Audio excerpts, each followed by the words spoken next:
in 2021. Amnesty International declared Israel to be an apartheid regime. Don't fucking stop me while I'm cooking, you baboon in a suit! The chef is in! About to give you a fucking Chelsea Green, you donkey! Donkey!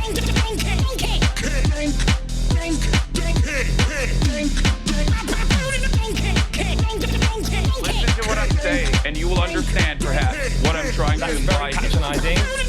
Yeah, I am being patronizing. I don't know who the fuck you are, and you're over here chirping all the way from fucking London about you want to fucking free Palestine, but also simultaneously you're talking about how both sides are fucking fine. Shut the fuck up. You don't know anything, okay? Who the fuck is this pink-haired twink?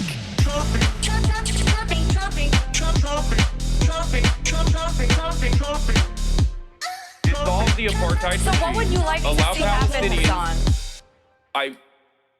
Do you not understand the English language? What's going on, everybody? I hope everyone's having a fantastic evening, afternoon, pre-noon, no matter where you are in the world. I'm Hassan Piker, and this is the Hasanabi broadcast coming to you live from sunny California, Los Angeles. Folks, we're live and alive, and I hope all the boys, girls, and MBs are having a fantastic one because today's a beautiful day. Today's a wonderful day. Today is a Monday. That's right. It's Monday, September 29th, 2025. And it is 11:33 a.m. and I am late. I'm late by 1 day, and I'm also late by like 30 minutes. Ladies and gentlemen, boys, girls, and MBs, 73 degrees and sunny here in Los Angeles, California. And I'm going to tell you exactly why I'm late, because this is the part of the broadcast where I tell you about my personal news for all the parasocialists out there in between the time period where I press the stop streaming button and press the start streaming button. So help me God, that's what I'm going to do. First and foremost, ladies and gentlemen, I ended the broadcast on Saturday, and I thought that I would possibly also continue streaming on Sunday. I literally told you guys I did something. I did a big no-no. I told you guys I'll be back tomorrow. See you tomorrow. And actually, I had all of the intent to stream on Sunday as well. But the reason why I didn't do it is because my dad was leaving. And we went out for breakfast, and I just thought to myself, you know what? Fuck it. Why not? I'm just not going to stream today. I'll take a day off. It's been a minute since I've taken a day off. Things are getting crazy. Might as well take a day off, and that's precisely what I did. Now, for those of you who don't know, and yes, we have the Gaza peace plan and all of that stuff as well. We're going to be getting into it right now. Donald Trump has already started announcing his Gaza peace plan in front of an Israeli flag, if you want to know exactly what that looks like. But I'm just going to briefly go through it. I'm going to briefly go through my personal news before we dive right into it. Yesterday I watched a lot of Lupin the Third. I watched the new show that's like been popping, got a bunch of Emmys, the Adolescence one. That's like kind of boring, but kind of good at the same time as well, even though maybe I'm like too close to the issue. So for me, you know,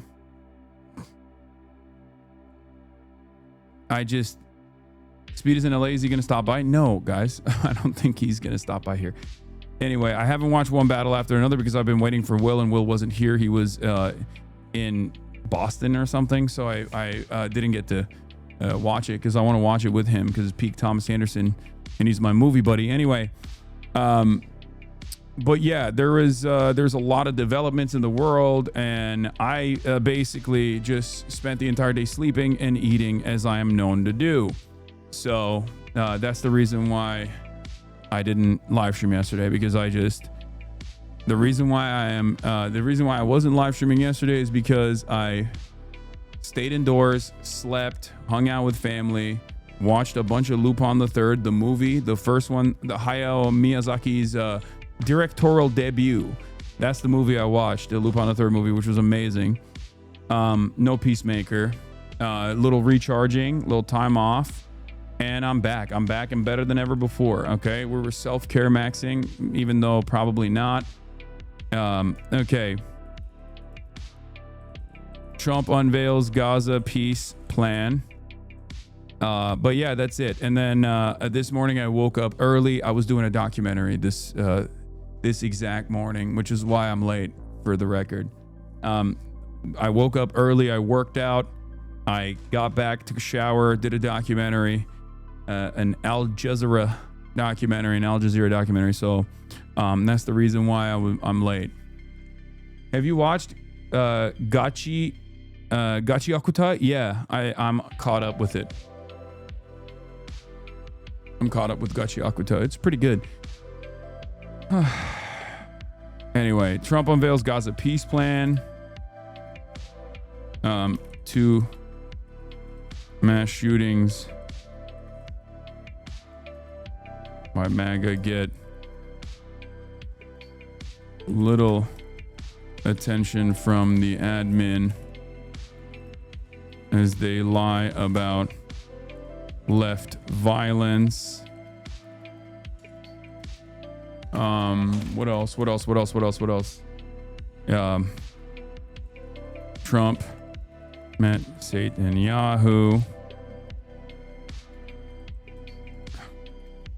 Ta-Nehisi quotes ex Ezra Klein, and so much more news. France on Wednesday.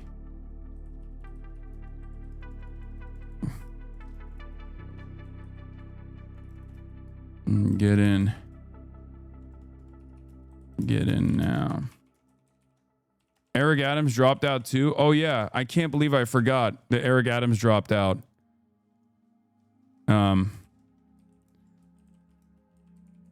Drops out.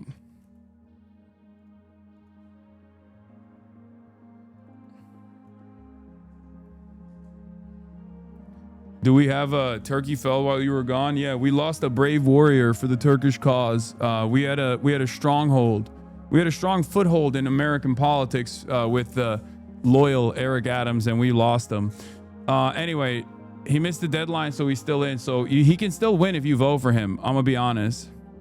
He can still win if you vote for him because he's still on the ballot. All right. In any case, ladies and gentlemen, do we have a blast off meme or not? Yeah, we have the military in Portland. Trump is live with Bibi. I'm going to go right to it right now.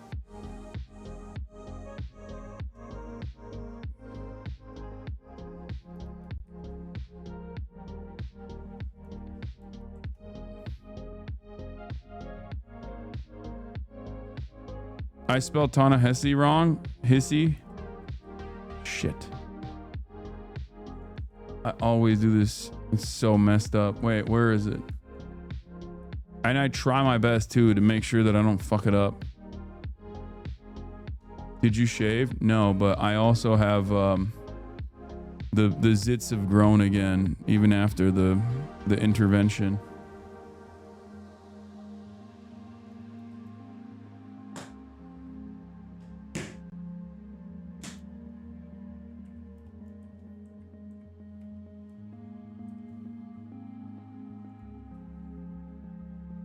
Anyway, do we have a... Yeah, I have a Howard Rubin thing. Don't worry, I'm going to talk about that. But yeah, let's do it. Let's blast off. All right, that's a good one. Okay, Trump unveils Gaza peace plan. No star patch, you fell off. You already know, baby. I'm Mr. Fall Off. I wish I could fall on one of these days. Anyway, let's get started. This is quick and fast and easy. Allies, good people. All right, we're obviously going to be covering the Trump Gaza peace plan and how shitty it is and what it actually spells. And this was obviously after a tumultuous back and forth with the Israeli officials because Benjamin Netanyahu had some unique considerations. So we'll take a look at exactly how this works. Obviously, we'll talk about the medbed conspiracy theories as well. They really want they want the hostages back.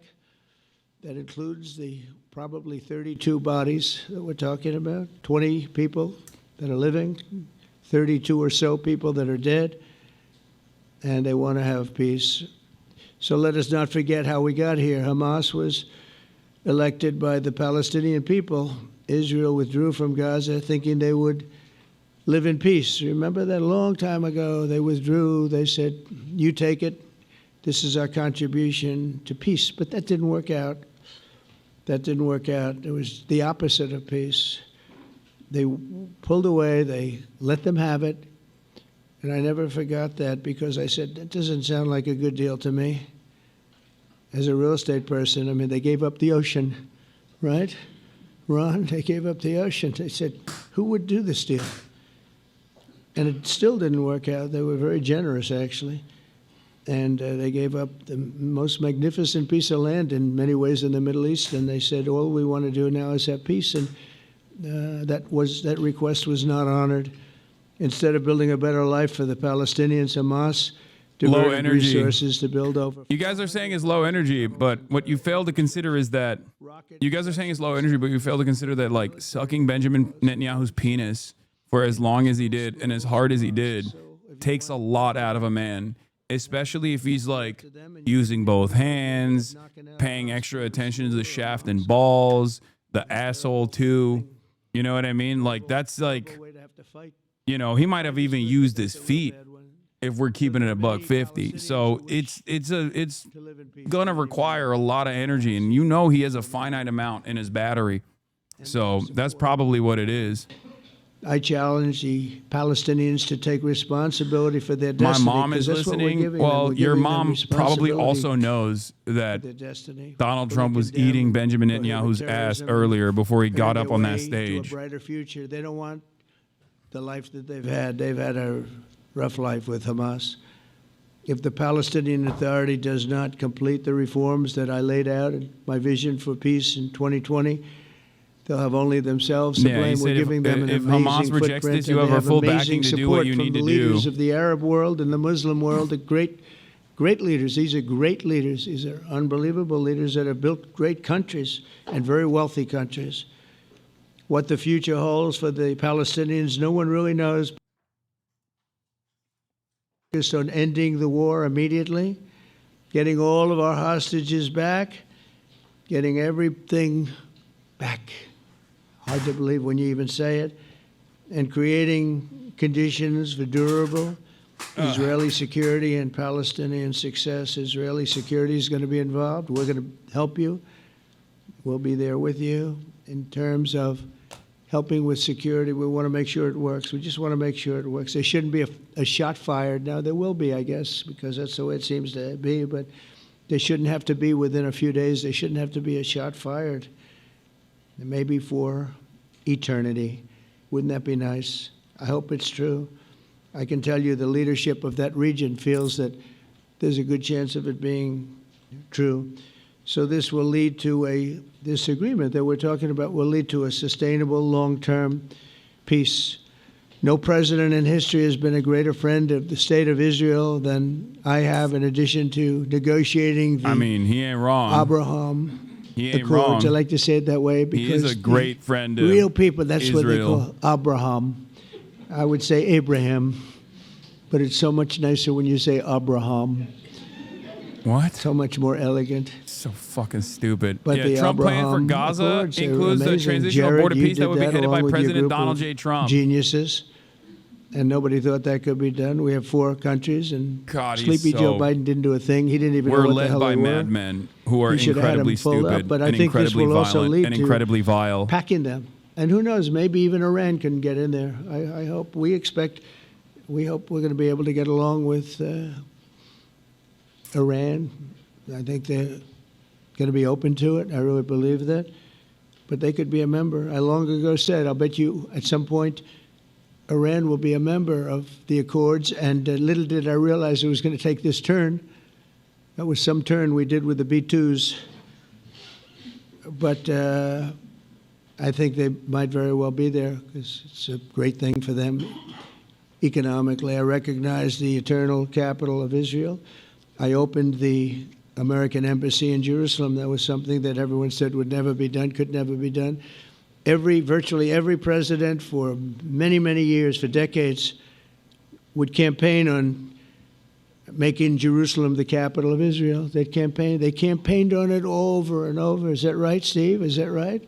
Everyone, and when they got to it, and I understand why now, because it was so. When I got to office, I campaigned on it too. I said, we're going to make it. And then I'd get calls from the leaders of various countries saying, please don't do it. Please don't do it. It'll end the whole world. Please don't do it. And finally, I just didn't say anything, and I did it. People were calling me before I did it because they heard I was going to do it. And leaders of countries were calling me. And I think it was on a Thursday that I did it. And they'd call me Monday, Tuesday, Wednesday, 3-4 times a day, and I said, tell them I'll call them back on Friday. And I announced it on Thursday, and I called them back, the biggest people in the world, and they said, you've done it. I said, what? You've made the capital. Bro, he sounds dead. Israel, Jerusalem, and we wanted to talk yet. I wish you called me a little sooner. Maybe I could have done something. This is the most Brandonized So that was a lot easier than getting into an argument. I wonder if there's something Because I going knew what on they with were like calling how about. much And you you know dick what? ride It turned out to Israel. be Like amazing. when you're throwing your Everybody back out thought it on was that gonna on lead that to penis. the end of the The world, more you right? go The end of hard the for world, Israel, that's what they the said. more your life energy is Didn't sucked lead out to of anything. you. It just led to something that I promised and This something is the that was most very, very Brandonized popular speech for that he's delivered in a while, dude. Jewish people and a lot of other people too. I recognize Israeli sovereignty over the Golan Heights, and I cut taxpayer funding to the corrupt United Nations Relief and Works Agency. And United Nations was interesting because, he's trying to talk about his as you bona know, a few days fides ago, they about how much introduced he's me. like Ladies and gentlemen, been pro-Israel the President here. of the United States, And I'm he's just looking at having my such a hard teleprompter, time and the coming thing up was with. dead, stone I mean, cold. he's having a hard time dead. explaining it.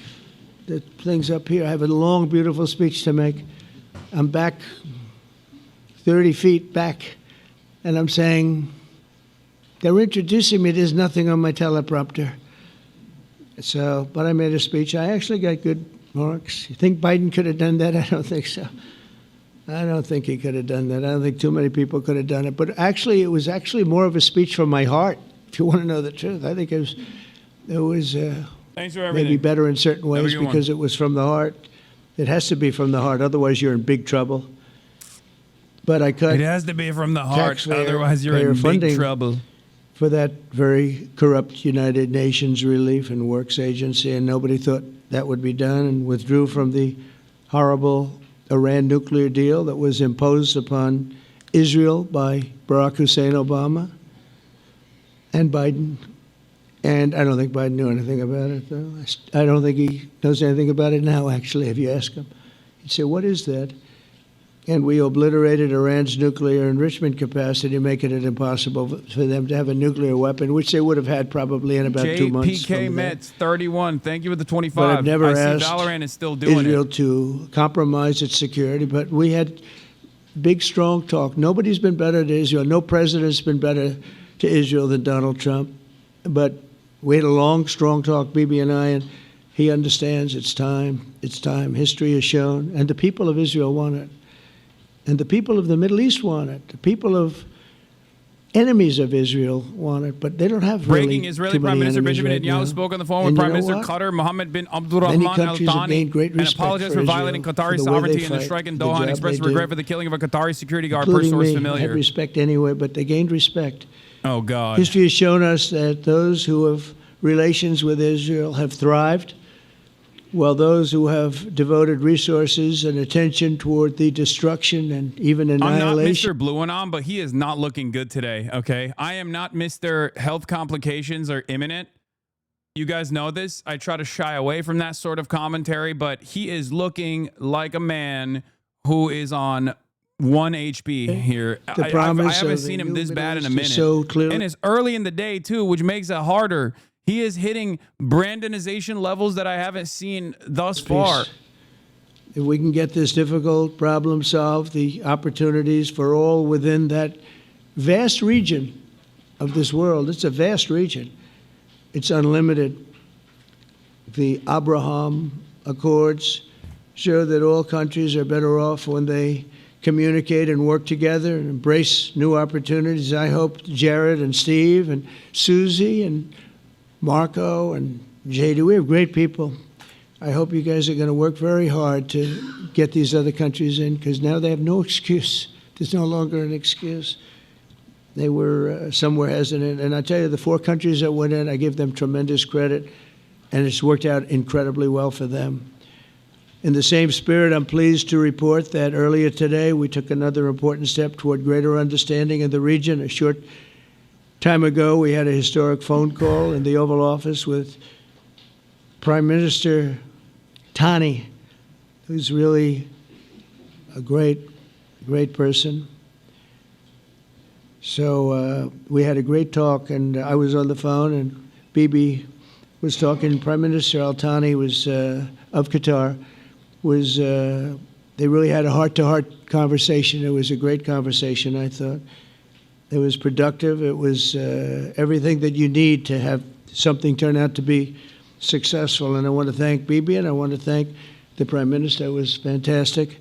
We agreed to launch a formal trilateral mechanism between Israel, Qatar, and the United States to begin a dialogue to enhance mutual security, correct misperceptions, and avoid future misgivings. And I want to thank Qatar, its leadership, and the Emir.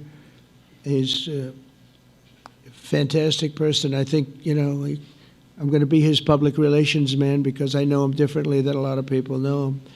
But he wants peace. Brother, he wants to see peace. We're going to talk about the John. And his people. We're going to talk about the John Oliver speech as well, or the John Oliver Benjamin Netanyahu thing as well. Okay, don't worry.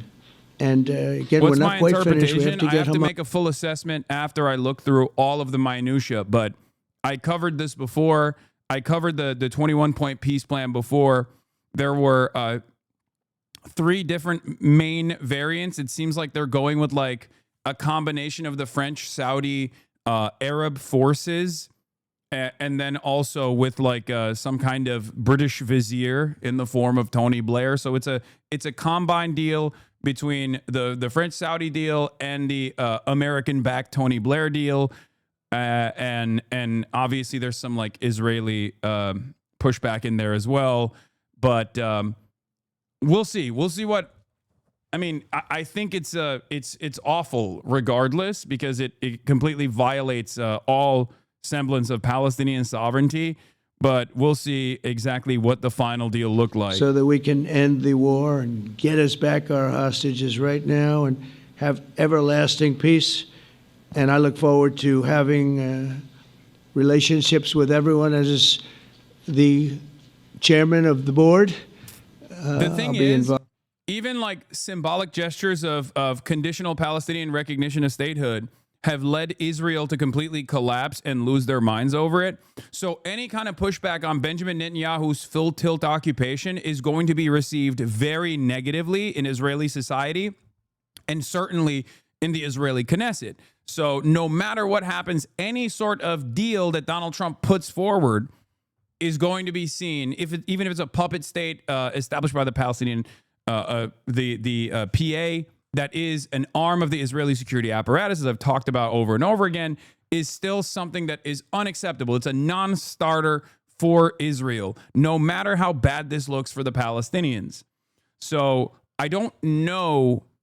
I don't know where this is going to go regardless. For his partnership, and I want to thank all of the leaders, the kings and the emirs and the presidents and prime ministers, people I mentioned. And they've been absolutely fantastic to work with. And it's just happened very quickly. It's happened from a couple of weeks before I had a couple of meetings, but a couple of weeks before we went to the United Nations. And we had some incredible meetings. It all came to place. It all took place, and everybody wanted to be a part of it. I don't have anybody that's saying we don't want anything to do with it. It's just the opposite. And I'll tell you, a couple of years ago, a year ago, I don't think we would have had this kind of participation, Mr. VP, right? I don't think we would have had.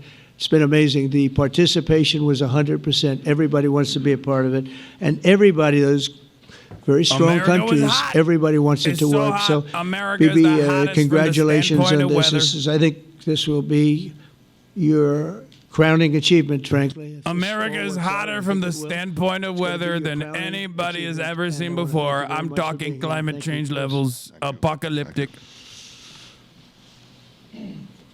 Mr. President, all right, let's first see what I want this to thank fucking you asshole for has to say. Graciously hosting me once again in the White House. Satan Yahoo. And second, I want to thank you for your friendship and for your leadership. From Jerusalem to Tehran, from the Golan Heights to Gaza, you've proven time and again what I've said many times. You are the greatest friend that Israel has ever had in the White House. And Mr. President, you and I both know it's not even close. While you focus at home on making America great again, your leadership abroad is changing the world for the better, ending wars and advancing peace. I believe that today we're taking a critical step towards both ending the war in Gaza and setting the stage for dramatically advancing peace in the Middle East, and I think beyond the Middle East, in very important Muslim countries. I support your plan to end the war in Gaza, which achieves our war aims. It will bring back to Israel all our hostages, dismantle Hamas's military capabilities, end its political rule, and ensure that Gaza never again poses a threat to Israel. We would not have achieved this turning point Why does Bibi support the ceasefire without plan and the calls for an end to the war? Bad for him. courage No and occupation, sacrifice annexation. Bad for him. Is there of something our for Bibi that we're not incredibly seeing? brave soldiers. I have to look through the actual minutia, like lions but I think the reason why he's doing defend the this is people of because Israel. the reason why he is saying they yes to serve it is on the probably front because he line knows that the deal is so War fucking between bad civilization for any sort of Palestinian militancy that he knows that they'll say President, no to it. So this will make him look like he's not When the our two spoiler countries for stand once. shoulder to shoulder, He knows that Hamas will never agree to the full achieve the demilitarization of Gaza, even though Hamas might actually end up agreeing to it just to see if Israel will violate the deal regardless. But a decisive blow against Iran's nuclear and ballistic missile I think program. ultimately, because America Your and bold Israel are decision tied to the hip to send here, those B-2s given what they have done so far, region any safer sort of back and forth here and the world is safer. simply for the cameras. Now, under your Because I leadership, don't think Benjamin Netanyahu has taking the been an next step autonomous figure in this, win right? the war I know I joke often about like how, peace. you know, Trump is obviously letting Benjamin plan is Netanyahu consistent dominate with and the blah, blah, 5 blah, all this principles shit. my But government like, set for the end of the war. but I will say, And the I day think after that Hamas. all of this, all of these dealings, all of these associations, all of the back and forth is just pure show. in the capital. And ultimately, their grand All our design is still hostages, to allow Israel to take full those control who over the are Gaza alive Strip. and those So who I died, suspect that this will make it easier all of because them they'll use the home, legislation, they'll use the advancement Hamas of will be demilitarization, and then inevitably Gaza let will be Israel come in and kick the coverage. Israel That's will what I retain suspect is security going to happen. responsibility, So including that's a security probably part of the perimeter reason why for the foreseeable future. he's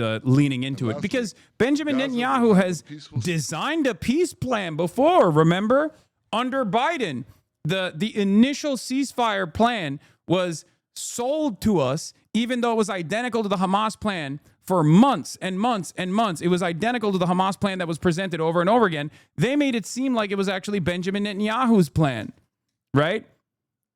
And then Benjamin Netanyahu personally violated his own ceasefire agreement that the American government was selling as the Israeli ceasefire agreement. So I don't believe that these guys have any sort of ambition beyond what they've done so far, which is like the complete advancement of total ethnic cleansing of all Palestinians from the Gaza Strip. Whether by pen or by bullets, they will achieve that goal unless they are stopped, unless there are significant efforts to undermine Israel's standing around the world. And this revolves around boycotts, divestments, and sanctions, like the ones that Spain is actually implementing, right? That kind of shit. And that only happens with tremendous amounts of pressure from the public. This kind of initiative is done in an effort to make it seem as though there's some kind of movement in the positive direction for the Palestinians here.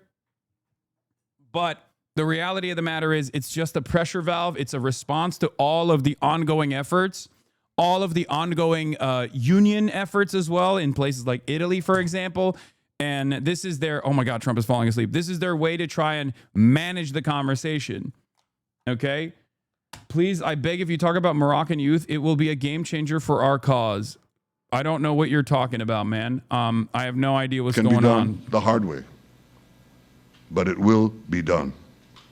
We prefer the easy way, but it has to be done. All these goals must be achieved because we didn't fight this horrible fight, sacrifice the finest of our young men to have Hamas stay in Gaza and threaten us again and again and again. Massacres. Mr. President, I was encouraged by your clear statement at the UN against the recognition of a Palestinian state. That would be an outcome that, after October 7th, would reward terrorism, undermine security, and endanger Israel's very existence. As for the Palestinian Authority, I appreciate your firm position that the PA could have no role whatsoever in Gaza without undergoing a radical and genuine transformation. In your 2020 peace plan, which you mentioned I'm telling you, just now, man, this motherfucker. you made clear what that transformation required. This motherfucker has said over and over and over again that this motherfucker said over and over and over again that he does not want a Palestinian statehood. Anything that these guys advance in the direction of peace is just smoke and mirrors, okay? Is cloak and daggers, is smoke and mirrors. It's just a way to restructure the narrative. They do not care about the material, okay? They do not care about the material realities. They know it's full tilt genocide no matter which way it goes. They do care about managing said genocide from the PR perspective. This, I think, should be read. This should be read in the same exact way that these guys have supposedly implemented ceasefire initiatives in the past. A way to say Hamas is the spoiler here. Hamas is the spoiler here. And they just like keep putting forward like maximalist positions over and over and over again in an effort to lay the blame of the setbacks on Hamas while they just continue fucking killing people. Because Israel hasn't stopped its bombing campaigns. Israel did not stop its bombing campaigns when Benjamin Netanyahu was speaking at the UN General Assembly. Israel did not stop its bombing campaigns this morning while this was happening. They are still actively and tirelessly working to complete the genocide. Okay? Abraham, however you want to call it. Under your leadership, Mr. President, we can re-energize the Abraham Accords that we forged 5 years ago. We can expand them to many more Arab and Muslim nations that choose moderation over extremism. I think there's an opportunity here. It's not going to be easy. It's tough going. But I think if we succeed, you're absolutely right. We're going to open possibilities that nobody even dreamed of. But I think we dream of them. As you've told me, Mr. President, and you've told the world many, many times, you said, remember October 7th. Remember October 7th. And we do. We will never forget the horrors of October 7th, and we will do whatever is necessary to make sure they don't happen again. Since October 7th, Israel's enemies have learned a hard truth. Those who attack us pay a heavy price, but those who partner with us advance progress and security for their peoples. President Trump just said it. It's also in the Bible. Dude. It says, those who will bless you will be blessed, and those who will curse you will be cursed. And that's actually what is happening. We want the blessings. I think we've done a lot in the past 2 years to end the curse. We're not finished, but we've done a lot. And we've done a lot together to end the curse.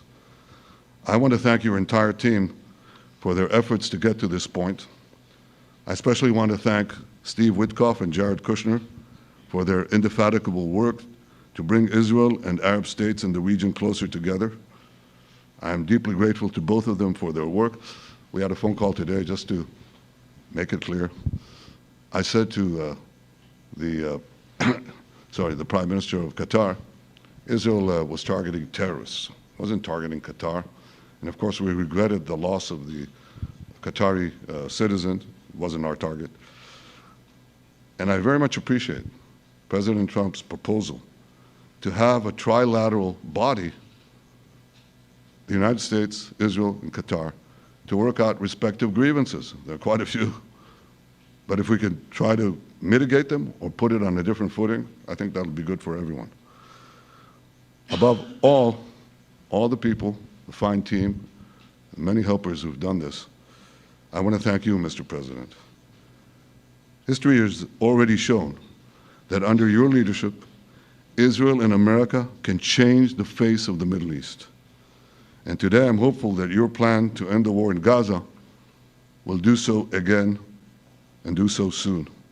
It will free our hostages, end Hamas's tyranny in Gaza, and enable a more secure and prosperous future for the peoples of our region. Thank you, Mr. President. May God bless America. May God bless Israel.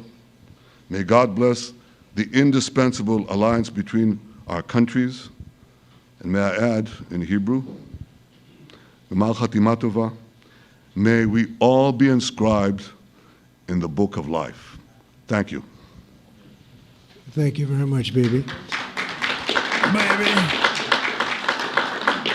So I think while we wait for these documents to be signed and get everybody in line, I think it maybe is not really appropriate to take questions. I'm meeting with, as you know, What the fuck? a couple of Democrats in a little while about the country. Oh, government about, shutdown, keeping yeah. our country open.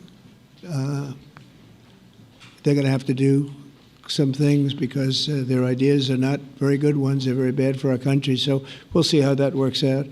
But this is something that was really historic today. This was something that was amazing. I think, Bibi, I mean, depending on you, I think while we're waiting for signatures and waiting for approvals from a lot of different countries that are involved in this, we probably shouldn't take questions? Or would you like to take a question or two from perhaps Jesus a friendly Christ. Israeli reporter, if there's such a thing? Jesus It's a Christ. very, very tough proposition. God, what a dick sucker. Mr. Oh my President, I God. would go I by can't your instinct stand this that this motherfucker, is- bro. We'll have enough time for questions. Let's settle the issue first. He doesn't know that Benjamin Netanyahu hates Israeli reporters, by the way, with the exception of like maybe 2 channels that he was directly prosecuted for, ironically enough. Like Benjamin Netanyahu would much rather talk to American reporters who are much more servile to the interests of Zionism and Israel than Israeli reporters. He notoriously does not do Israeli interviews. He notoriously would rather go and talk to the fucking Nelk boys or Officer Tatum or any number of different like pro-Israel right-wing fucking podcasters than actually spend any moment with any Israeli reporters, even like Yediot Ahronot, like, which is not exactly an anti-Zionist newspaper at all, not even a liberal Zionist newspaper, as a matter of fact. But he doesn't like that because Israeli reporters understand the dynamic a lot better than Western reporters do. So that's why he said, "No, I'm not going to talk to anybody." Israeli reporters be like, "This is unacceptable once you drop the nuke." No, you're wrong. Remember, in Israel, there is no need to soften the propaganda. In Israel, there is no need to make, like, New York Times has a different approach to covering Israel than Haaretz does, than Ynet does, than Jerusalem Post does. And the reason for why is because there are internal domestic affairs that are taking place in Israel, and that they don't need to like do the Israel is doing this for a righteous cause propaganda that like the New York Times has to do for the Western audiences. Because if the New York Times actually would cover Israel honestly, then most people would have the same opinions that we have here at this broadcast. The reason why we have arrived at the position, the anti-Israel position that we've arrived at, is because of Israel's actions and its conduct. There is no reason by Israeli outlets to manage or soften or temper the Israeli violence. They actually take that. They actually are fully on board with that as a society, which is precisely why they can be critical of Benjamin Netanyahu, knowing full well that like if Benjamin Netanyahu weren't the prime minister, anyone else that comes after would probably manage the conflict in an identical fashion. New York Times, on the other hand, can't do that. In any case, just came here for the briefing. What a fucking nightmare. I know. We're going to talk about that in a second. So, couple high notes here. Breaking: Israeli Prime Minister Benjamin Netanyahu spoke on the phone with the Prime Minister of Qatar, Mohammed bin Abdulrahman Al Thani, and apologized for violating Qatari sovereignty in the strike on Doha and expressed regret for the killing of a Qatari security guard, per source familiar. The call took place during the meeting between Netanyahu and Trump. Does this mean anything? I don't think so. Does this mean that Israel will never violate the sovereignty of other neutral parties or parties that are also a part of the American security apparatus in the region. If you believe that, you are a fucking moron. Okay? There are clips of Trump. Effort, my Yeah, clips of Trump announcing the Board of Peace. But basically, I still see this in the same way that I've seen previous ceasefire negotiations with maximalist positions that are designed around managing the PR of the genocide rather than actually ending it, right? And that's precisely what's going on here as well. Alex Ward, who is the national security reporter at Wall Street Journal, has an interesting take on this. Old plan, Hamas, release all the hostages or Israel can keep attacking you. New plan, Hamas, agree to all 20 points of my plan, which includes the release of hostages or Israel can keep attacking you. That is exactly what this is. Okay? It's the same old, same old. It's just a way to manage the PR. One of the key Hamas demands has been that Trump himself guarantee a ceasefire because they don't trust Netanyahu. Trump's twist on that demand is to create a board of peace and name himself the chair. He also had some rather stinging words towards Netanyahu. He continuously mentions October 7. Trump said of Netanyahu, he can never forget October 7, but thousands have paid the price for that. And now it's time to get our hostages back and get back trying to build something that's really great. He also noted that there are regular protests in Israel against Netanyahu, alluding to the fact that Trump is actually more popular in Israel than Netanyahu. I noticed they have large crowds gathered all the time in Israel, and they have my name up. They like me for whatever reason. Bibi, I don't know. But they say two things. Please get the hostages back and end the war. So I think it's a very popular thing you're doing. He's a warrior. He doesn't know about getting back to a normal way of life. But now the people want to get back to peace. Once again, this is all a byproduct of the pariah state that Israel has become. This is making it harder for America to continue offering maximum loyalty to Israel because it makes people frustrated. It makes the Western populations frustrated. This is the reason why all of the Western leaders, if you've noticed, have taken symbolic actions against Israel. And that alone is an indication that people are going to literally overthrow their governments if they don't fucking do something at this point. You know, people are recognizing that democracy is a failed enterprise because of the ways in which they have made such reasonable demands and yet gotten nothing in return for such reasonable demands, such as stop the genocide, right? I cannot repeat this enough, okay? The conditional recognition of Palestinian statehood is an exit ramp for Israel to continue Zionist domination. And yet Israel is so invested in permanent warfare, in permanent death and destruction, partially because when the dust settles, Benjamin Netanyahu is not incorrect in his assessment that this will collapse Israeli society, okay? Because Israeli society is held together by pure domination of the Palestinians right now. That's the only thing, that is the only glue that holds Israeli society together. Permanent domination of Palestinians and all Arab states around Israel is the only thing that keeps the Israeli society going, where they go, oh, this is a security concern now. We have to bomb Lebanon. Oh, this is a security concern. We have to bomb this country, that country. Once that goes away and you have civilians, NGOs, human rights organizations, and the international community storm Gaza with a sea of support, it's going to be so over. It is going to be so over for any kind of PR initiative that Israel could launch. And I think Benjamin Netanyahu understands that. Benjamin Netanyahu recognizes that reality, which is why he can't afford peace, because peace would mean the complete collapse of Israel at the domestic front due to how much more pressure will advance on Israel on the international front. That is where we are at currently.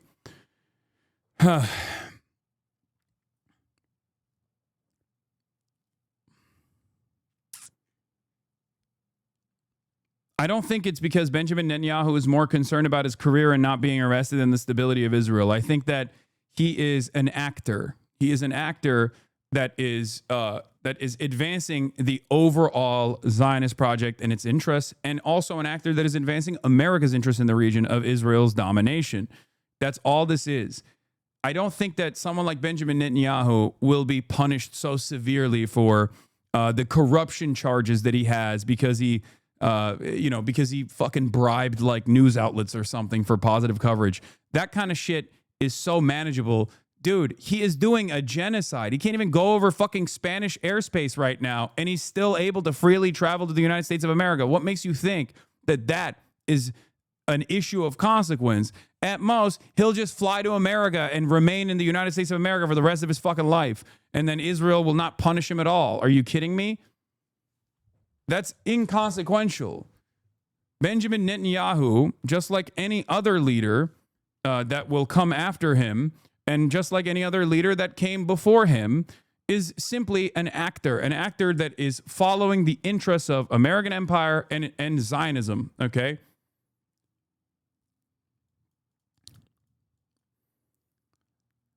Ali Harb from Al Jazeera says, I think this is dead on arrival. Hard to think Palestinians who have sacrificed so much would hand the keys to Trump and Tony Blair in exchange for vague promises of peace and prosperity and no timetables for Israeli withdrawal or even talks of self-determination. Yeah.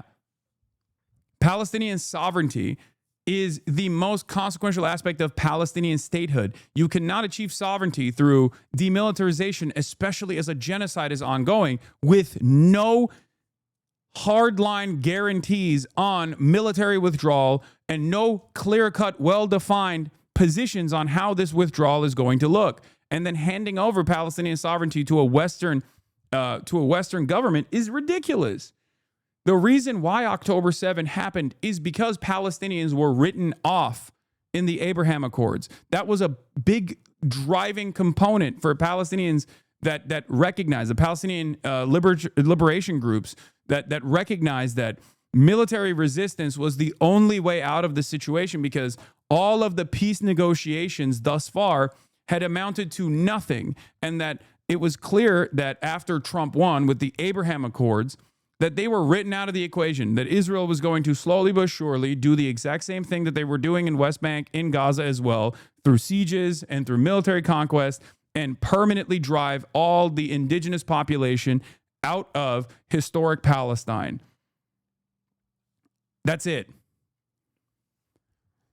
And it would not stop there anyway, which is precisely the reason why it's crazy that the GCC and Gulf states in general don't even recognize that they are in the crosshairs directly as well. But here is Jake Sherman summarizing the plan to end the war in Gaza. Gaza will be a de-radicalized terror-free zone that does not pose a threat to its neighbors. Gaza will be redeveloped for the benefit of the people of Gaza, who have suffered more than enough. If both sides agree to this proposal, the war will immediately end. Israeli forces will withdraw the agreed-upon line to prepare for a hostage release. During this time, all military operations, including aerial and artillery bombardment, will be suspended. What they are banking on is the discontent from the Palestinians that have suffered so much. They have experienced a genocide. They have suffered so much violence. They've seen virtually all of their family members get wiped out or gravely wounded in the process. Their entire civil society has collapsed in and of itself. And of course, they want peace. They want an end to this bloodshed. They want an end to this genocide. Israel very clearly has a maximalist position of just like purging all Palestinian life from the Gaza Strip. They do not want that, but also they just want this war to end. They just want this genocide to end, which is an understandable position. This is why, after all of the military pressure, after all of the pressure that is created through the genocide, they are banking on the Palestinian population to tell Hamas, like, please take this deal. Please take this deal. I'm not so certain that the demilitarization aspect of this, regardless of whether Hamas is in charge or not, because it's very clear that Hamas doesn't give a fuck about like continuing to govern Gaza, but they do care about ensuring that there is some semblance of a militarized force that isn't completely disarmed in this process. Understandably, you can't have any sovereignty without a military, and a demand to disarm in the process of a genocide is a ridiculous demand to make, right? Obviously.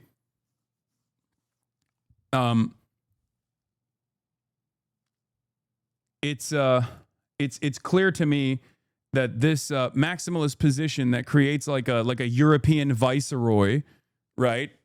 A colonial vestige here, completely dominating Palestinian lives at the behest of and the directive of Israel eventually, because Tony Blair is basically an agent for American imperialism and, of course, Zionism as well. if they were to set something like this up with Western powers controlling Palestine, whatever it looks like, then Palestinians still don't have any sort of sovereignty whatsoever.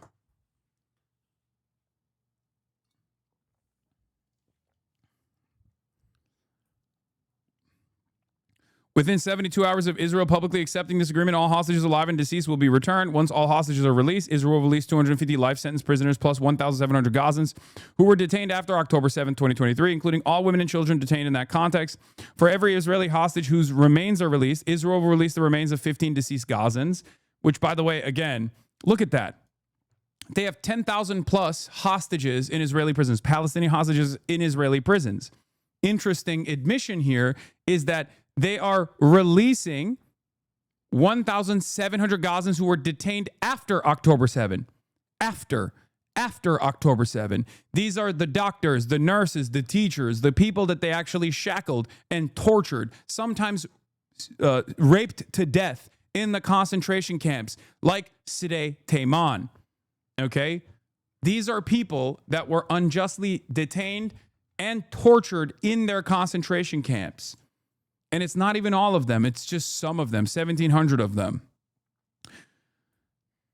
They did this so that they can have an additional bargaining chip without even putting a dent to the 10,000 plus Palestinian prison population in Israel, that many of which were also packed up in the West Bank and continue to be arrested in West Bank under military tribunal inside of military detention facilities that have a process called administrative detention, where it is a permanent hold no matter how young you might be.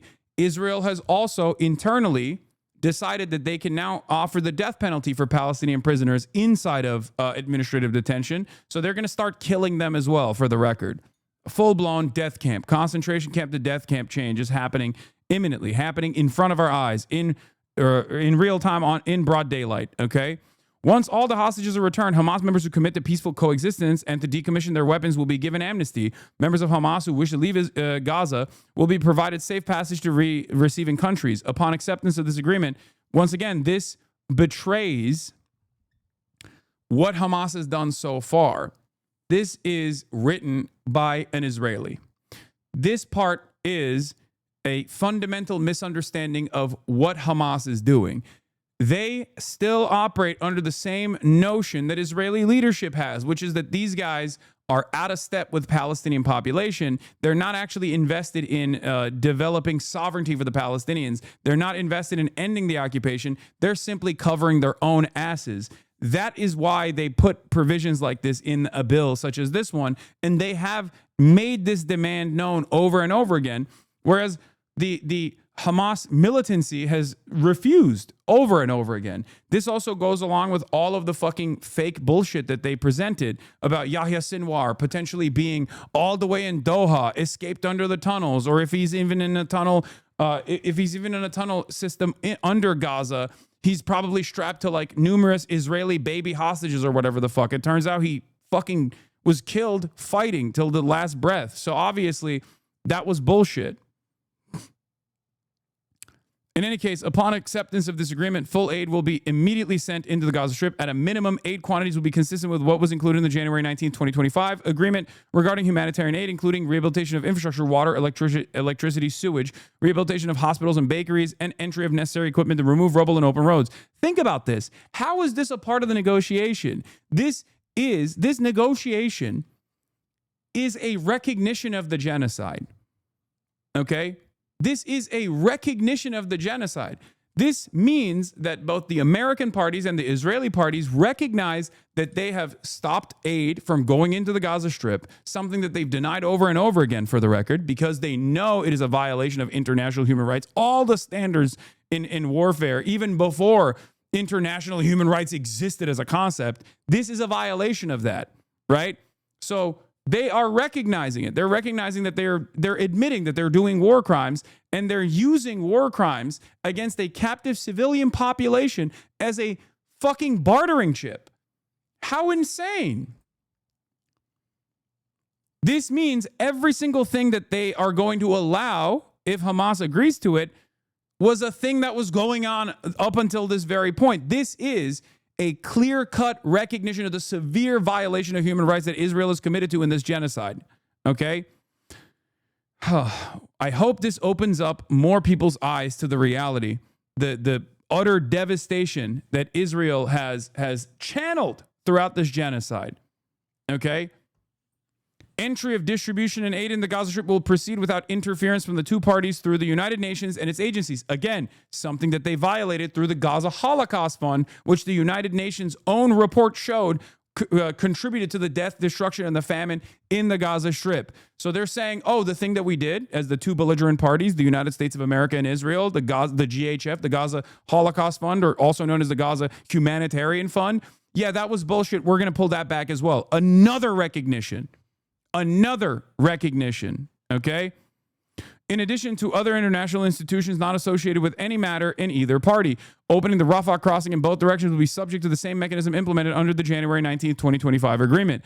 Gaza will be governed under the temporary transitional governance of a technocratic, apolitical Palestinian committee. This is the demand that was made by Hamas, and they are abiding by it. But like I said, smoke and mirrors, cloak and daggers. This is a fake recognition of that demand, because this Palestinian technocratic committee is still always going to be under the banner or the rulership of a colonial vestige, right? A viceroyalty, if you will, like a vizier. Tony Blair or some other Western leader is going to be in control over this Palestinian technocratic committee, responsible for delivering the day-to-day ruling of public services and municipalities for the people in Gaza.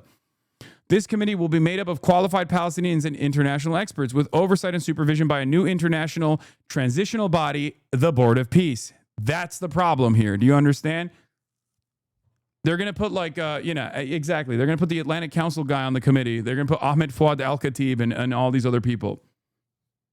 Not Hamas. Other Arab nations made that demand. Yes, but Hamas has said yes to this demand. Hamas has said yes to disbanding. Hamas has said yes to disbanding and allowing a transitional governance of a technocratic, apolitical Palestinian committee to take over the day-to-day functions of civil governance in the Strip. They said yes to that, okay? Remember, they said yes to that. They agreed to that, except they did not agree to having that board be controlled by anyone but Palestinians. Okay? The problem here is that they do not want that board to be beholden to the Palestinian population, but instead beholden to the Board of Peace, which will be headed and chaired by President Donald J. Trump.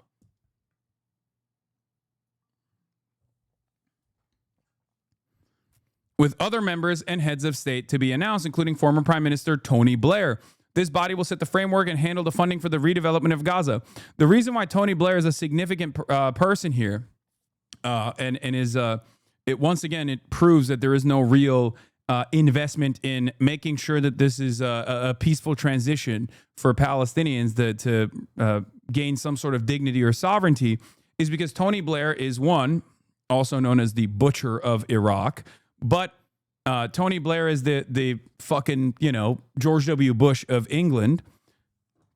But also, on top of that, Tony Blair played a role in Boston Consulting Group and the Gaza Holocaust Fund. He literally has been aligned with Israel and America's interests every step of the fucking way.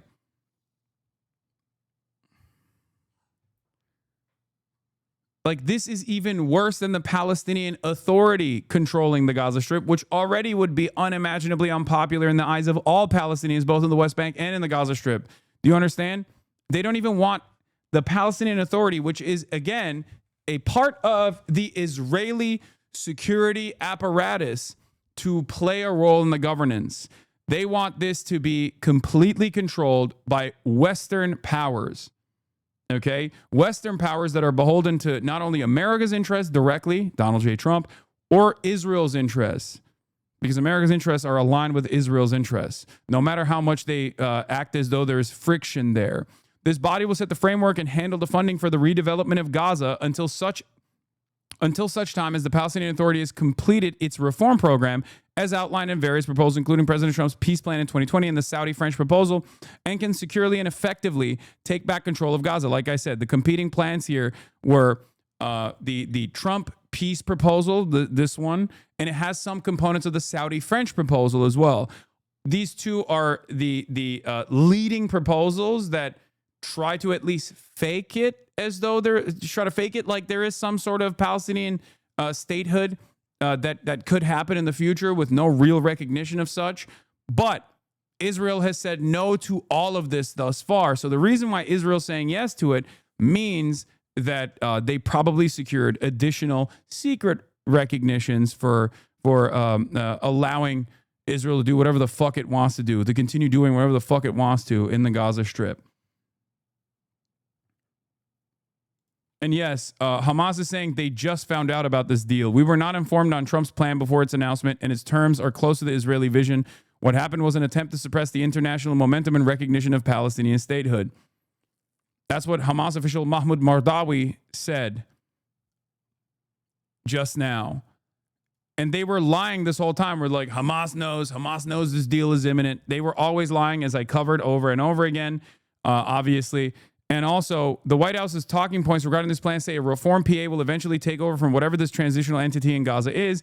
Netanyahu, in his remarks, seems to have ruled out PA involvement and expects full Israel control of Gaza's border and security. This is why I said this bill is dead on arrival, and it's actually put together to manage the PR around Israel's genocide. It's not to actually stop Israel's genocide. Do you understand?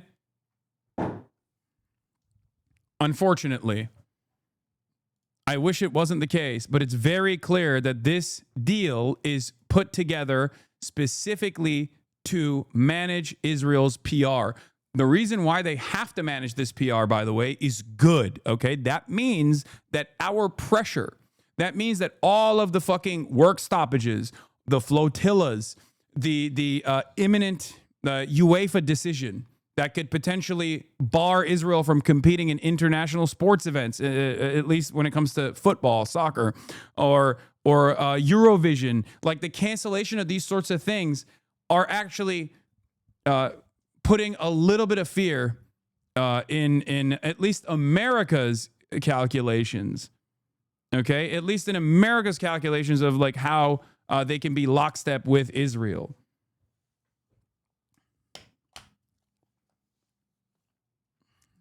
This is not an opportunity to pull back and look at this and go, oh, we've done it. This is a victory. This is an opportunity to continue applying pressure. Make no mistake.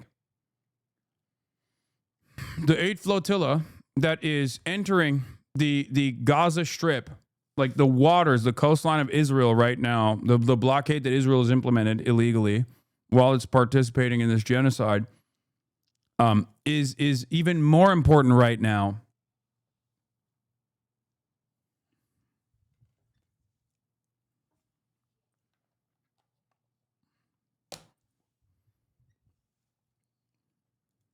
President Trump's peace plan in 2020 and the Saudi-French proposal and can securely and effectively take control of Gaza. This body will call on best international standards to create modern and efficient governance that serves the people of Gaza and is conducive to attracting investment. A Trump economic development plan to rebuild and energize Gaza will be created by convening a panel of experts who have helped birth some of the thriving modern miracle cities of the Middle East. Many thoughtful, just talking about UAE and Saudi, by the way, and Qatar too. They're talking about like, they are basically they're basically setting it up so that, you know, Saudi and like Gulf investment goes into the Strip, which again, taking more away from Palestinian sovereignty. All right. And will be considered to synthesize security and governance frameworks to attract, facilitate these investments, blah, blah, blah. A special economic zone will be established with preferred tariff and access rates to be negotiated in participating countries.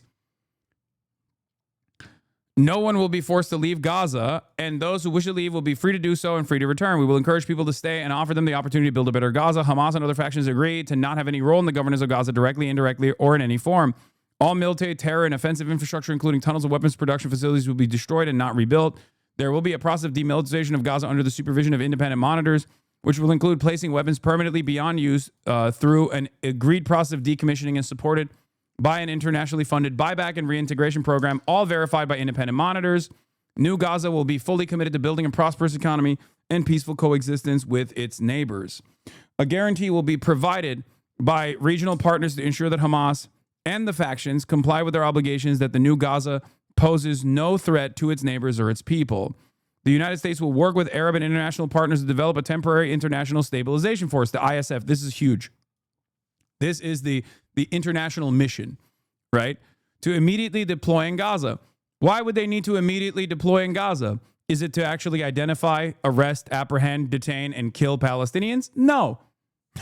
It's so that Israel stops blowing up Gaza. Just make no mistake. Like, the very fact that they are putting this in the plan is because they know how Israel operates. Okay? Will it end up working in the way that I mentioned, which is to apprehend, detain, kill Palestinians that they declare are members of the resistance forces? Probably. But if they were to do that, actually, I think that would be a devastating international crisis. So who knows? The ISF will train and provide support to vetted Palestinian police forces in Gaza and will consult with Jordan and Egypt, who have extensive experience in this field. This force will be the long-term internal security solution. The ISF will work with Israel and Egypt to help secure border areas, along with newly trained Palestinian police forces. It is critical to prevent munitions from entering Gaza to facilitate the rapid and secure flow of goods to rebuild and revitalize Gaza. A deconfliction mechanism will be agreed upon by the parties. Israel will not occupy or annex Gaza. As the ISF establishes control and stability, Israel's defense forces will withdraw based on standards, milestones, and timeframes linked to demilitarization that will be agreed upon between the IDF, ISF, the guarantors, the United States, with the objective of a secure Gaza that no longer poses a threat to Israel, Egypt, or its citizens. Practically, the IDF will progressively hand over the Gaza territory it occupies to the ISF according to an agreement they will make with the transitional authority until they are withdrawn completely from Gaza, save for a security perimeter presence that will remain until Gaza is properly secure from any resurgent terror threat. In the event Hamas delays or rejects this proposal, the above, including the scaled-up aid operation, will proceed in the terror-free areas handed over from the IDF to the ISF. An interfaith dialogue process will be established based on the values of tolerance and peaceful coexistence to try and change mindsets and narratives of Palestinians and Israelis by emphasizing the benefits that can be derived from peace. While Gaza redevelopment advances and when the PA reform program is faithfully carried out, when they say the PA reform program, they're literally talking about like, you're not allowed to say anything mean about Israel as a Palestinian. That's what they're talking about, for the record. Because like, for them, remember, this has been like a major component. They think that like Palestinians hate Israel because they're taught to hate Israel at school at an early age. And it's like, no, dipshit. They fucking hate Israel because Israel's doing a genocide. And Israel has had a permanent occupation over Palestinians for their entire lives and has blown up the fucking school. That's how people learn to hate Israel. Okay? The conditions may finally be in place for a credible pathway to Palestinian self-determination and statehood, which we recognize as an aspiration of the Palestinian people. The United States will establish a dialogue between Israel and the Palestinians to agree on a political horizon for peaceful and prosperous coexistence. Here is the initial implementation. IDF current line of control. Initial withdrawal with the hostage release. And then the second withdrawal was when the ISF mobilized per standards set within the Trump plan. And then the third withdrawal will be the security buffer zone, which is still like a couple miles into the Gaza Strip. If you recall, they blew up. If you remember, this was always a part of Israel's plan as well. There's a reason why they blew up every house and every building inside of Gaza that was like in the 3 mile line, I believe.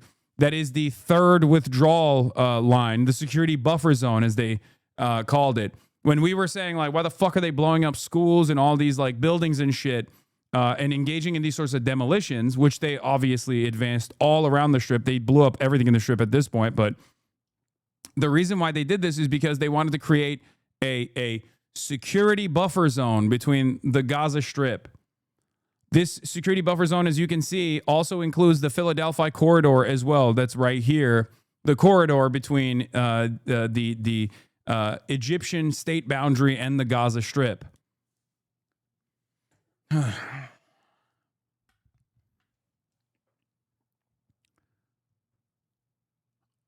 Truly abysmal, and yet another clear-cut demonstration of Western chauvinism, and it totally writes out Palestinians and their demands and their wishes, and simply uses the genocide, the ongoing genocide that they basically damn near admit here that they're conducting, as a bargaining chip. They're like, my way or the highway. We're just going to either keep doing the genocide and we're just going to keep slaughtering all of you, or we're just going to do it later down the line, but after you have completely demilitarized. Demilitarized in the process of an ongoing genocide, mind you. Okay? Jeremy Scahill says, important fact that no one mentions, on August 18th, Hamas formally agreed that 98% of the Gaza ceasefire terms that the U.S. and Israel demanded.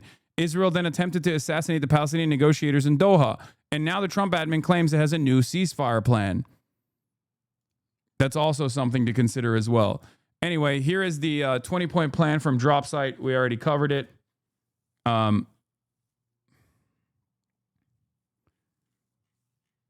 you think Hamas will accept? I don't know. I don't think they will. They just received it for the first time. Like, Hamas saw this plan at the same time that we did. Okay? If you want to understand, like, is this a real initiative for a ceasefire? It's not.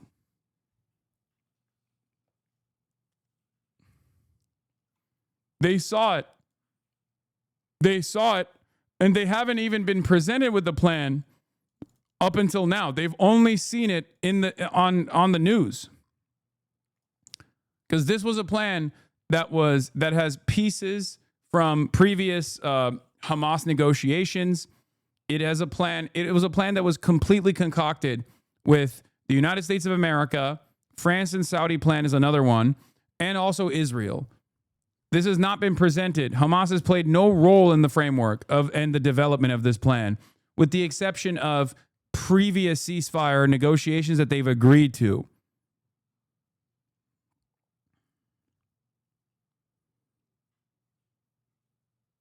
Hamas fighters in chant learning of this. I'm crying. No, they're not learning from me. I don't think they're tuning in to twitch.tv/Hasanabi. Let's be real. But yeah, this is the reason why I said that it's most likely just another fake maximalist plan. And also Trump obviously said that if Hamas rejects the deal, Bibi, you have our full backing to do what you would have to do in Gaza, which is, again, what Bibi has been doing anyway. Okay? And here are some of the moments from the presser summarized here on Sky News. To ensure the success of this effort, my plan calls for the creation of a new international oversight body, the Board of Peace, we call it, the Board of Peace, sort of a beautiful name, the Board of Peace, which will be headed, not at my request, believe me, I'm very busy, but we have to make sure this works.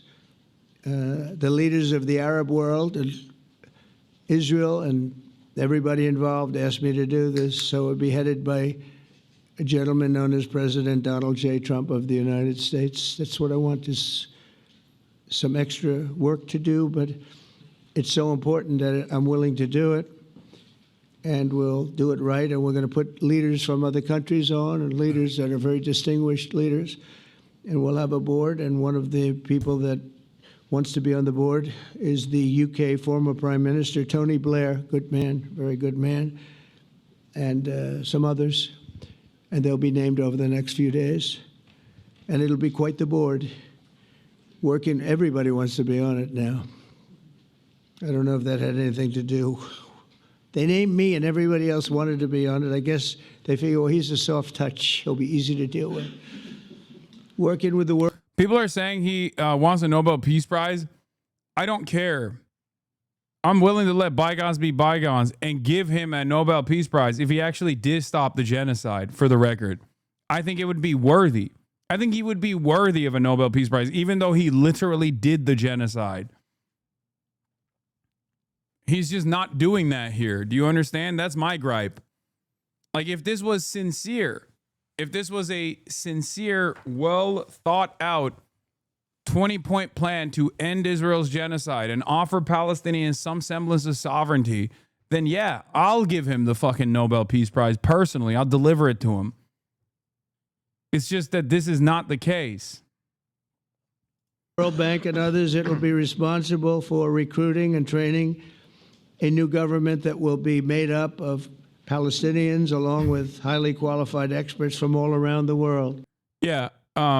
Bruno Moches also reports the same thing that I've been talking about, which is, let's see, there was a ceasefire in January and people talked how tough with Israel Trump was. When Netanyahu got tired of it, he restarted the war, and no one from Trump to the Western media even cared to note that he had violated a solemn agreement with U.S. guarantees. In fact, back in March, he restarted the war with a full food blockade. Most likely scenario now is hostages are released, only thing Netanyahu is criticized for, and Israel resumes the genocide. That is precisely what's going to happen. And the reason why I say it's precisely what's going to happen is because that's the only thing that the Israeli public gives a shit about. They don't actually care about like ending the genocide in the absence of like more international pressure, of course, because that might change down the line as well, which is why I stress the importance of continuing the fucking protests, continuing the demands for boycotts, divestments, and sanctions of the state of Israel. Okay, as long as it has occupational power over the Palestinians, as long as it continues its genocide. But like, remember, what, your fridge? What do you mean? My fridge is fine. Shut up. That is the only thing that could potentially make it so that Israel is less invested in the permanent death and destruction of all Palestinians in the Gaza Strip. At this stage, the only thing that is going to happen is if Hamas says yes to this, they pull the fucking hostages, they start the process of demilitarization. Even if they start the process of demilitarization, which I don't think Hamas would say yes to, or any Palestinian resistance group would say yes to, for the record. What I suspect is going to happen is basically what I suspect is going to happen is basically that Israel continues its death and destruction. Hamas and other terrorist factions will play no role in the board, but they'll play no role in the governance of Gaza at all, directly or indirectly. As you know, thousands of Hamas leaders have been killed and soldiers have been killed. And we can never forget October 7th, but thousands have paid the price for that. And now it's time to get our hostages back and get back to trying to build something that's really great and very important. In our meeting today, Prime Minister Netanyahu was very clear about his opposition to a Palestinian state. And he continuously mentions October 7th, and I understand that. Most people do. And I understand and respect his position on many things, but what he's doing today is so good for Israel. I notice that they have large crowds gathering in Israel all the time, and they have my name up. They like me for whatever reason, Bibi, I don't know, but they do like me.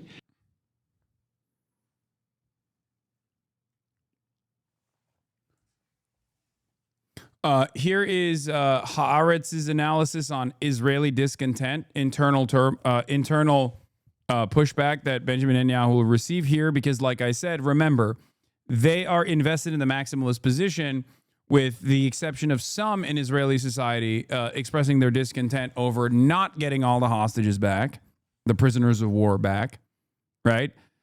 Amir Tiban from Haaretz says Netanyahu will face enormous pressure from within his coalition in the next day to thwart the plan, to toughen its conditions, and to convince Hamas that it's a conspiracy.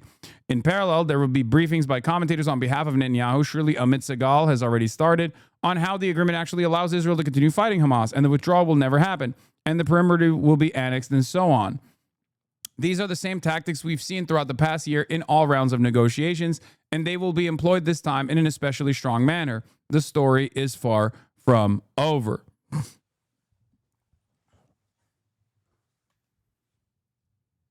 So Bibi is being anti-genocide compared to Israel government? Wait, what? No, dude. No. Benjamin Netanyahu cannot end this permanent war state, not only due to his own personal ambitions of like remaining in power, not withstanding any sort of trial whatsoever, but also because he understands that the moment that this genocide ends is a moment where the world recognizes it for what it is.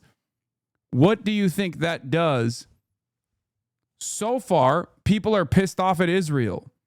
I keep repeating over and over again that this is the most popular Israel will be at the global stage. Tomorrow, it will be less popular. Once there are more eyes, more Western eyes on what Israel has done, once the dust is settled, okay, it's fucking over.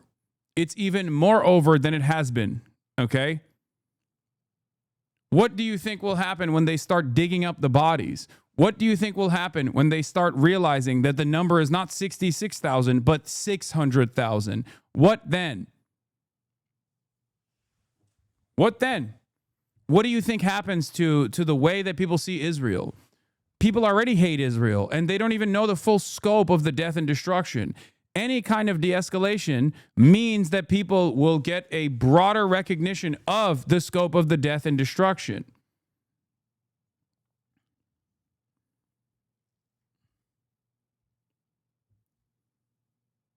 No matter how hard they try to like monitor TikTok and change the narrative and whatnot, I don't think they will succeed.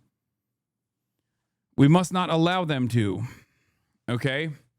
And I think in the aftermath of that, public pressure from Western populations will grow even more against Israel, and Israel's pariah status will solidify in the international stage, and there will be even more recognition for boycotts, divestments, and sanctions against the state of Israel from Western populations, which will cause the Israeli population to recalculate their unlimited genocide position.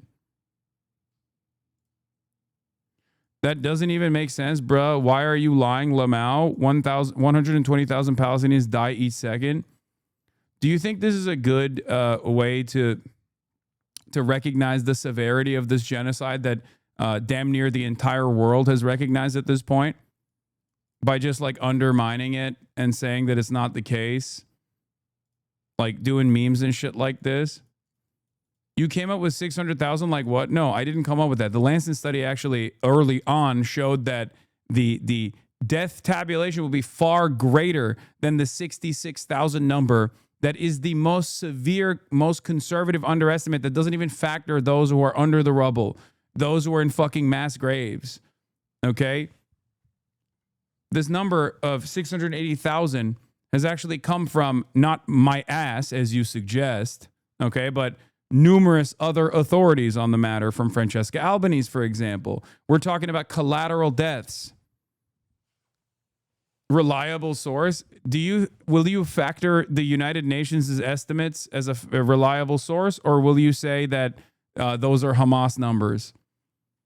Because when I do present to you a reliable source, you're going to say the Lancet is Hamas. The Lancet numbers are even higher than that, for the record.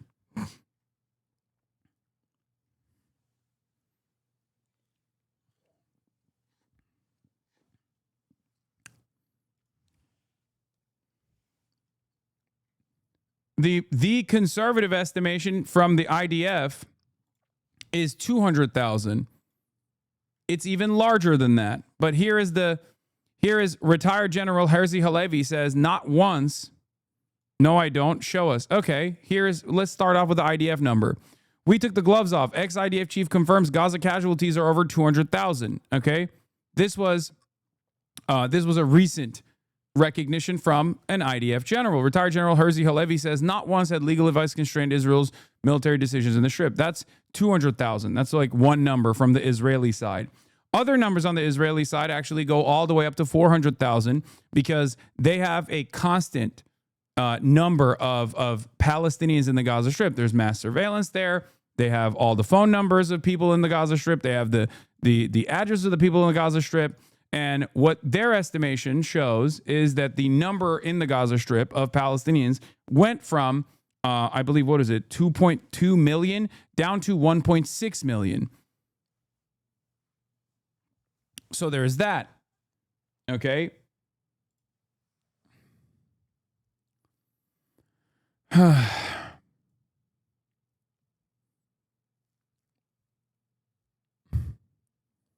And as far as the last assessments that have come from Lancet, with the collateral damage added on, the collateral deaths that are added on, the special rapporteur for the occupied Palestinian territories, Francesca Albanese, in a press briefing, said that the number is far higher than 65,000. We shall start to thinking of 680,000 because this is the number that some scholars and scientists claim being the real death toll in Gaza. So no article, nice. Wait, what? I'm walking through. Wait, what do you mean? I just showed you the Israeli numbers. One Israeli number from a general saying 200,000, and the rapporteur for the special rapporteur for the occupied territories saying that the number is far higher than that, probably around 680,000, given the Lancet studies.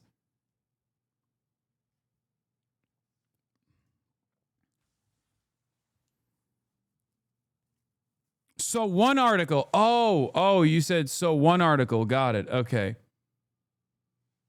You said, can you show me some articles? Which I did. It's not even one article. It's multiple. But also, you then turned around and said, oh, so one article. Got it. Okay.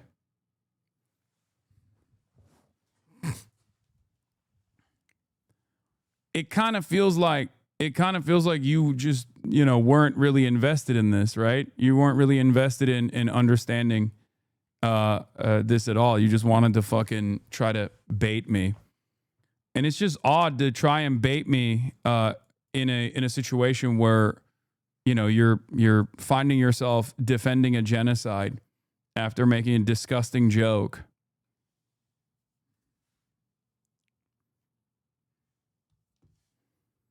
No, I don't. Okay, nice, man. I mean, this is some Nazi shit, right? I mean, this is like no different than the Nazis that in the aftermath of the Holocaust will turn around and be like, well, the real numbers are 271,000, as though that would be appropriate in any way, shape, or form, by the way.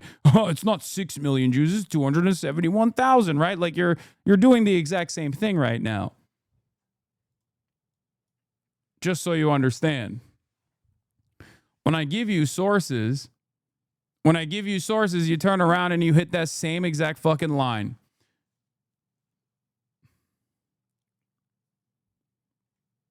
Anyway, the walls are closing in on people such as yourself, so this is your last breath of this is the last gasp of air that you have. Every day that passes, more and more people are cognizant of the death toll, more and more people are cognizant of the genocide. And every day that passes, there are less people such as yourself that will turn around and try to engage in genocide denial. Ori Goldberg says, Israelis spend most of their time in generating and perpetuating self-delusion. The main delusion is that Israel will be forgiven, that this too... Hold on. Doors open. Israel will be forgiven, that this too shall pass, that the world will come to its senses and realize that sometimes good people do bad things. On the other hand, we cannot look away from our fall, counting the minutes and seconds until we are thrown out of the UEFA and FIFA or thrown out of the Eurovision Song Contest. This is that same dialectic of genocide, the one that kills Israel and Israelis just as we continue to slaughter Palestinians. It isn't about knowledge or moral agency. Israelis have never passed that test, having fantasized about the removal of Palestinians and having fulfilled Jewish supremacy since Israel's inception. It's about the dance macabre, the physics of choosing solipsism and imminent death. Israelis have made their choice. Having done so, our demise justifies our course of action as much as our wholesale murder of Palestinians. The only way we have of proving ourselves right includes being hated up to the edge of the abyss. How would we know who we are otherwise? We have no morals from the edge of the abyss. It is just one small step. We took it.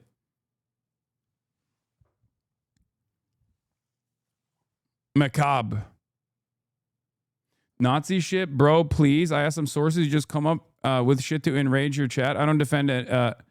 Wait, what is this? I asked sources. You guys keep moving the goalposts. Lamau, bro showed one article, 1.5 at best. Brother, it is up to you to investigate further at this point. I gave you articles. You can just turn around and start saying the same Hasbro talking points about how Francesca Albanese is actually a fucking anti-Semite or some shit. Okay, this is your opportunity. I already gave you an article. You just refuse to fucking look at it. Okay? I don't know why you're still behaving like a goddamn bot in the chat. I'm not actually banning you because I hope that you can learn, okay?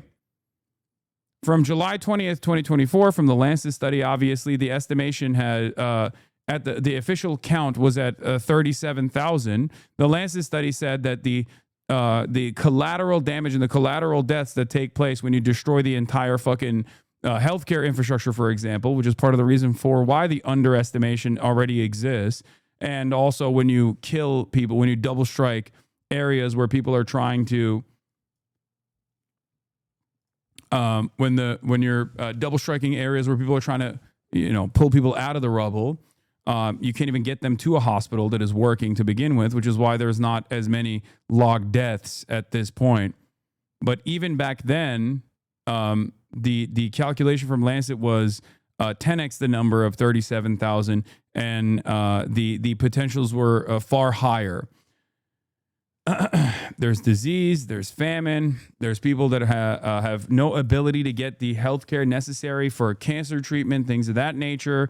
When you don't get your insulin, when you have diabetes, you die. There are so many other factors at play here, but there have been numerous tabulations at this point that show that the number is far higher than the 66,000. Now, you also did not actually say, where are the articles here? You lied and said that I pulled this number out of my ass. I hadn't. I showed you exactly who had given the estimation. Francesca Albanese, the special rapporteur. And in the process, I showed you exactly where these estimations were coming from. And you are still acting as though this is not the case. Perhaps it is you who is a little bit misguided here, don't you think? Especially considering that even if the numbers were 66,000, that is still completely unacceptable.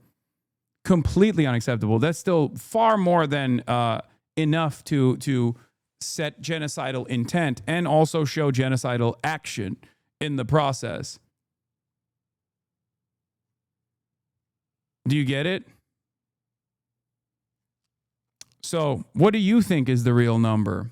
And what number of Palestinian children? I haven't said anything about the atrocities. So, asking credible sources making me a Nazi, bot, pedo, and whatnot. I don't know where you're coming from this, but yes, it is akin to the Nazi denial of the Holocaust when I give you an actual source and then you move the goalposts and say, that's not a real source. But you're too cowardly and too pussy to say that with your full chest. So you have to act as though you actually had a genuine ambition to understand the truth here. But we all know exactly what you're doing. I gave you the dignity. I offered you the dignity of a response in this process instead of immediately yeeting you out of this fucking Twitch chat. And you have once again shown that you are not invested in understanding the truth whatsoever. You're not invested in dialogue whatsoever.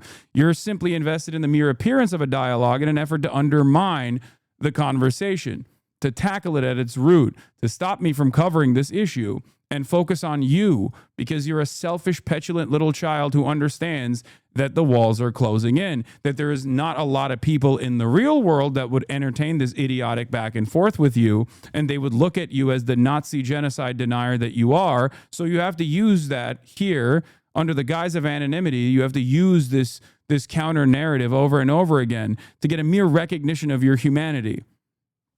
It's okay, though.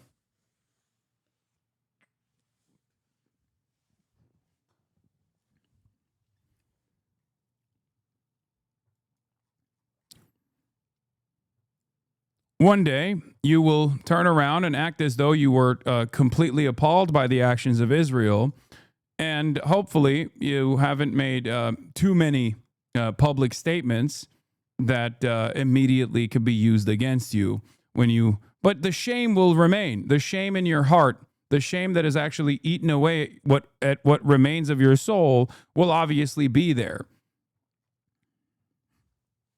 You know.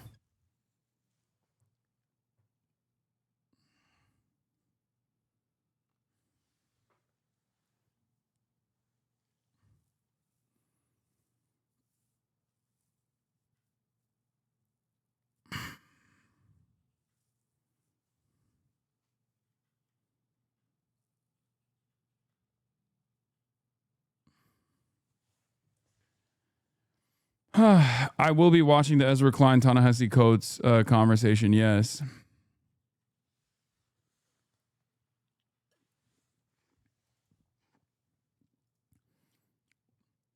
The mere fact that you recognize that your silly ass statement originally was simply in jest, so you can try to get my attention, means that you're already on the retreat. And the reason you should examine why you so quickly went back on the retreat. It's because you also deep down recognize that this is an unsustainable situation. It is impossible to defend. So I urge you to take the next step and stop doing this. Okay?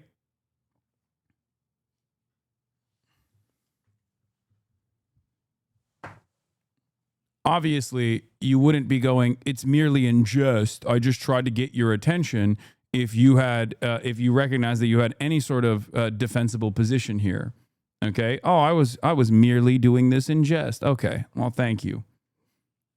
Merely defending the genocide in jest so I can get your attention, so we can together arrive at the truth. Anyway, here's some additionals. Map of the phase withdrawal. We already covered it. Morning thread is getting long, so I'm starting a new thread for the day. Says Barry, Trump and Netanyahu are about to give a press conference. Earlier, Yemen struck a vessel in the Gulf of Aden. Complex resistance ambushes in Gaza that took place. Trump hasn't really said anything that wasn't already in the 21-point plan that was revealed yesterday. Still speaking in vague terms. It doesn't sound like Hamas has received a formal offer. IDF spokesperson lies and does not report accurately the truth about the number of wounded in Gaza, so you won't know. There are more wounded today, says Hadashat Bezmen. This is, of course, about the security incidents that took place in Gaza yesterday and today. The Israeli occupying force publishes that 5 occupation soldiers were critically injured in battles today, with 11 total casualties so far. The large ambush involved 5 resistance fighters placing explosives on 2 troop carriers. Another battle involved the targeting of a Merkava tank with anti-tank weapons. For those wondering why big Israeli accounts would talk like that about the IDF spokesperson, a lot of commentators are upset with the way the IDF censor has been covering their operations in Gaza and have begun openly criticizing them and the spokesperson. Because as you know, there is an IDF censor on all of the information that is revealed to the Israeli public by Israeli news sources. This is a real thing. Israel doesn't have free speech. They've always censored whatever information that the Israeli population sees, whatever the information that the global population sees. They've actually gone as far as to literally arrest Israeli Jewish journalists as well. And in that same process, Israeli society has gotten more and more frustrated because they can see the casualties because they're so close to the actual impact of the resistance against Israel's genocide, and they get frustrated because the IDF is seemingly on this like death mission and are receiving a militant response that ends up with Israeli soldiers in hospitals. Netanyahu is teeing up the possibility for Hamas to reject the deal, threatening to do this the hard way, still hearing lots of vague terms with no guarantees coming out of Trump's mouth. There's been no language that rules out a Lebanon-style ceasefire. The press conference is concluded. It was awful. They refused to take questions from the press pool, claiming that the paperwork was still being signed, so they couldn't possibly take questions. Mahmoud Mardawi, the Trump plan has not reached us or the Palestinian Party so far, and we have not reviewed it, but its terms are close to the Israeli vision. As expected, Netanyahu presents his many conditions for not actually ending the war, like you guys did to Armenians, like you guys did in the 1900s, like you guys did to Armenians.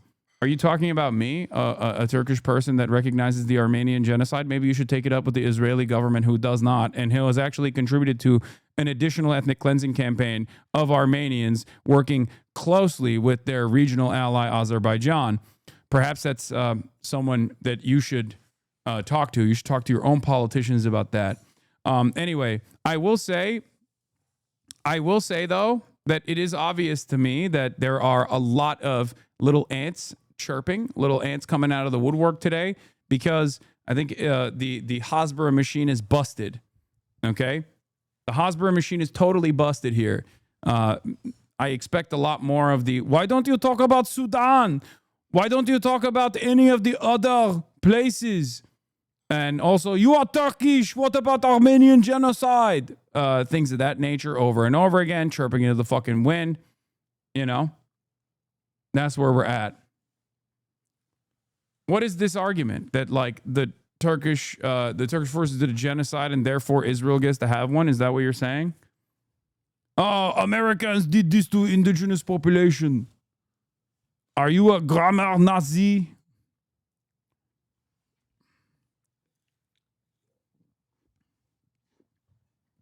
Following for 5 years, previously subscribed for 3 months? Yes. This is an October 7th lever, most likely.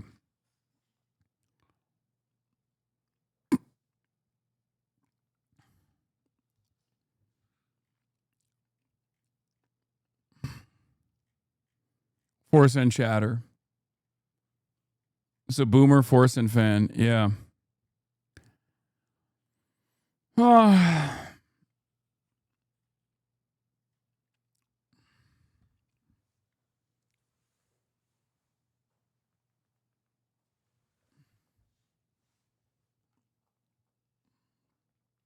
Anyway, what is announced in Trump's plan is vague and uncertain. What happened was an attempt to stifle international momentum and recognitions of the Palestinian state, says Mahmoud Mardawi.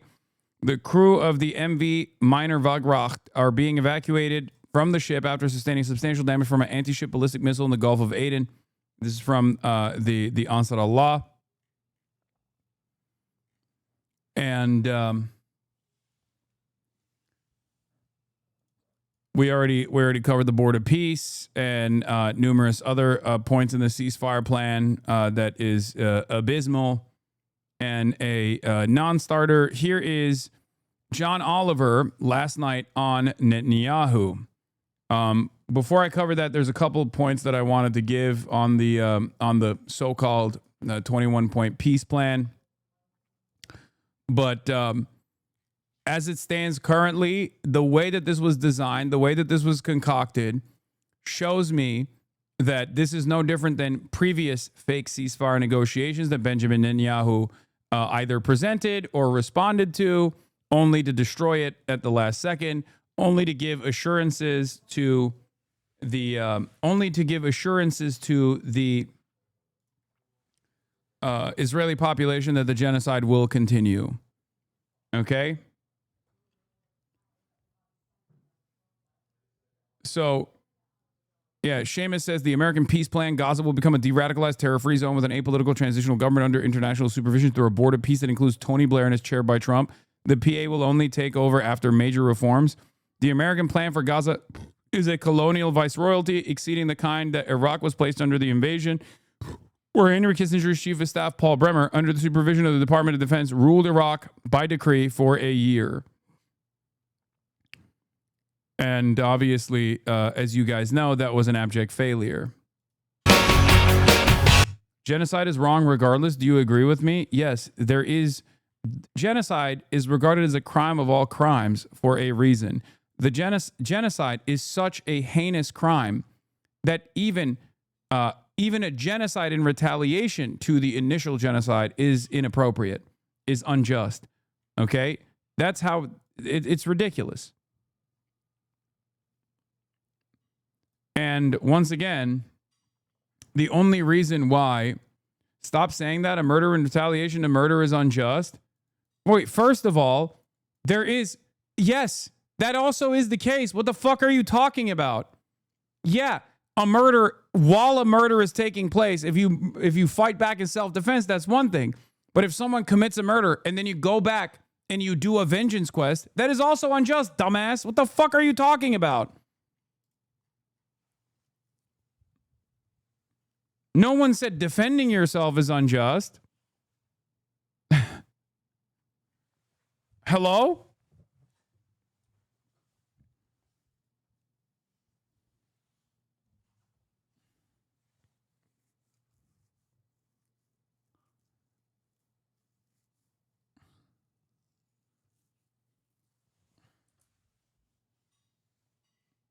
Maybe he was saying, no, a murder against murder is also unjust. Stop saying genocide is the only thing that is unjust.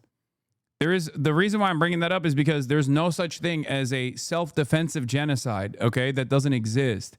Whereas there can be a death or murder in an act of self-defense. But there can never be a genocide as an act of self-defense. Do you not understand?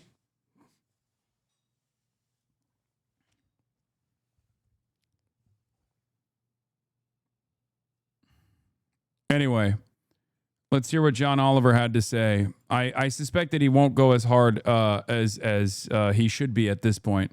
So for the record, like my assessment here is that I always call this the so-called peace process deliberately because words have meaning.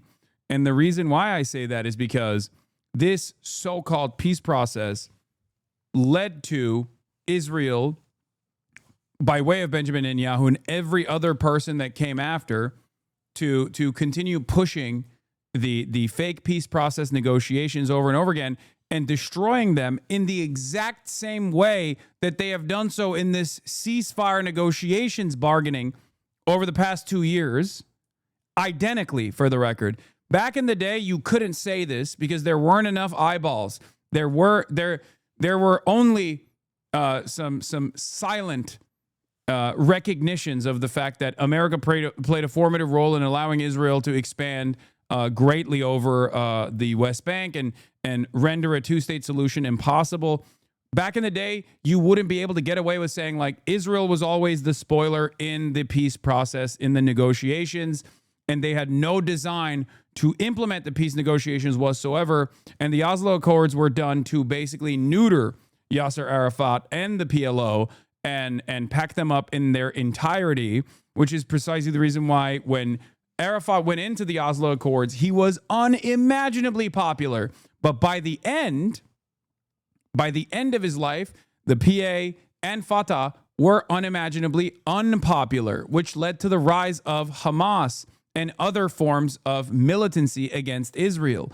Make sure you understand this, because Israel, every step of the way, destroyed any notion of negotiations, and America, just like under the guidance of Anthony Blinken with Joe Biden and also with Witkoff and Donald Trump, played the role of protective cover for Israel, laying the blame squarely on Arafat. Remember that.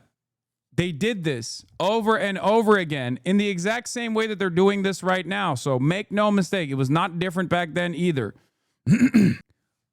I don't think this is correct. I think that I think that it wasn't just the Hamas bombings. I think that Israeli society very clearly, like the majorities of Israeli society very clearly, did not even want any recognition of Palestinian statehood and despised the Oslo Accords. Was there a much larger population in Israel at the time that wanted a two-state solution in comparison to Israeli society now? Abso-fucking-lutely. That is true. Okay? Otherwise, you wouldn't have Rabin taking the initiative at all. Having said that, is that useful to point out, though?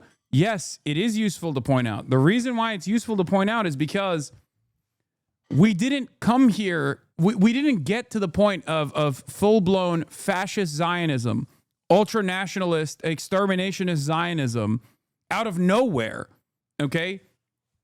A society that looked at any recognition, which Rabin's own admission was a not full-blown statehood for the Palestinians, but something, a state minus, I believe he referenced it as at the time, leading up to the Oslo Accords. He literally said that it wasn't a full-blown state recognition for the Palestinians. It was less than a state, right? And Rabin himself was also not exactly a peacekeeper either, okay? He was famous for demanding in the First Intifada, as the head of the internal security, to break the hands of all the Palestinians, because the symbol of resistance in the First Intifada was like throwing rocks at armored personnel carriers, and they did. Thousands of children had their hands broken and arms broken at the directive of Rabin, for the record, to destroy the symbol of resistance, because we say the First Intifada was fought with work stoppages and rocks, basically, even though it did ultimately turn into an incredibly bloody affair for the Palestinians, of course, as always. And the second one, in the aftermath of numerous acts of terror that the Palestinian civilian population was subjected to, both in the hands of the Israeli occupational forces and also in the hands of direct violence coming from psychopathic Kahanis, for example, that their methods actually evolved, and they did become more bloody. They did start targeting civilians, for example, instead of just simply targeting the occupational forces and the police force. They started targeting civilians with the bus bombings and whatnot. That was the second Intifada. But the intensity of the violence in resistance against the apartheid was, as always, set by the occupational forces. The more violent the occupational forces got, the more violent its response got. People try to make it seem as though the Palestinians were not a partner in peace. Meanwhile, they refuse to reckon with Israel's, they refuse to reckon with the much more consequential aspect of Israeli society and their lack of recognition or their lack of interest in negotiating with the Palestinians at all.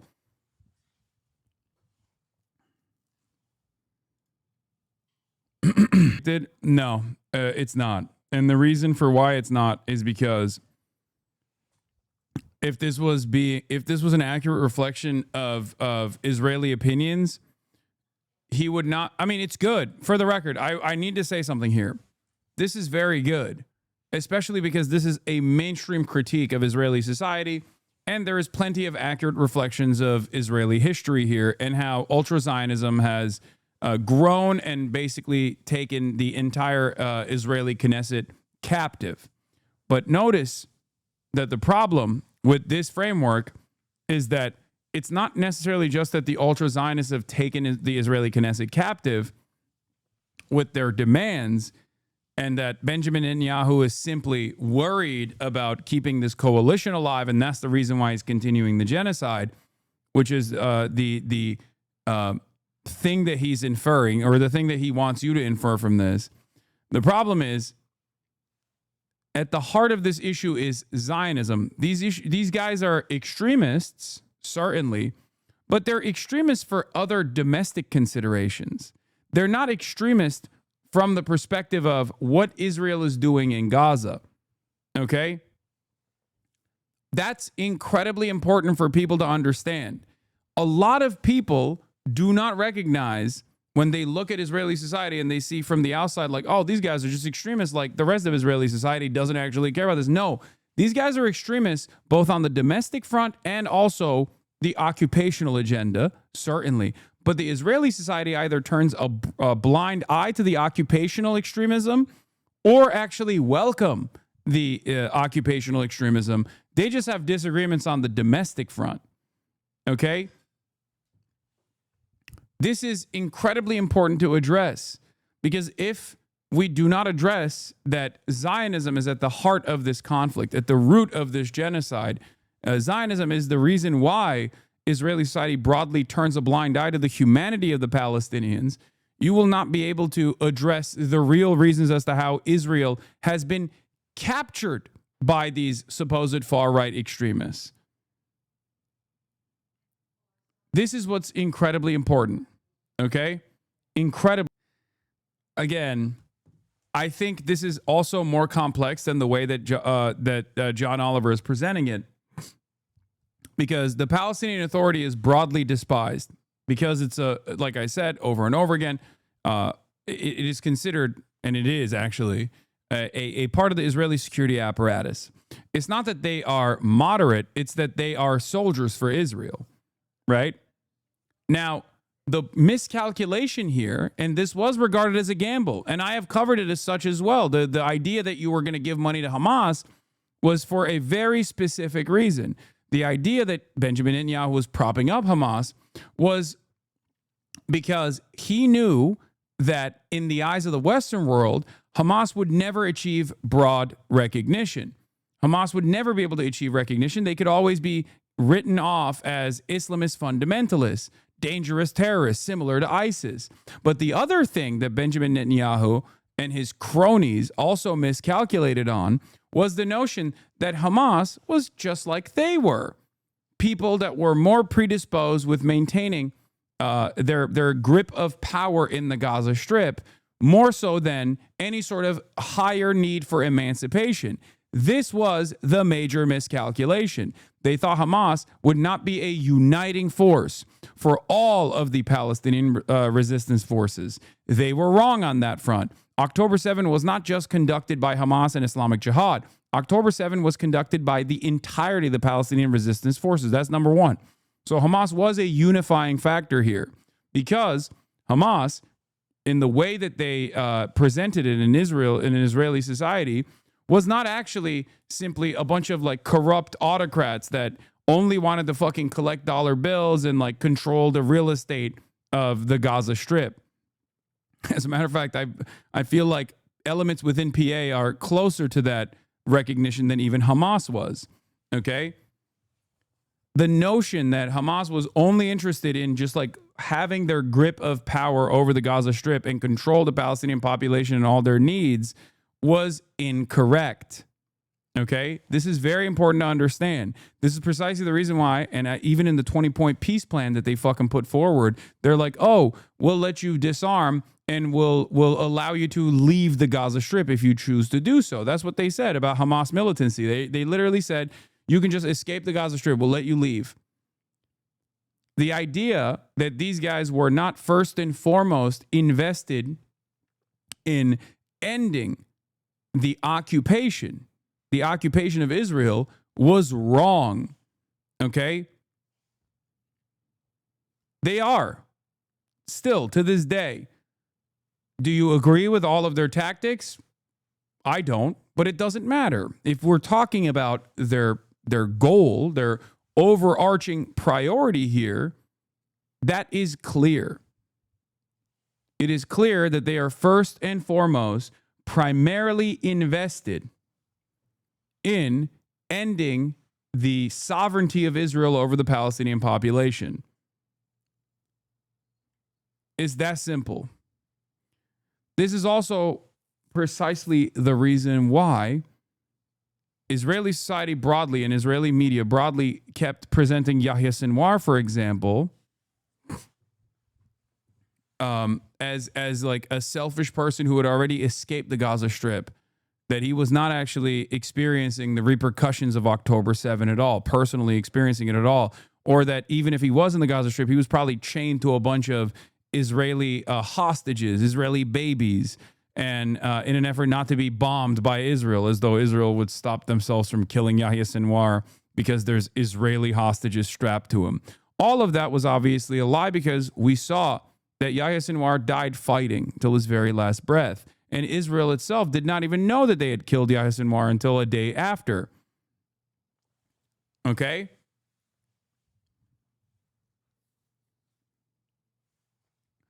Conflating the political bureau in Qatar with fighters in Gaza.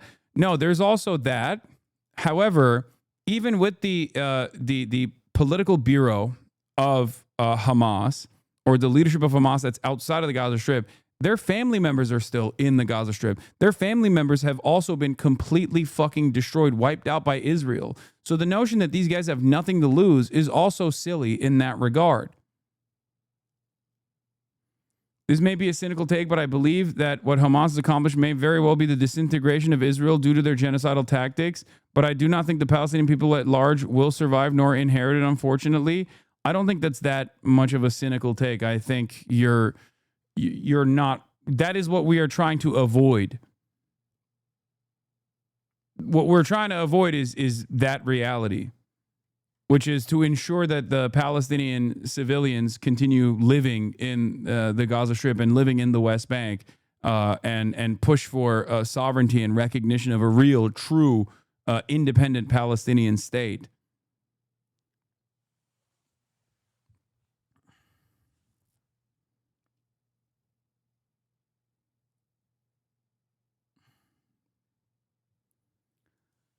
Yeah, Dropsite also is basically saying what I said earlier, by the way, as far as the peace plan goes, the so-called 20-point peace plan.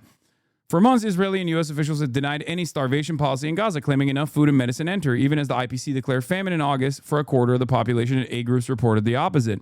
Buried in Netanyahu and Trump's 20-point plan is a striking admission. Aid is being withheld. Point 7, upon acceptance of this agreement, full aid will be immediately sent into the Gaza Strip. Do not let people get away with this. This is a full-blown recognition of what they have done. As I said when I covered earlier the 20-point peace plan, so-called peace plan. Israeli newspaper owned by the Adelson family, Israel Hayom, tells its readers, don't worry, Netanyahu won't abide by the deal anyway. It's already started. As I told you, this is what they were going to do. At least mention that part. But this is twofold. This is twofold. Once again, it's because he thought Hamas was like a corrupt force that wasn't really invested in undermining Israeli sovereignty and was simply invested in like being in a position of power. Okay?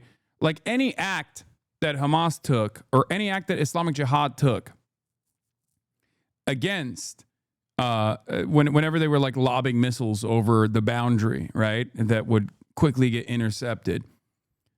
Israel saw that as like, oh, these guys are just flexing because they want to be more popular, because they want to control the Palestinian population. They didn't realize that was, they didn't realize that all of those reactions were because Hamas was trying to enforce some kind of detente, some kind of restriction, or some kind of repercussion for Israel's actions in the West Bank. Okay? The thing that I don't appreciate about John Oliver's coverage here is that it basically, once again, whether this is deliberate or not, and I don't think it's deliberate. I think this is just a Western focus on this issue. So many people just like don't understand the complexities of I guess, Palestinian existence or their own personal ambitions here. It's like virtually impossible for them to dive a little bit deeper into the subject matter. But this makes it seem as though the Palestinian Authority is just a more moderate force that every Palestinian would be perfectly happy with existing under, and that Hamas is this like incredibly militant force that's like devastating for the Palestinian population. Now, for the record, Hamas is also not exactly the most popular force in terms of governance either. There are a million different reasons as to why people might not like who rules over them. Do you like the Trump administration, for example? No, but the Trump administration rules over us, okay? There are a million different domestic reasons as to why the Palestinians would not be happy with Hamas as well. This isn't to say that like Hamas is the most popular figure either. It's just more popular than the Palestinian Authority. And the reason for why it's more popular than the Palestinian Authority is because of its militancy, its militant response against Israel. Because Palestinians broadly understand that they've been pushed into a corner and that the peace talks, the so-called peace talks, have been an abject fucking failure. And of course, just as the American sanctions regime against enemies of the United States are done so to invite some sort of resistance against the leadership, whether it be Maduro in Venezuela or whether it be the Cuban government in Cuba, the Israeli blockade has understandably also created a tremendous amount of anger and resentment towards the governing party which happens to be Hamas.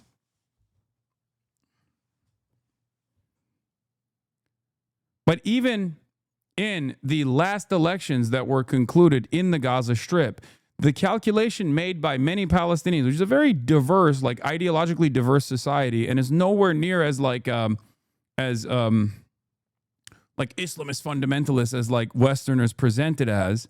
The calculation was not done on Hamas and its domestic affairs. Like they were like, oh yeah, we want to have like some sort of like morality police or whatever the fuck the Westerners presented as.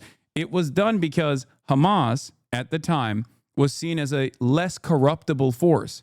A vote for Hamas at that time was a vote against corruption, because Fatah, and this is their own recognition in 2006, Fatah itself had told George W. Bush that they were not ready for an election at all because Palestinian society broadly despised the Fatah leadership and the Palestinian Authority, because they saw the Palestinian Authority as a collaborative force with the Israeli security apparatus. They saw the PA and they saw Fatah as corrupt. They saw Hamas as uncorruptible. I haven't seen you give a single reason why Zionism is supremacist. Listen to Hasan is not a reason. Israel's a Nazi state is true, but not a reason. Zionism is supremacist.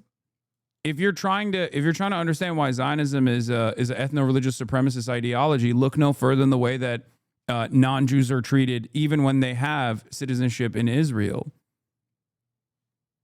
100%. Zionism, from its inception to its final solution defense at this point, has always been an ethno-religious supremacist ideology. Israel is an ethno-state. Israel has a grand design for expansion as an ethno-state. Here, I'll give you a great example. Israeli society has two designations in its own demographics. This is not my association. This is just simply theirs. Jew and Arab. This means that Armenian Christians are still bracketed under Arab, despite the fact that they're not Arab. Why? This also means that the Mizrahi and the Sephardic Jews, who are of Arab and sometimes Spanish descent, are also considered Jewish under the Israeli society's demographic designs. Itamar Ben-Gvir is a great example of this. Itamar Ben-Gvir himself is Mizrahi. He is a Kurdish Iraqi Jew. And yet in Israeli society, he is considered Jew and not Arab. As a matter of fact, if you were to talk to an Israeli Jewish person that has his direct ancestry tied back to any of the MENA nation states in the surrounding region, they would get offended if you were to say you're an Arab Jew. They would say, I'm not Arab. You can't be Arab and Jew. You can only be Jew. Arab means non-Jew. Why? Why is this the demographic designation that the Israeli state has designed?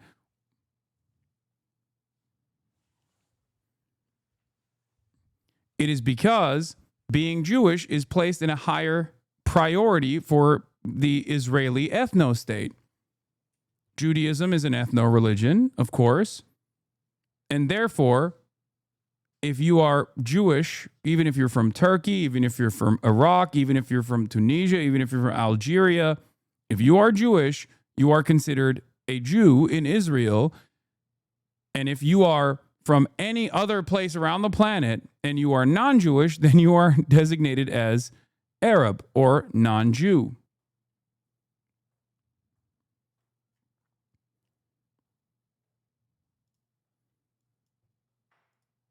Yeah, I mean, also, Knesset extends law banning Palestinian family unification for another year.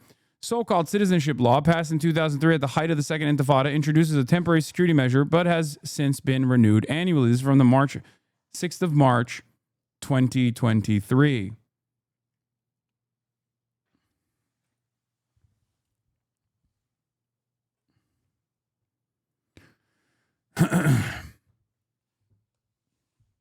You understand?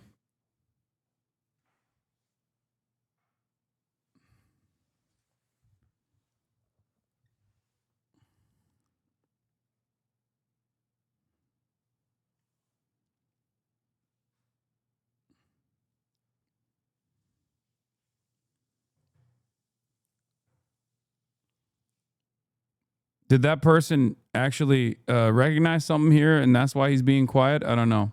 Always been an advocate, for the record, of BDS and initiatives such as that one to present, to heighten Israel's pariah state status, because those are the people that will not resist against Benjamin Netanyahu's war or genocide, but they will if their regular existence is threatened. They will do that if they can no longer withstand an academic boycott, for example. They will if they feel like they can't just go to fucking Greece or Cyprus without people turning around and being like, oh, you're fucking Israeli? Fuck you. They will if they can no longer participate in UEFA. They will if they can no longer participate in Eurovision. They will absolutely, for selfish reasons, decide that the apartheid cannot continue. Okay? You said that the Israeli society is severely censored. Is that partially why they don't advocate against genocide specifically? No, there are people who advocate against genocide. It's more so a lack of appetite to recognize the humanity of Palestinians and to recognize the genocide that's unfolding. This doesn't mean that there aren't people who are anti-Zionist Jews in Israel. There are plenty of them. There's almost all of them are in my chat at any given moment. Having said that, they are the first people that will recognize how incredibly reactionary Israeli society is and how incredibly fascist Israeli society has become. I think especially Americans in this community should understand that better than anybody else, because America is also bouldering in the direction of full-blown fascism.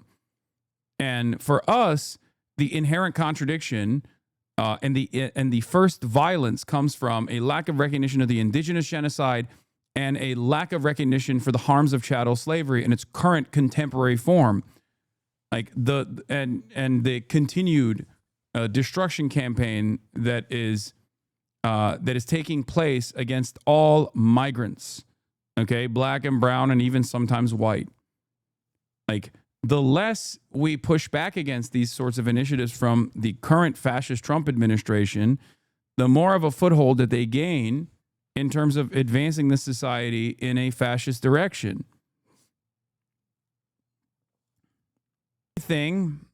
The only thing that I agree with in terms of like Benjamin Netanyahu's coalition imploding is that it makes it all the more, it makes it harder for Israel to very quickly recover from that and to continue its genocidal campaign.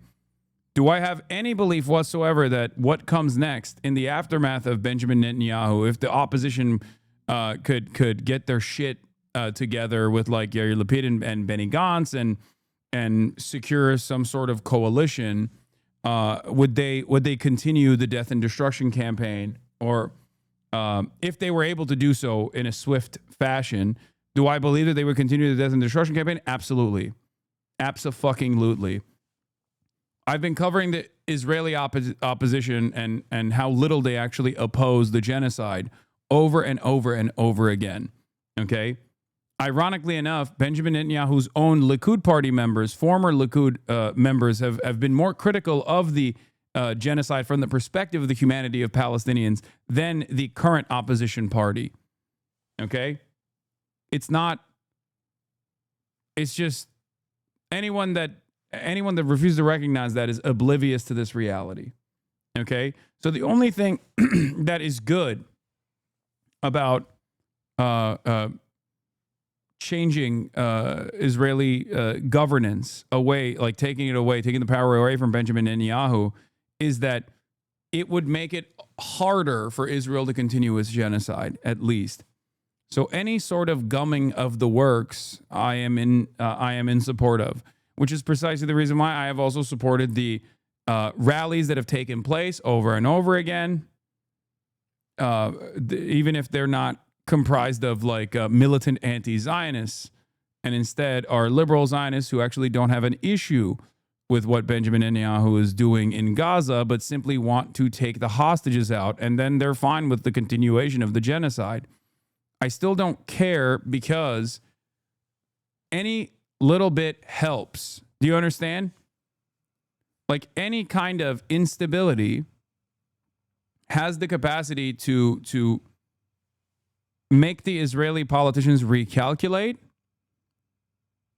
Just like any kind of pressure in the Western world and any kind of separation of Western powers away from the United States and its unlimited loyalty to Israel will make the American government recalculate its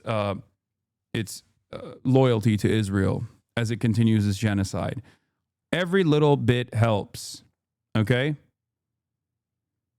How do people not understand that this is our internal politics if we have more selected enemy and a competent Hitler in power? Yeah.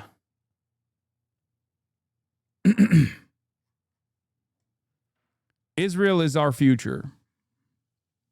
Zionism, oh, this guy's still going. If Zionism has always been supremacist, why can't a form of Zionism exist that doesn't deny rights? Your logic is can't ever change. Why not? Zionism is fascism, brother. I don't know why it's so fucking hard for you to comprehend. Maybe it's because Jews were the victims of the Holocaust alongside many others, but that's probably the reason why it's so hard for you to think about it as anything but like Jewish self-determination. Okay, but it wouldn't be Zionism if it factored in all of the other people in the outgroup as full-blown human beings and citizens of whatever state that remains in this region. Okay, that's my advocacy. My advocacy is for a singular, solitary, secular nation state that gives the Palestinians a right to return and offers reparations to the Palestinians for the harm that they have experienced over the course of the past 100 fucking years. Okay? That's what I believe. And the reason why I advocate for one state is because I believe that the two-state conversation has already created one state, one sovereign Israeli state that has designed Bantustans and ghettoized Palestinians into a non-contiguous state in the West Bank and another open-air concentration camp that is currently being ethnically cleansed by Israel right now in Gaza Strip. Just as there cannot be a form of white supremacist Nazism that actually factors the humanity of all of those who are in the outgroup that must be excised and cast aside. Dude, do you think this is an appropriate time? It's time to lock back in on that diet and thirst trap again, Unc. Do you think 32-month subscriber? While I'm in the process of describing Israel's genocidal design, do you feel like this is an appropriate time to bring this in? Like, there's other times where you can do that, but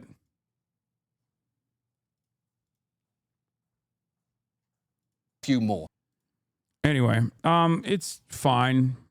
It's not my favorite coverage, but it's pretty good for mainstream news. I was right about like not going hard enough.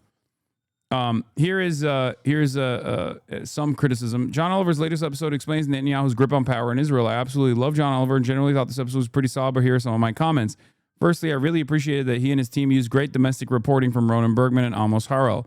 Not a big fan of Ronan Bergman, by the way, but whatever. Covering many of the internal crises which characterized Bibi's tenure and Sarah's insanity, though he didn't mention some of the funniest stuff, including his fail son, Yair. I thought his coverage of Bibi's incitement following Rabin's signing of the Oslo Accords and his dedication to thwarting peace process was sharp and poignant. He very excellently and succinctly distilled why the Abraham Accords were so problematic.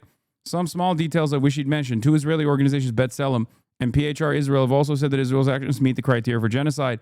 Trump's reckless decision to pull out of the JCPOA he mentioned at the time, but it's relevant here.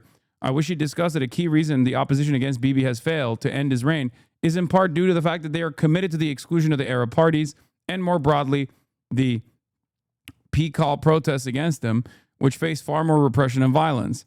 Americans in general, I think, are unaware that the systematic disdain for Palestinians affects not only people in the occupied Palestinian territories, but also 20% of Israeli citizens. This is huge. This is very important. This also goes back to the same thing that I said about the distinction between liberal Zionism and anti-Zionism and the importance of recognizing that Zionism is a fascist ideology. Zionism is not about like having peaceful means to develop a Jewish state in an area that was a land without people for a people without land, right? That's a lie. It's built on a lie. Palestinian citizens of Israel are an important and often overlooked part of Israel's political story. I think this might also help contextualize the gap between much of the Israeli public hates Netanyahu and much of Israeli public is indifferent to the Palestinian suffering in Gaza. All that said, I'm really glad that John Oliver did this piece, and I applaud him for continuing to cover this issue with moral clarity. Also, I am not sure what or how much would change in Gaza were Bibi to lose the next election. Of course, I want him out too, but his successor will likely be someone like Naftali Bennett, who shares Bibi's jingoistic vision. The country still leans heavily rightwards. The domination of the Palestinian population, both in the West Bank and in Gaza, and the Palestinian citizens of Israel, what the Israeli society broadly calls Arabs, the internal domination of them and the external, if you want to consider it to be like an external conquest, I think it's still a reflection of Israeli sovereignty, a violent design that they've created for all people who are non-Jews in the region. As long as that is left unaddressed, this will be the connective tissue that holds all of the different coalitions within Israeli politics together. They have differences in domestic affairs, but as long as they still demonstrate loyalty to the IDF and do not see it as a genocidal force or a violent force, and that will never happen because from seculars all the way to the Orthodox, they consider the IDF to be this separate moral fixture of Israeli society, for the record. Okay, but as long as there is no recognition of the apartheid design or the genocide that is going on, as long as Israeli society broadly still considers all kinds of violence that the Palestinians are subjected to be appropriate, or at least one that they can just ignore, nothing will change for the Palestinians, and Israeli society will continue to go further and further right wing. And in that further creep towards the right, the liberal Zionists will also consistently lose their civil liberties as well. Something that John Oliver literally mentioned when he talked about the Supreme Court protests. Okay?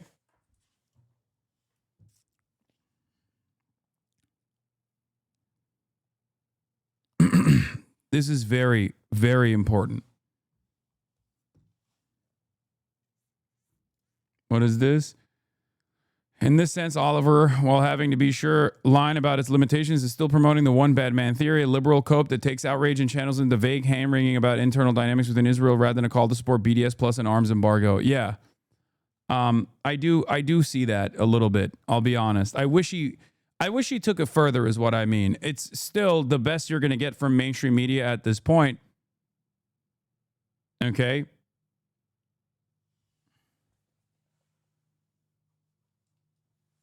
What? Hey, asshole, they are fucking burying everything with more bombs, more artillery, more debris. What if the truth never comes out about the real numbers and the West still thinks it's a little 60K genocide? Why do you not admit that that's a real dark possibility? Why are you calling me an asshole? The fuck?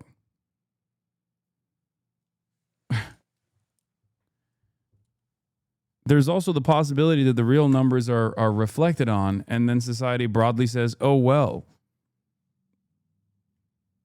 You know? There's also that, too. Oh, no, it might be a rewind victim. Hold on.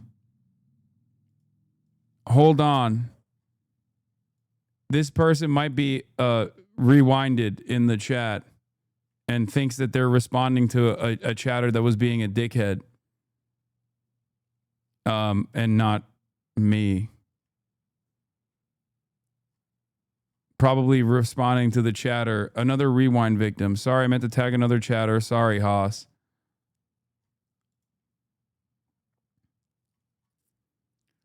Anyway, Quinnipiac, latest numbers from Quinnipiac, once again, is supporting Israel in the United States national interest. On October 2023, Democrats had a 76% opinion that supporting Israel was in the U.S. national interest.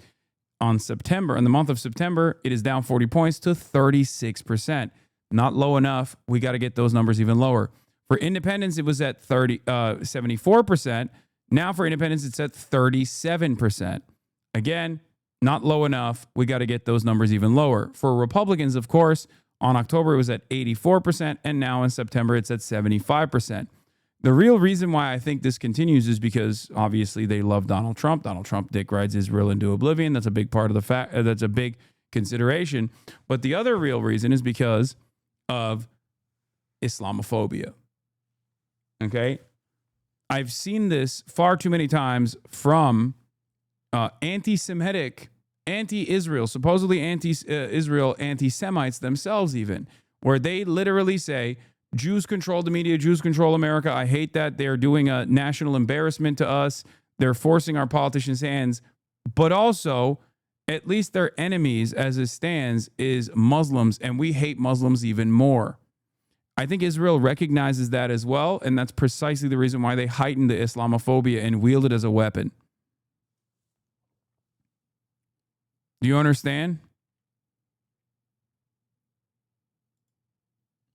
Yes, there's another poll that came out. 40% of Americans think Israel is intentionally killing civilians. 16% only say unintentionally. That number has grown from 22% in December to 40% now. And 25% say Israel's taking enough precautions to avoid civilian casualties. This is a devastating number. And it showcases, once again, how much power the American mainstream media still has over the minds of so many goddamn people. Okay? Make no mistake. It is crazy.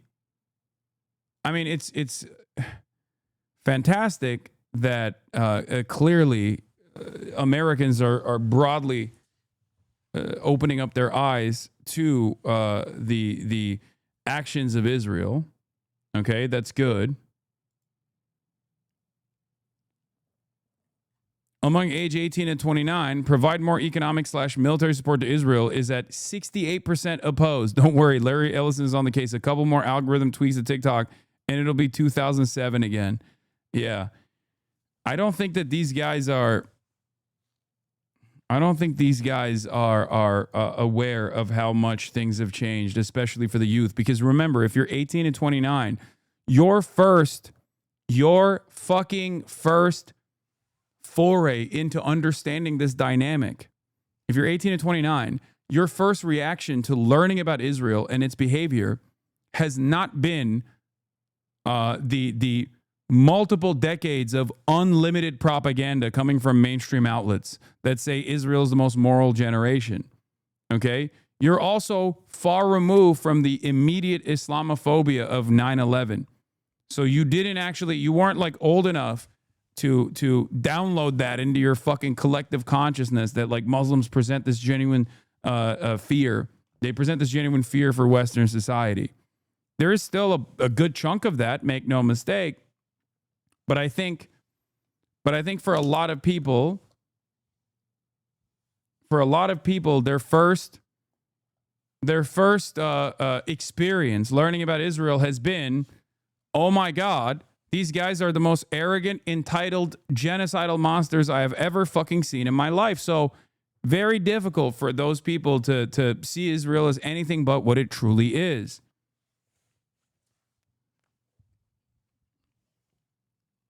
Do you understand? Who do you sympathize more with? 90% say Israel, 61% say Palestinians. Should Israel stop and continue military campaigns? 19% say continue. 69% for age 18 to 29 say stop. 66% say Israel is intentionally killing civilians. Okay? Anyway, yeah, I already covered this. Yes.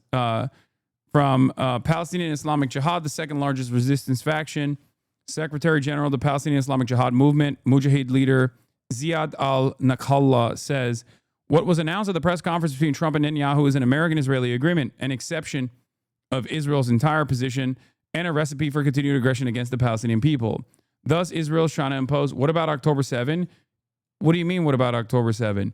In the immediate aftermath of October 7, there were a lot of people that were utterly horrified by all of the violence that they had seen.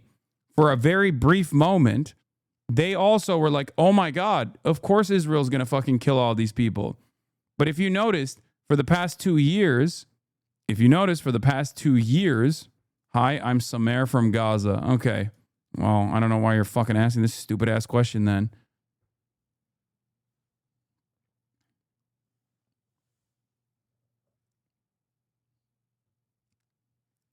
For the past 2 years, Israel's done a million October 7s and worse. So obviously people went from October 7 was terrifying to, oh my God, what Israel has done is incalculable and far worse than anything that the October 7 ever could have done.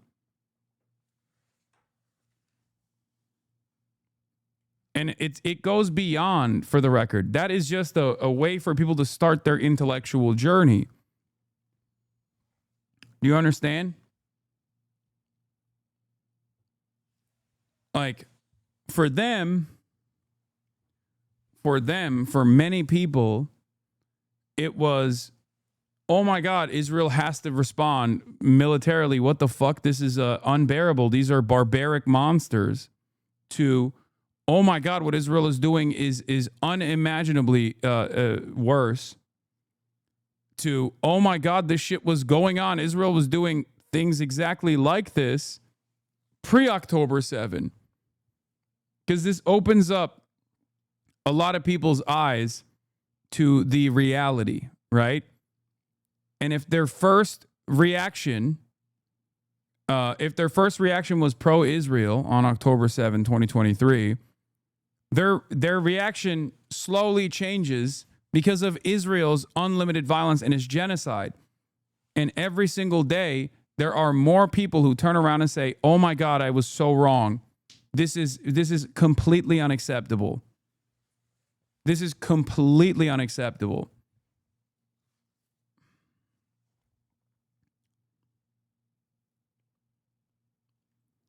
In 2023, a supermajority of Americans, 69%, believed it was in our national interest to support Israel. Today, that number is 47 and falling fast. Yet Israel seems only intent on accelerating what half the country now agrees is an ongoing genocide.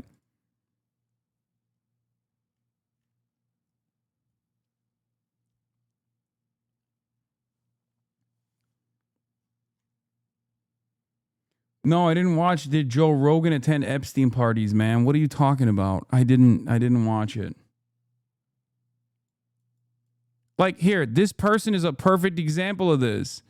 This person, until like only a couple months ago, was literally still like, you know, Hasan, I'm a fan of you, but I also see Ethan Klein's side on this. Like, only a couple months ago, I remember this username. Okay? That is the reason why I let bygones be bygones in many circumstances. Because, like, once you open your eyes to how one-sided this genocide is and how asymmetrical the disproportionate violence that Palestinians have been subjected to actually looks like throughout the inception of the Israeli nation state, and throughout 80 plus years of complete domination, okay, slowly but surely, people arrive at the position that I was at on October 6 and the same position that I was at on October 7 and October 8, 2023. The reason why people were so aggressive and trying to stamp out any sort of discontent that had this, that said, hold on now, there is a reason why October 7 happened. This is like, much more complex than you think it is. This is about apartheid. This is about Israel's death and destruction campaign that predated October 7. The reason why so many people were immediately fearful of that kind of statement and looked for ways in which they could justify why I was saying such a thing was because they just didn't know the history. Okay? They just did not know the history. Do you understand? They didn't know the history. That's it.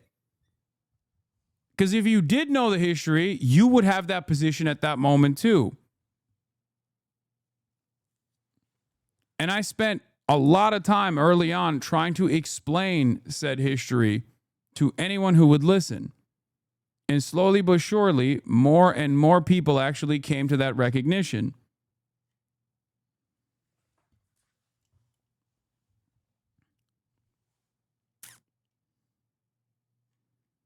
Do you understand? That's why, as long as I hear from someone, like, I would say Bernie Sanders is like, hold on his liberal Zionist position is unique, partially because he's old and partially because of his own personal connection to Israel. Most people don't operate like that. They don't just like stop at that version of liberal Zionism. Most people move far beyond that and go towards anti-Zionism. It takes time. It takes a lot of learning. It takes a lot of reading. It takes a lot of critical thinking. But once you have recognized that like Israel is the international rights violating party there, unless you are literally brain broken by Islamophobia, it is an inevitability that you will become an anti-Zionist. Do you understand? And even Bernie, in the aftermath of the UN recognition, while still fucking laying the blame on Hamas, openly recognized that it was a genocide. He was forced to.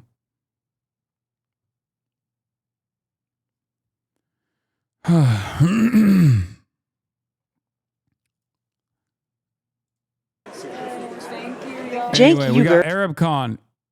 Cenk Uygur at Arab Khan. Is a bit of a celebrity at Arab Khan in Dearborn, Michigan. He is a host on the progressive and very popular online news network, The Young Turks, here to spread a message about America's elected leaders. They're corrupt. They're bad people. They take money from foreign governments and serve foreign governments. He's talking about politicians who take donations from pro-Israeli lobbies in a panel shooting down the idea that this specific criticism is anti-Semitic. Are you against, but I don't want to speak for you, the politicians taking money from the Israeli lobby? Yes, okay. But are you also in favor of politicians not taking money from Big Pharma?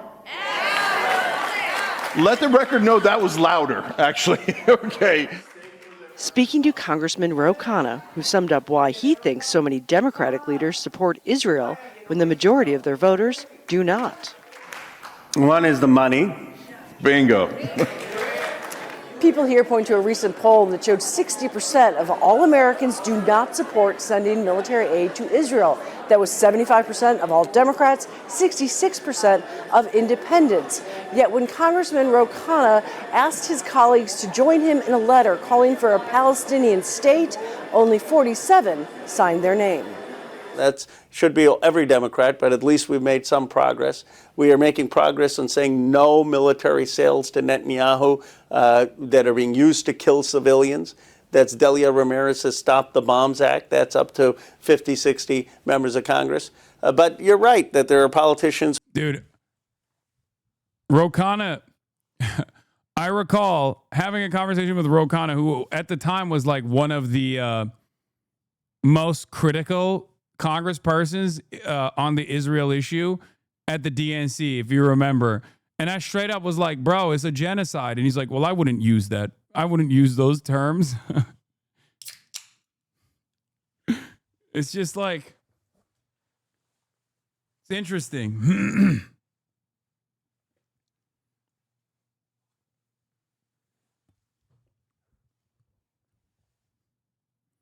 I asked Ro Khanna at his town hall a month ago, he still wouldn't call it a genocide. That's crazy.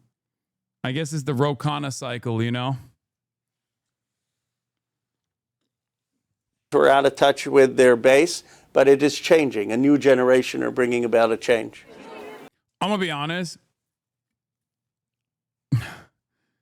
Every single day, I am more cognizant of the generational throw of the DNC for kicking me out of the DNC for calling into question a bunch of concerns that very clearly played a formative role in the Democratic Party losing the election. And I don't mean that because like I'm such an important figure or whatever. I mean just like it's once again emblematic of the way that they deal with this kind of stuff. Okay? Like it's not that I'm saying I'm an important fucking figure. I'm not, right? I'm irrelevant. But even an irrelevant figure such as myself getting that level of response from the Democrats shows that they were not invested whatsoever in addressing any of these problems.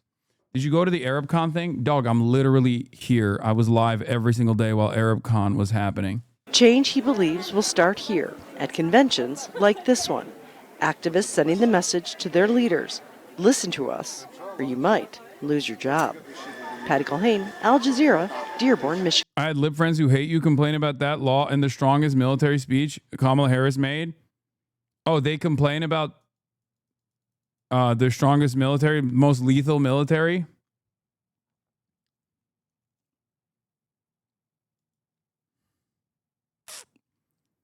"73% of Democratic voters and 62% of independents say they oppose economic and military support to Israel." Oh my Lord. We got to get those numbers up. We got to get those numbers up. We got to get those numbers up.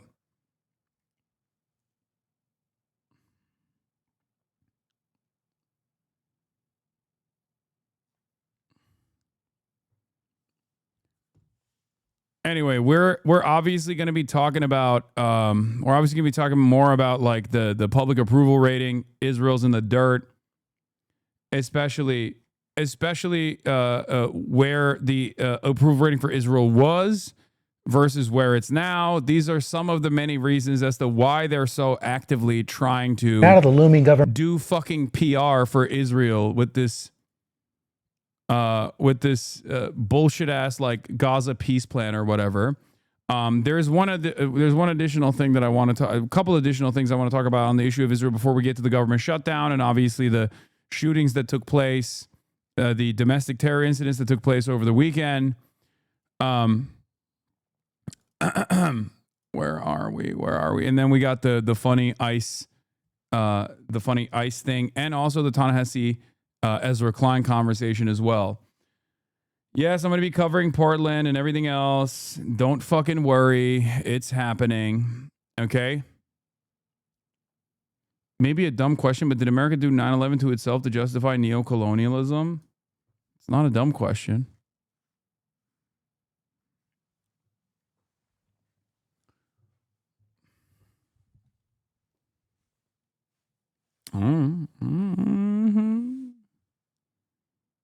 Did you already cover the peace deal? Yes. And by the way, if you are a subscriber to the Hasanabi broadcast, which is still 35% off as long as you get 5 subs plus, you can actually rewind. The rewind functionality exists.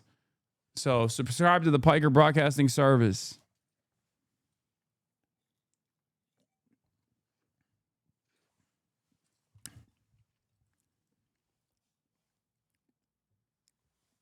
If you subscribe, then you can utilize the rewind function. If you give subs, other people can also become subscribers and utilize the rewind function.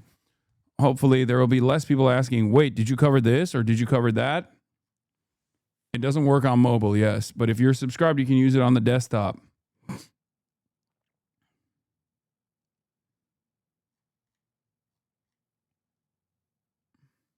Yeah. And then maybe with 950,000 more subs, maybe we can break Kai Cenat's 1 million subscriber record.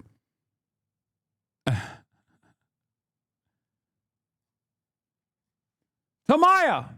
Thank you for the 20 big ones. Caked up bot.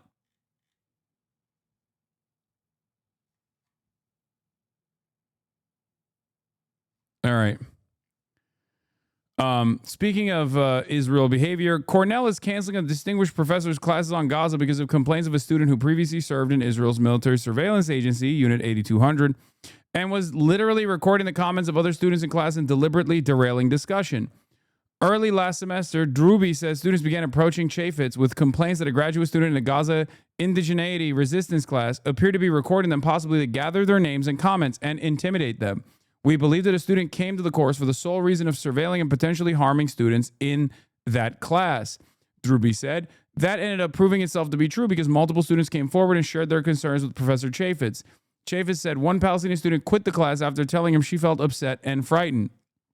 According to Chaffetz, the graduate student often steered conversations away from the assigned readings, which at that point mostly focused on the definitions of genocide and international law and on indigenous rights, to defend Israel's conduct in the war in Gaza and argue with others in the class. He clearly had not done the readings, Chaffetz said. It was disruptive. It's like the fucking pro-Israel gray names in my chat, but in real life. People who are pro-Israel are so psychotic that they just like behave as though they're anonymous gray names, but in real life, in a fucking classroom. Students taking a class on Palestine caught a literal spy from Israel's Unit 8200 snooping around and surveilling them, so naturally Cornell responded exactly how you'd expect. They canceled the class, accused the Jewish professor of anti-Semitism, and suspended him from teaching. Oh yeah, I forgot to mention, the professor who was teaching the class on the genocide in Gaza was Jewish. According to Chaffetz, the graduate student often steered a conversation. Chaffetz said he met with the graduate student in late January and spoke to him about concerns from his classmate. During the conversation, he asked the graduate student to drop the course, and by the next class, he did. Chaffetz said. The graduate student, Oren Renard, a PhD candidate in computer science whose identity was confirmed by other students in the class, previously served in Israel's elite military surveillance agency, Unit 8200, according to his LinkedIn profile.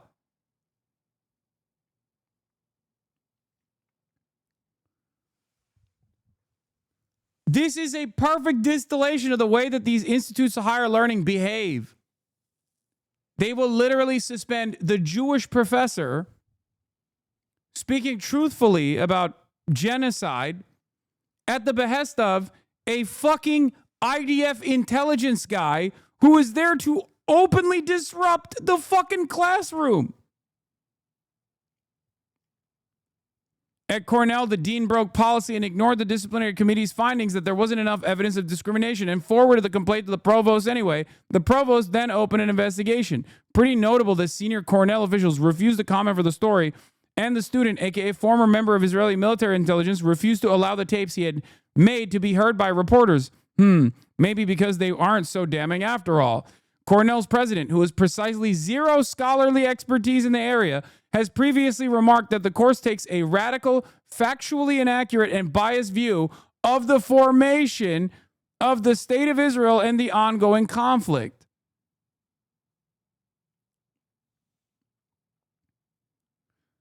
What will it take for America to say, God damn, dude, we got to fucking rid ourselves of this level of like surveillance from a foreign fucking apparatus and our institutes of higher learning?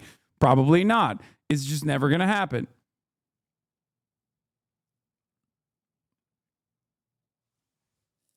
Not only is this like fake anti-Semitism smear bullshit, and it ends up literally getting a fucking Jewish professor suspended, it also leans into all of the anti-Semitic conspiracies. It at least makes my job a lot fucking harder when people come in and be like, Hasan, you mean the Jews don't control the media and all of the fucking formative apparatus of intelligentsia? Look at this. And it's like I have to explain to them that, well, the professor is fucking Jewish. Clearly, this is not a monolithic concept.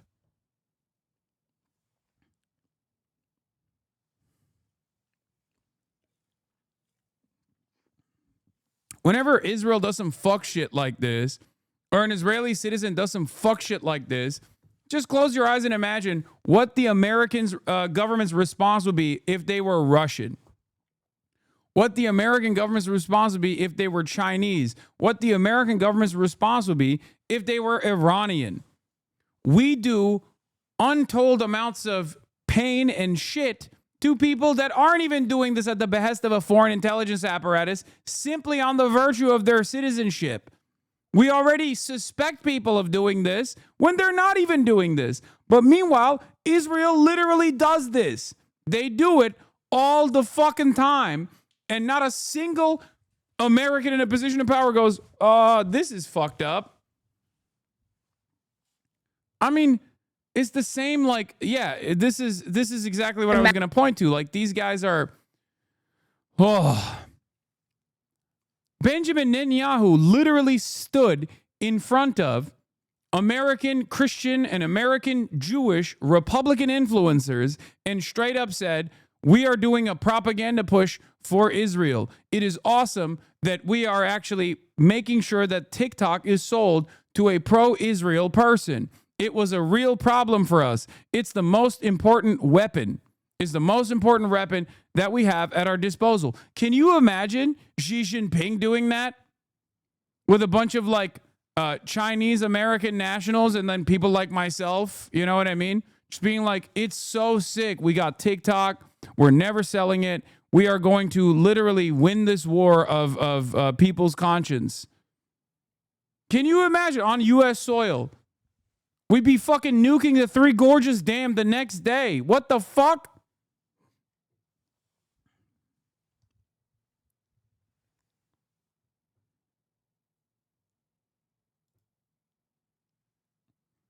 In any case, this is a correct position on it. I'm not even going to watch this cringe-ass fucking video, but... Actually, you know what? Fuck it. Let's watch it. This is like some of the Israeli Hasbara that's come out in the aftermath of that meeting. Imagine supporting people who start wars just to lose the wars so they can cry about it and then try it all again. You must see anti-Semites are literally obsessed with Jews. Now walk with me. While you must see anti-Semites are stacking eviction notices, Jews are out here stacking up businesses. Jews control all the industries. Maybe if you spent more time taking notes from successful people, you wouldn't have to spend your nights and weekends spreading hate from your anonymous account with... Oh my God. This is like... Oh my God. Bro. Are they trying to make people more anti-Semitic? Is that what's going on? Oh my God. Jews are your landlords. You know, when you get evicted, remember, it's a Jew that evicted you, I say, as a Jewish person who is defending Israel in this conversation somehow. That is fucking insane. What is that? Why are you universalizing anti-Semitism this way? By talking to a nation that is like crippled economically and being like, yeah, one of the worst things in your life is that your landlords keep raising the price of rent. Now think of your landlord as a Jewish person. Doesn't matter if they're not. You should just start assuming that they're Jewish. Cool. This is a way to basically make people go, I didn't even care about Israel, but I hate Jews now. Like, what the fuck? Who is this for? an anime profile picture. Do you work as hard as Jews? Do you network like Jews? No, because you're too busy cheering on a group of musty terrorists who smell like dirty earring backs. And if we're gonna keep it real, you're really mad because your income is giving side hustle. Period. How you gonna hate from outside, Shabbat? You can't even get in.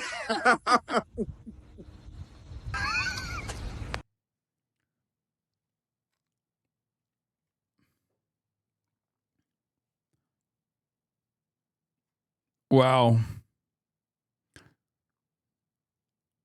I want to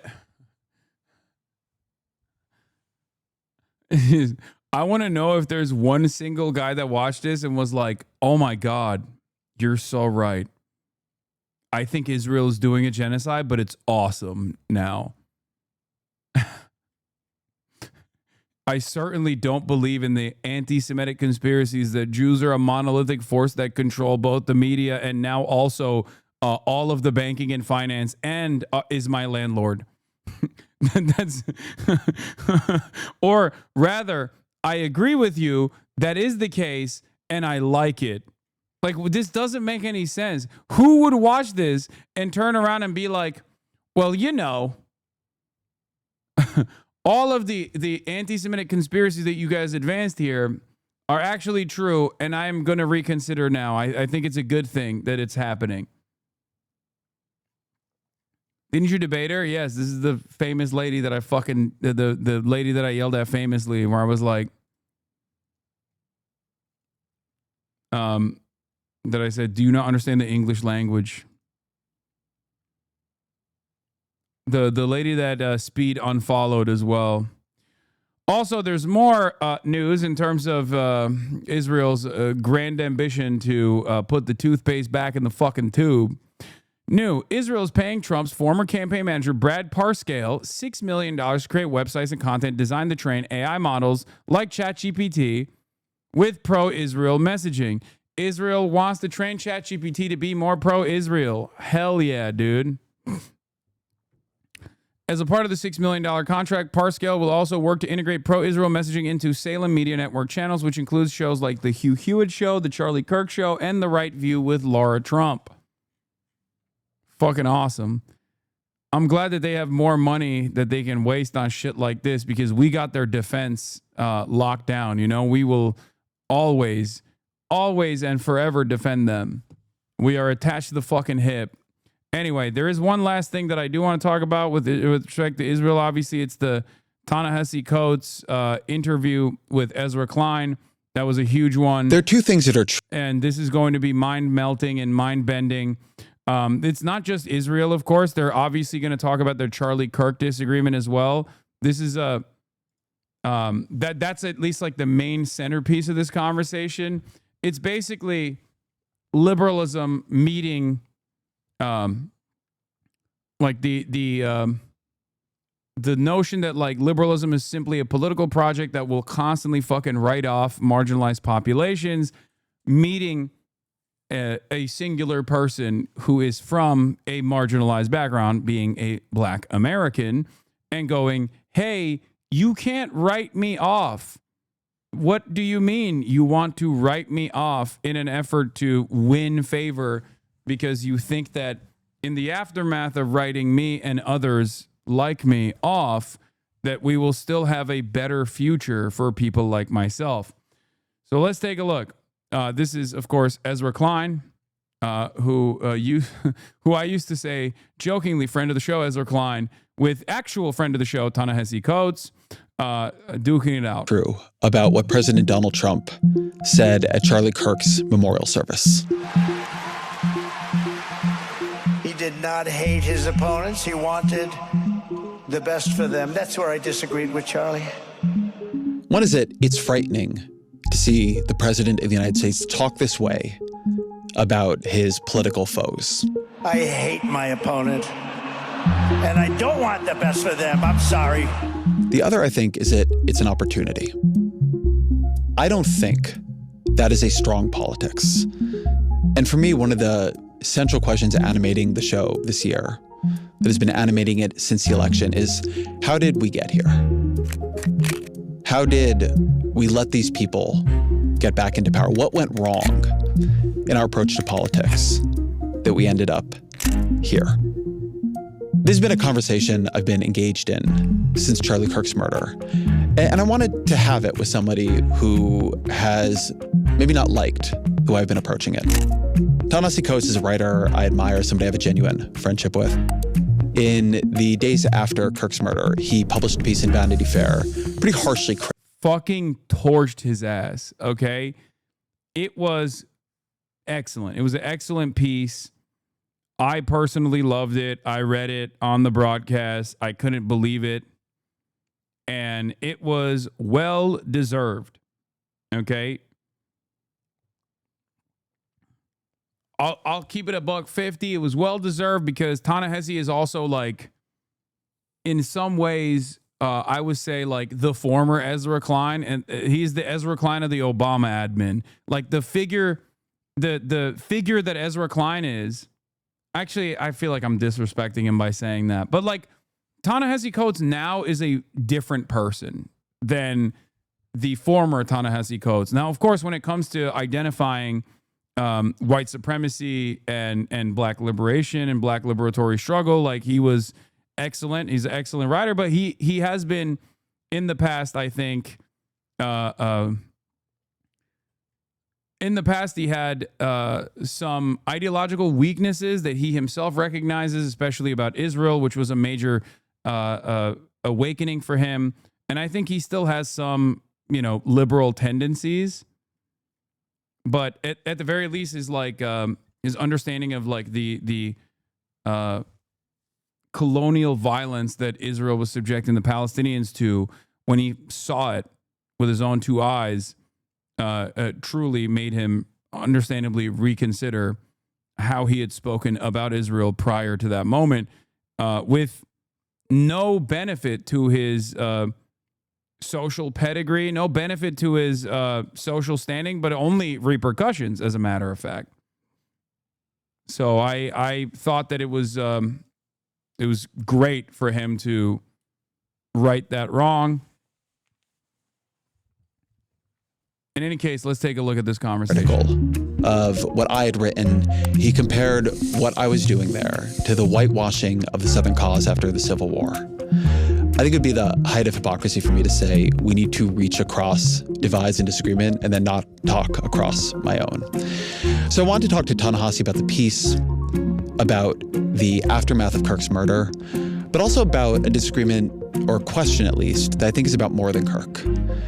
I think there's something very unsettled in the sort of broad coalition of the left around the work of politics, around who we talk to and when and how. When is that work moral? When is it necessary? When is it a betrayal? As always, my email, EzraKleinShow@nytimes.com.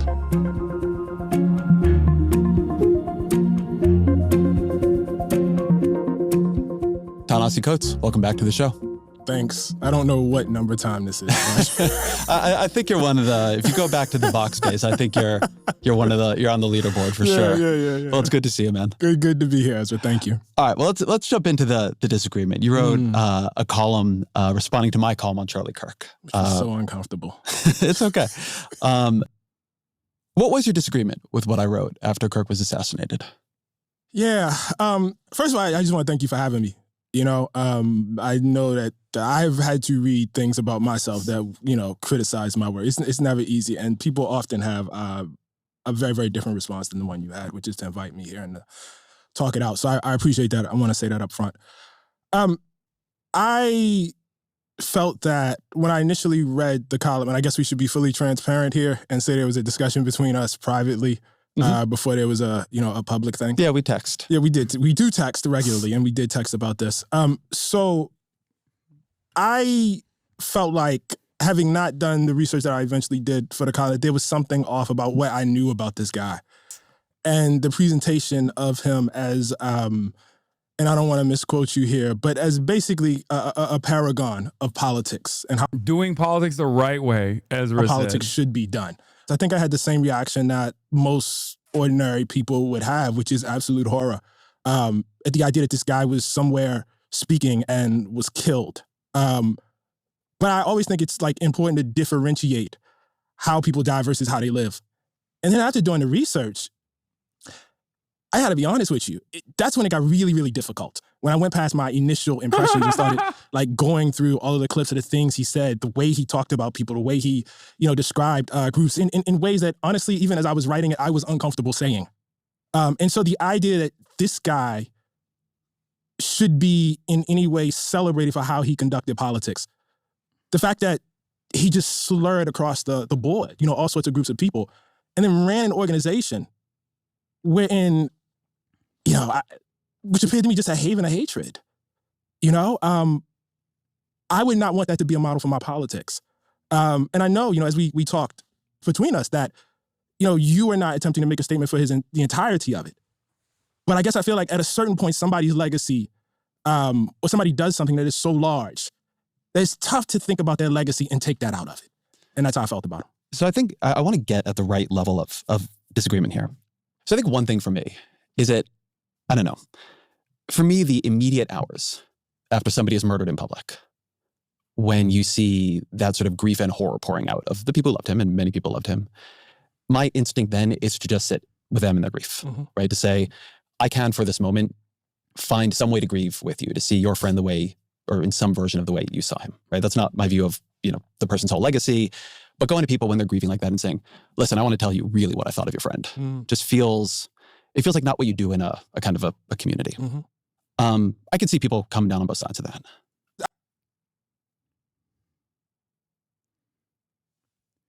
I mean, my mind immediately rushes to Ghassan Kanafani, right? Would Ezra Klein reflect on his legacy and this is not a moral equivocation between a prominent critic of Israel who never famously took up arms, but was simply a writer and an organizer who was assassinated by the state of Israel. Like, I just don't think that someone like Ezra Klein would say that about him. I don't think he would say that about David Duke either. Yeah. Not to say that, like, that's even a better example, because, like, David Duke obviously is a far more overtly reactionary than Charlie Kirk, but I just don't think Ezra Klein would revel in the grief that other people are experiencing. I actually think that actually is a great impulse, that after somebody's been killed, and not just killed, but because we live in the media environment that we live in, that it's seen and that it will live forever, and that person's family, you know what I mean? That is being looped in front of all of us. Jesus Christ. Which I think has a lot to do with how this was taken. No, it's terrible. It's terrible. And to have to go, like, to have young kids who have to grow up knowing that is a thing that exists in the world. You know what I mean? And I'll go one step further on this. One thing I wrote about in that piece that I do worry about is I worry we are already in a cycle of political violence, of mimetic violence. I think about Pelosi. I think about Shapiro. I think about the near assassination on Trump. I think about when after that happened, I thought about me. I thought about you. I thought about all kinds of people I know, right? So I do think there's just something about when violence takes hold that like, that there's something about it that it begins to breach all lines. Yeah. So anyway, I guess that was part of my reaction too. I think all of that is understandable, but I guess, was silence not an option? Yeah, silence to me was not grieving with people. I felt it was important as someone who is liberal, as someone who's a voice, that there are moments. I don't think you have to be silent in that moment. It's a profoundly important incident that took place. It's a political violence, a political assassination that took place of a prominent advisor to Donald Trump. You don't have to be silenced. I think the problem is that it was actually what Ezra Klein chose to omit from the piece that was the issue, and how he chose to present a truly whitewashed reputation laundering initiative of Charlie Kirk that was the issue. That was the real issue, because, hagiography, exactly. Because saying that he was practicing politics the right way basically means, like, the SJW dunk compilations that are purely cut for propaganda on college campuses are actually a profoundly important fixture of American politics, no matter how racist the positioning is. And that, to me, is ridiculous. That's not, like, that's crazy, man. What are we doing? That's all this is. It's like that. Like, I really do feel, that's funny because you said something like this in your piece, but it was a little bit more offhanded. That political violence like that is an attack on us all. Right. And that in that moment it creates, for me, even if it's very temporary, that it's important in a moment like that to sort of, come together to try to see other people in their... I think I might have SJW. Should I get diagnosed? No. The woke mind virus, let it take over your brain. Grief, to try to cool things down just a little bit. I guess, given everything you read that Charlie Kirk said, and we probably don't have very different views on the value of the things he said, why do you think he was winning? I mean, that's not really hard for me to understand. I mean, if I could just back up for a second, I want to say two things. I published a book 10 years ago, Between the World and Me. And one of the constant reactions to that was that it was overly pessimistic about this country. It was overly pessimistic about the future. Why are you so dark, Ta-Nehisi? Why can't you give us any sense of hope? And the reason I would always say is because any sort of sober examination of the history of this country says that those of us who believe in equality, those of us who believe in respecting the humanity of our neighbors and of everyone, that we're up against some really, really powerful forces of history and powerful narratives. And the implication of that is, however good we felt in 2013, 14, 15, 2008, there will be backlash. People, those of us who were crying in 2008 watching Obama, give that speech, those of us who were so moved by watching him and Michelle and step outside the car and felt so much fear for him, and then when nothing happened, felt so great about that. Those of us who believed that seeing a Black family in the White House, mirroring what, some of us felt the best of us was the best that we had to offer, there are other people watching that too. You know what I mean? And I don't take any joy in saying this, but we sometimes soothe ourselves by pointing out that love, acceptance, warmth, that these are powerful forces. I believe they are. I also believe hate is a powerful force. I believe it's a powerful, powerful unifying force. And I think Charlie Kirk was a hate monger. You know, I really need to say this over and over again.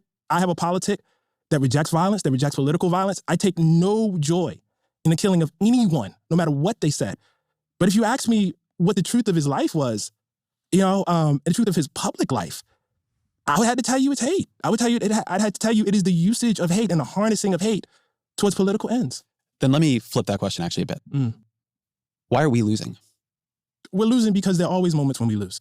See, that feels very fatalistic to me. It doesn't feel fatalistic to me. It feels like the truth. I mean, and let me express what I mean. I'm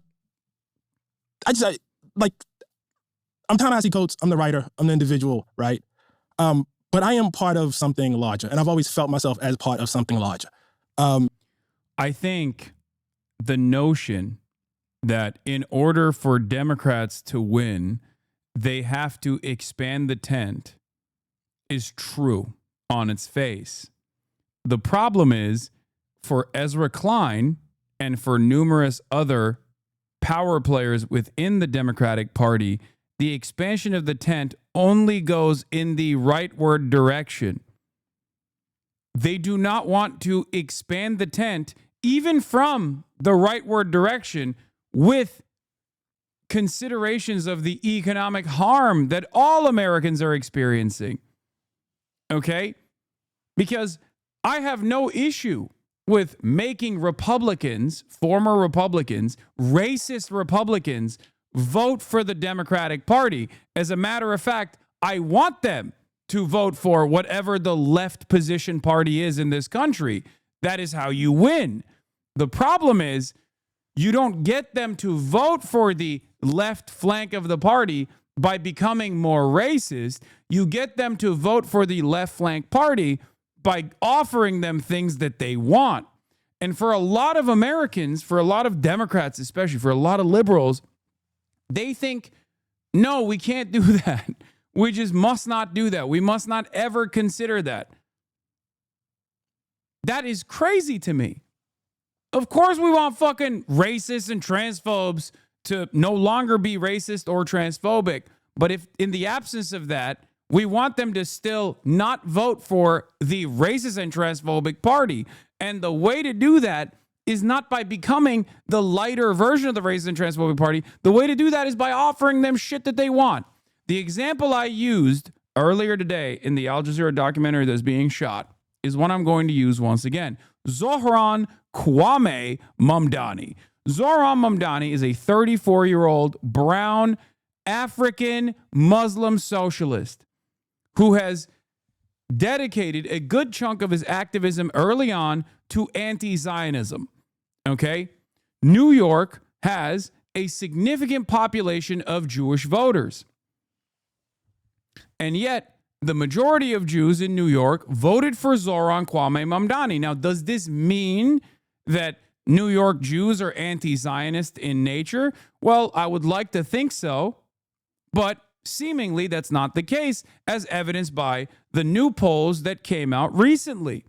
New polls that came out recently that showed that when polled, New York Jews, 70% of New York Jews had sympathies that were either strongly with Israel or somewhat with Israel, as opposed to strongly with Palestinians or somewhat with Palestinians. 70% of New York Jews strongly still or somewhat still sympathize with Israel over the Palestinians.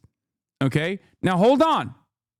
Before you say, yikes, oh my God, that's crazy. That was my first reaction as well. That shocked me a little bit. Okay?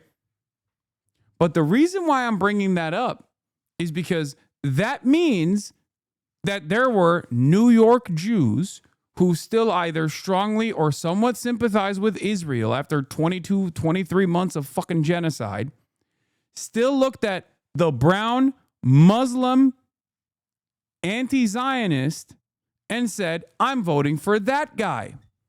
What does this mean?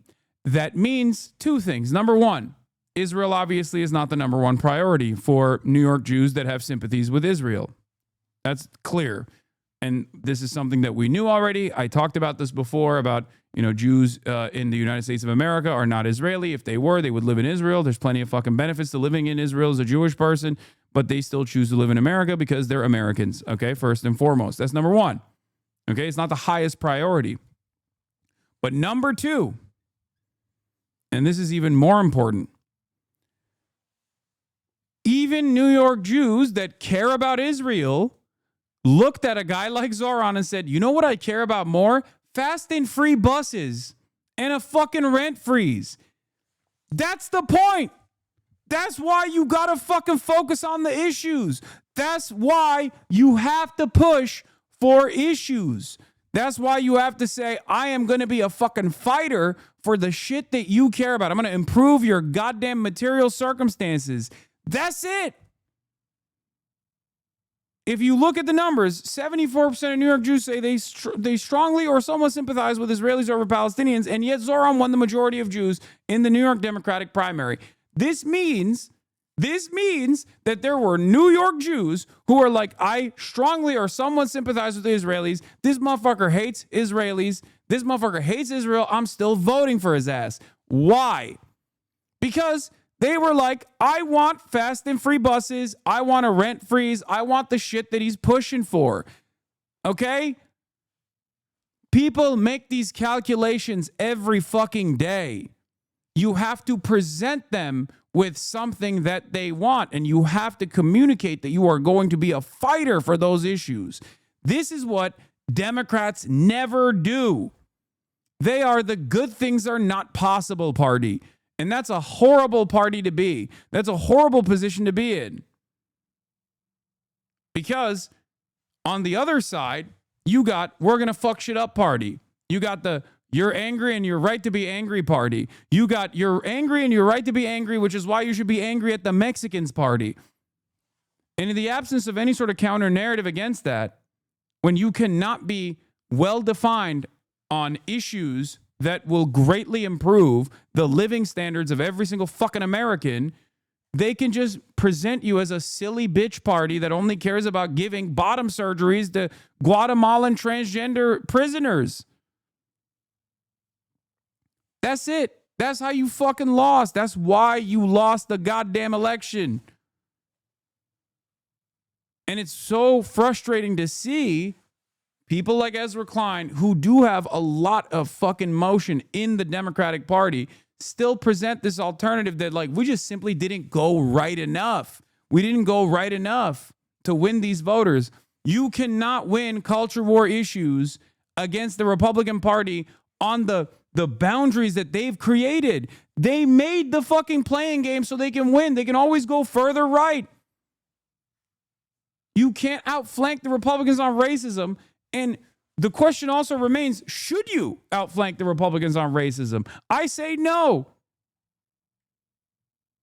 It blows my mind that there are still so many well-educated liberals who keep pushing this fucking argument. Like, we got to expand the tent to the races. It's like, yeah, we do, but just not in the way that you think. Of course we have to get votes from racists. I agree. A lot of Americans are racist. Of course we got to get votes from transphobes. I agree. A lot of Americans are transphobic. You just don't do that by being transphobic, because no transphobic person is going to vote for you. They're going to go for the real transphobia party. They're going to go for the real racism party. You get them on your side by offering them things that they need. This is how democracy fucking works. And little by little, you convince them that this transphobia shit's also irrelevant to your life, okay? You underestimate how many just want racism and transphobia? I'm not doing that at all. Of course, there are a bunch of fucking delusional, hateful losers out there who are like, no, I want fucking transphobia more than anything else. Who gives a shit? The number of people who are primarily invested in that, in the absence of any sort of Democrat messaging that they can align with, seems consequential. But if there was a left flank party that was simply saying, dude, Medicare for all, that's what I'm about. I'm going to give that to you. I'm going to give that to you no matter what. a lot less people would find themselves being singularly focused on transphobia because they would recognize that that shit doesn't actually move the needle. That shit doesn't actually improve their lives at all. Ironically enough, this is a limitation with Ta-Nehisi's assessment as well, because he too is also a liberal, but I don't know where he is on this issue nowadays. Okay?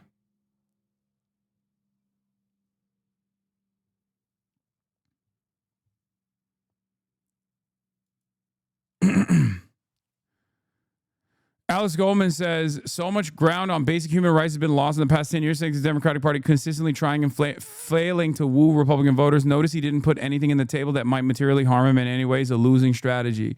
Also, as far as like tacking to the right from his position, there is a gimme right there. It's called saying fuck Israel. And I've never heard Ezra Klein say Democrats need to be on the fucking mountaintops screaming about how Israel sucks dick, okay? Because that's the broadest coalition that you can win over, for the record. And I hope Ta-Nehisi actually brings that up to him, because honestly, that's a fast pass right there. That's easy street, baby. You come out and you're like, we're the fuck Israel party. We are going to decouple American foreign policy from Israel. Enough is enough. Whoo, god damn. Think about how much you would win in that process. Why does Ezra never talk about that? I don't know. He alludes to it every now and then, but it's a very limited approach. Now, what's interesting once again is that abortion doesn't impact him. And yet he has no issues presenting pro-life Democrats as an alternative in red states to win elections. But what's really interesting about that is those exact same states that he presents as like pro-life Democrats potentially winning a broader coalition of right-wing voters are states where they literally fucking voted on ballot measures to protect abortion enshrined in the state constitution. So he's just wrong on every aspect. It blows my fucking mind. Pro-life is perhaps the worst position that he could align himself on, to say we need to expand the umbrella by bringing back pro-life Democrats. Pro-life is not a winning position, it's a losing position.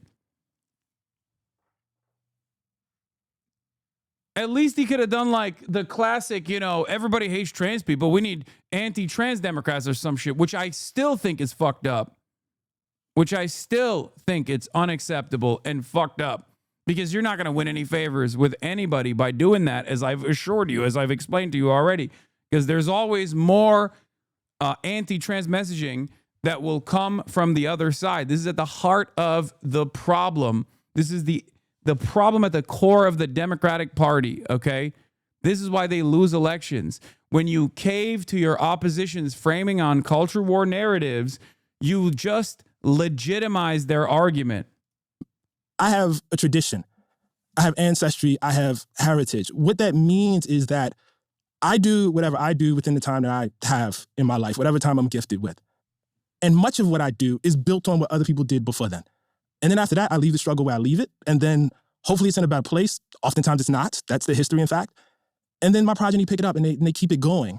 I am descended from people who in their lifetime fought with all their might for the destruction of chattel slavery in this country. And they never saw it. They never saw it. In my personal belief system, they died in, defeat, in darkness, And so I guess the privilege that I draw out of this, the honor that I draw out of this, is not that things will necessarily be better in my lifetime, but that I will make the contribution that I am supposed to make. The fact of the matter is, as horrifying as, that the killing of Charlie Kirk was, and as horrifying as the feeling is, this moment that we are in, an era of political violence, and I don't want to sound flip here. Not to be mean, but Ezra's problem is whiteness. Oh, dude. I mean, not to get all like 2016 BuzzFeed with it, but like, yes. No, 100%. Because like, I have noticed that like the broad majority of like the liberal commentariat that had Ezra's style reflections on Charlie Kirk's background and Charlie Kirk's political output do unironically come from that same that same inability to address like the dehumanization that came along with Charlie Kirk's narratives. I mean, it's true. It's true. Now, this doesn't mean that there aren't white people who also had the same opinion of Charlie Kirk as Ta-Nehisi does. Of course, there are, myself included. But like, it is clear that I think it's an inherently reactionary tendency to refuse. It's an inherently reactionary tendency to like refuse to think about the impact that this has on groups of marginalized communities that you are so easily discarding. Okay? That's what this is. Political violence is the norm for Black experience in this country. It just is. I don't even mean like the Malcolm X, Martin Luther King variety of it, right? Which is the norm too. You would be hard-pressed to have a conversation with a Black person in this country that is a descendant of slavery and not have them be able to reach maybe right here or to tell you themselves, look, my uncle, my grandfather, my great-grandfather, they lived in a small town in Mississippi, in Tennessee, in Alabama. They got into some sort of dispute with a white man, and either they were lynched or we had to run. Political violence runs through us. It is our heritage. Is that good? No. Do we valorize it? Absolutely not. Do we minimize it? Absolutely not. But a life free of it is not a thing that's really in reach in my time. Sometimes I think that having a historical scope that wide can make the present too deterministic. So to me, I look at the last, 8, 12 years. Mm-hmm. And what I see having happened is we, the coalition I am in, the things I believe in, lost ground. And people determinedly worked to make that so. Charlie Kirk worked to make that so successfully, right? I think that when he began going to college campuses and putting out a sign at a table, what he was eventually going to build was not obvious, right? I think he worked. I think he was a successful political actor. And I think that from when in 2016, we lost to Donald Trump the first time, very narrowly, won the popular vote, right? And then in 2020, we almost lost to him and began seeing we were losing a bunch of voters we thought we were fighting for, right? Losing more working class voters, losing non-white voters, right? Something was changing, but we won, so okay. And then in 2024, we really got our asses handed to us. And we let a much more dangerous form of politics fully erupt. And I think that reflects strategic decisions they made. I think it reflects decisions we made. So I think for me, it's not enough to say, we lost, there are backlashes, sometimes you lose. I think it requires like a very fundamental rethinking, like a disciplined strategic rethinking of what have we been doing? Why are people preferring this to us? And I do think that is like, it opens up into something more that I think that. Yes, I agree. I agree. Nothing he said is wrong. What's wrong is his solution. Yeah, of course, in the aftermath of a fucking major political defeat against a party that has historically, in the last 3 decades, never won a fucking a popular election victory with one exception. Of course, it's important to reflect on it. You're not really saying much when you say that, though. You're saying that there must be an autopsy conducted. Yeah, no shit. The issue that I have with Ezra Klein is not that he wants to conduct an autopsy on how the Democrats lost. The issue that I have with Ezra Klein is that his autopsy is wrong. There is a practice of politics here that in a narrow sense I was talking about Kirk, but in a broad sense reflects to something that I thought was going to be an argument stretching across the show for like a year, right? I think more of it came out in this than I had intended probably. But I think in many ways we've stopped doing politics. We've written a lot of people off.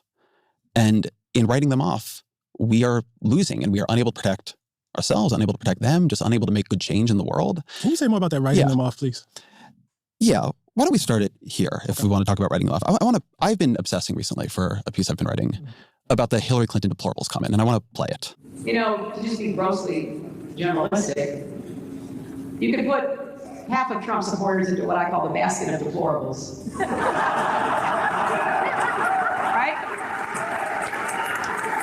She was right. She was fucking right. She was goddamn right. Okay. Yeah. Okay, I'm joking. You shouldn't. Sometimes, even if you're right, you shouldn't say those things. Also, especially if you're someone as patently unlikable as Hillary Clinton, you should never say those things. They're racist, sexist, homophobic, xenophobic, Islamophobic, you name it. And unfortunately, there are people like that. And he has lifted them up. He has given voice to their websites that used to only have 11,000 people, now have 11 million. He tweets and retweets. They're offensive, hateful, mean-spirited rhetoric. Now, some of those folks, they are irredeemable, but thankfully they are not American. What do you think when you hear that? She probably shouldn't have said it. Do you think it's true? I mean, it's probably not how I would say it, but, there are things that I would say, I probably would say what I said earlier, in the interview about the force of, and as I've been saying this probably since as long as we've been talking, but I'm not, I just want to be clear about something. I shouldn't be running for president of the United States. You know what I mean? And my expectations for the rhetoric of writers, intellectuals, journalists, et cetera, is very, very different than what the expectation should be for people who expect to hold office. Yeah, so I agree with, right? I think that there are different jobs in all this. But when I say we began writing people off, I think that something that happened, and I think something I saw in this debate, but kind of like underneath it, was that the work of politics, of bridging over a lot of profound, fundamental, moral disagreements, I think became somewhat demeaned, diminished. It began to seem like, in many cases, a betrayal to people. The tent shrunk. The people I feel more comfortable with wielding power shrunk. And I think what Clinton was saying there came from somewhere. It came from, the sort of culture that had emerged. It got worse over time. And then I think it really contributed to us losing. And meanwhile, this is why when I say, like in that initial piece, there was something that I respected in what Kirk was doing, like going in, having debates, using them opportunistically. A lot of people throwing back at me that, he wasn't debating to find truth. Of course he wasn't debating to find the truth. He was doing politics. He was trying to persuade people. And I've watched on our side, not opportunistic engagement, but a lot of, I would say, counterproductive disengagement. The other side of the story about like writing people off that I find to be so silly, because this is like intra-liberal conversations taking place. But like, there is also a level of punishment that liberals issue their own popular politicians that like Republicans simply don't. When a Republican says black people are violent, you're fucking writing off all black people, okay? There is no expectation from a Republican politician to actually go back on that. As a matter of fact, many people go, no, hell yeah, say more of it, King. Like, that's literally a writing off of a significant chunk of the fucking population. That's 13%. Like, at least with Hillary Clinton, when she's saying that thing that Ta-Nehisi says she shouldn't have said as someone running for office, she's writing people off of ideals that they represent and not like some other inalienable trait or characteristic. Racism is not like an unchanging quality.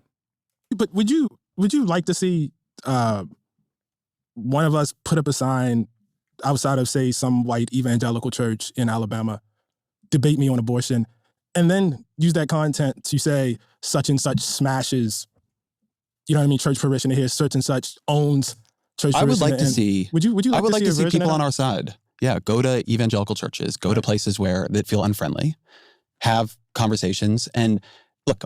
I put things up on YouTube. They're fairly successful, not the best of the business. And I don't use, capital letters destroys in them. I think you can do it more aligned to hopefully our value structure, our political approach, our political aesthetic, at least the one that I believe in. I shouldn't overuse the term our here. But we weren't doing that either. Bro, he wants destiny. That's what he wants. That's what he wants. No, we weren't. I know, for instance, I have. Like, I know for instance, I don't know if it's on YouTube anymore, but I received an invitation, for instance, I think about when I went up to West Point and I had to go there and talk about Between the World and Me. I had to challenge them very, very directly about what it meant to have, at that time, Confederate memorials up there and to, talk about, a Confederate, I can't remember, what the motto is exactly, but basically it's an argument against lying and what it meant, to have that there and have those grand historical lies. I mean, we had a really, really great interaction. I don't know that, I know everybody didn't agree with me. It would never occur to me, and I think it actually insults the dialogue to take that and say, Ta-Nehisi owns West Point cadets. You really not recognize the kind of culture I'm talking about here? Like, really? I'm sorry, say more. No, that's also not the same, because like the comparison that Ezra Klein presents once again is a conflation of ideals, ideology, and characteristics that are unchanging. Okay?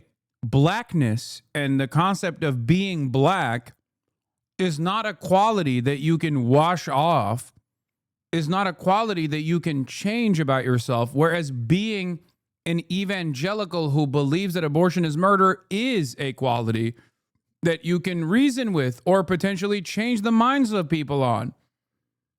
This is a fundamental asymmetry that exists in this left-right dynamic that I fucking despise. Do you understand? Like, Charlie Kirk wasn't bad because he was just saying that, like, his economic worldview was about, like, I don't know, deregulation and more deregulation and more tax breaks for the wealthy. That wasn't the bad aspect of his doing politics the right way. The bad aspect of it was he would just consistently churn out propaganda that dehumanized marginalized populations, dehumanized people who were just like basically not white and not Christian men. Okay, that's what it is. And this was conducted on prosecuting inalienable characteristics of people and demanding that the government actually do violence to these people on that same virtue, or justify the violence that exists. It's very different than just like dunking on an evangelical over their understanding of abortion. I mean, what do you mean? I think there really was a move towards the sort of approach Clinton is offering here. I think we began to pull back. I really do. But maybe it would help if you define I will we. define the we, like, right? Because I actually think this is a help. very hard thing about talking about political parties, Right. because they're diffuse, Right. right? It's a lot of people doing a lot of things all at once. But I think of the huge backlash to Bernie Sanders for going on Joe Rogan's show because Rogan was transphobic, right? Such a big backlash that when I defended him, I became myself a Twitter trending topic. Right. To Elizabeth Warren for going on Bill Maher's show. Bill Maher's Islamophobic, right? There were protests at Netflix when they brought on Dave Chappelle, right? I think there was a politics of content moderation that took hold that was more about enforcing boundaries of what, were and were not ideas we should be engaged with, than about engaging them, again, even if opportunistically. And when I go back to something I was saying to you a minute ago, I am in a process right now thinking we failed, right? We lost. The loss is having terrible consequences. What do we need to rethink? How do we become competitive again in places where we're not? And I think there is something in here. Do people feel like even if they... We are competitive.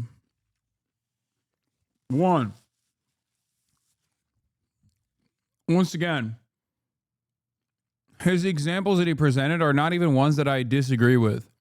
You should go on any and every platform as long as you can be consistent and clear with your vision.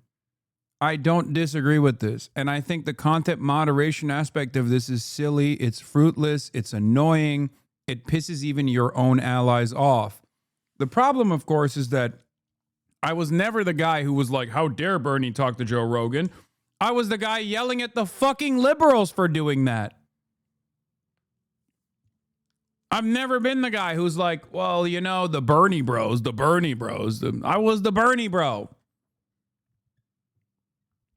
So it's not even something that I disagree with Ezra Klein on, but I do disagree with the way that he presented Charlie Kirk, and I do disagree with the way that he's presenting the concept of spirited debate even in this moment, even if it is to create a successful vehicle of propaganda. Disagree with us on some things, that they have a place with us. And my experience going around the country talking to people, I've been on a lot of, right of center podcasts lately, is that, rightly or wrongly, like what they took and something that really empowered Trump in the last election was a sense that they didn't. And like we were against them. And if so, they were going to be against us. And I think that's in the end doing politics badly. So I think two things. I think about how much you argued that like Biden shouldn't run again. What if he doesn't earlier and you have a Democrat who wins the presidency? Like the other big explainers that I can see for it, you know what I mean? That don't feel so diffuse. You know, the other thing is, and I know you don't want to talk historically, but, you know, when you say fatalism, like I take that to mean that what's the point of fighting? But I think that misapprehends the philosophy here. It's not that you know what's going to happen. It's not that you know Donald Trump is going, it's that you don't underestimate what you are up against. You know, it's actually kind of the opposite. I mean, man, you yourself wrote these articles about how high the level of racial resentment was, that this country, or some segment of it was so, as the term was used at the time, racially resentful. I call it racist, but that it flooded down to Barack Obama's dog, Bo. Mm-hmm. That's not a small amount of power. Like, that's not a small force. And so, you know, just really quickly getting back to Charlie Kirk, like, I would watch those clips of him saying those things, man, and I would see how people would cheer and get charged by it. People get activated by hate. It's a very, very, very strong force. And so I don't think it requires you to feel that you will eventually lose. On the contrary, I think it requires you to feel that even if you do lose, you have this kind of steadfastness, you know what I mean, to keep going. In today's super competitive business environment, the edge goes to those who push hard. This is a great point. And I think I really saw it, in some ways more in Trump's first term, but I see it now too, which is the worse from your perspective, my perspective, the other side gets, the more people want their reaction to sort of be, and their strategy to be emotionally consonant with how they're feeling about it. Mm. Because these people are so bad, there can be no quarter, right? I had somebody we both know, I'll say an eminent academic of one form or another, email me after these pieces and just say to me, like, we are not on the same side anymore, right? The what I was doing was too far, right? Like, we are just not on the same side, if I could say these things. Mm-hmm. I have a feeling right now that we are closer to genuine national rupture, certainly been in my lifetime, right? The idea that this experiment, that America could topple into something else, into something much worse, into some kind of new extended regime, feels very real to me, right? I remember when I was on the Why We're Polarized book tour. I interviewed you for it. You did, yeah. The end of that book is this recitation of what happened in the 1960s, the political assassinations, the violence in the streets, like what the state was doing, what was happening. But on the book tour, what I would say is my nightmare scenario is that level of violence and fracture with these kinds of parties, where politics is not for all of its flaws, a calming force, because like the views are diffuse across the two parties, but an accelerant. And I think we're much more now in the world I was fearing. Okay, so I think it should make you think, okay, what does some kind of de-escalation before you get to rupture look like? But the other is that there are a lot of people who live in places we used to win not that long ago. So I've been thinking about Obamacare. When Obamacare passes, there are Democratic senators in Arkansas, in Louisiana, in West Virginia, in Missouri, in Indiana, in North Carolina, in South Dakota, in North Dakota. And I've been thinking that I think for a lot of us, to twist the line about capitalism, it has become easier to imagine the end of the country than winning a Senate seat in Missouri. I can't believe you just bastardized the Mark Fisher quote. That's crazy. Bastardizing the Mark Fisher quote to talk about the inability of Democrats winning fucking red states is crazy. Okay, let's just continue. Arkansas. And I think that's a problem. Yeah. So I think a couple things about that. First of all, I just want to bring in the okay, everybody. One thing that you fundamentally misunderstand about Ezra Klein liberalism, is that in many ways he's actually not dissimilar to the way that Destiny presents itself, even though Destiny is a fucking mercenary. He doesn't really give a shit about anything. But for Ezra Klein, the epitome is letting the Democratic Party win. When he says, oh, we have to let the Democratic Party win, we have to do anything in our power to let the Democratic Party win. What he's trying to say is, because when the Democratic Party wins, and I'm sure he'll explain it in a second, to Donuts and Codes, it's still better than when the Republicans win. Okay? That's what his argument is. So everything that actually plays a role in undermining the chances of the Democrats winning is actually wrong and bad. If the Democrats are going further and further to the right, at least they're not going to be as bad as the Republicans are. That's a problem.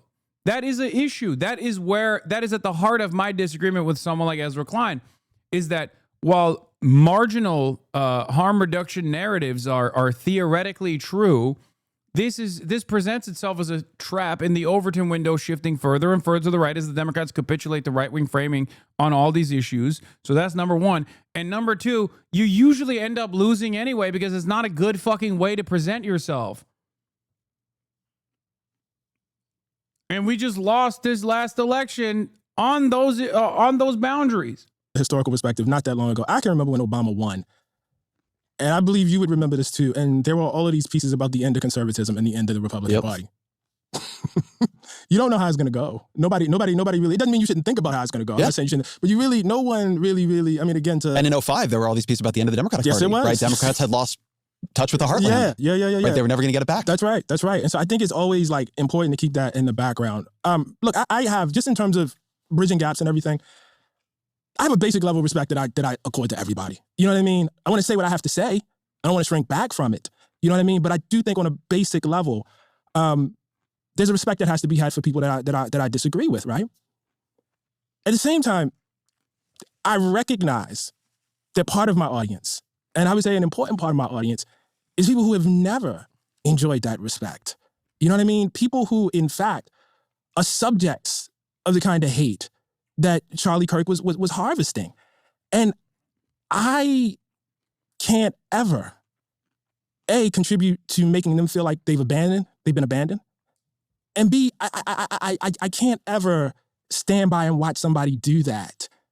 And in the name of unity or whatever, act like that's not happening. Because there are real consequences. And so it's like, when I read his words towards trans people, Jesus. When I read, you know what I mean, the language towards Haitians specifically, which was very, very, Haitians will become your masters if you don't elect Trump. I mean, this is very, very familiar to me. You know, it's this idea of Haitians coming into the country or immigrants raping your daughters. I mean, this was really, really, really dark stuff. It's at the core of this country. And so I feel like for Haitian immigrants that are in, Ohio, who are living under the weight of this, for trans kids who, you know what I mean, are dealing with, being, I don't even want to use the term bullied, beaten up, attacked, threatened. You know what I mean? It's very, very important to me, given the post I have, to say I see you, but also this dude was wrong. And I'm all for unifying, I'm all for bridging gaps, but not at the expense of my neighbor's humanity. I just can't. I think the thing we go to there, right? Not at the expense of my neighbor's humanity. He's like, well, I can. Well, let me tell you how I can. Oh, don't worry, I can. Hold on. I'll explain. Because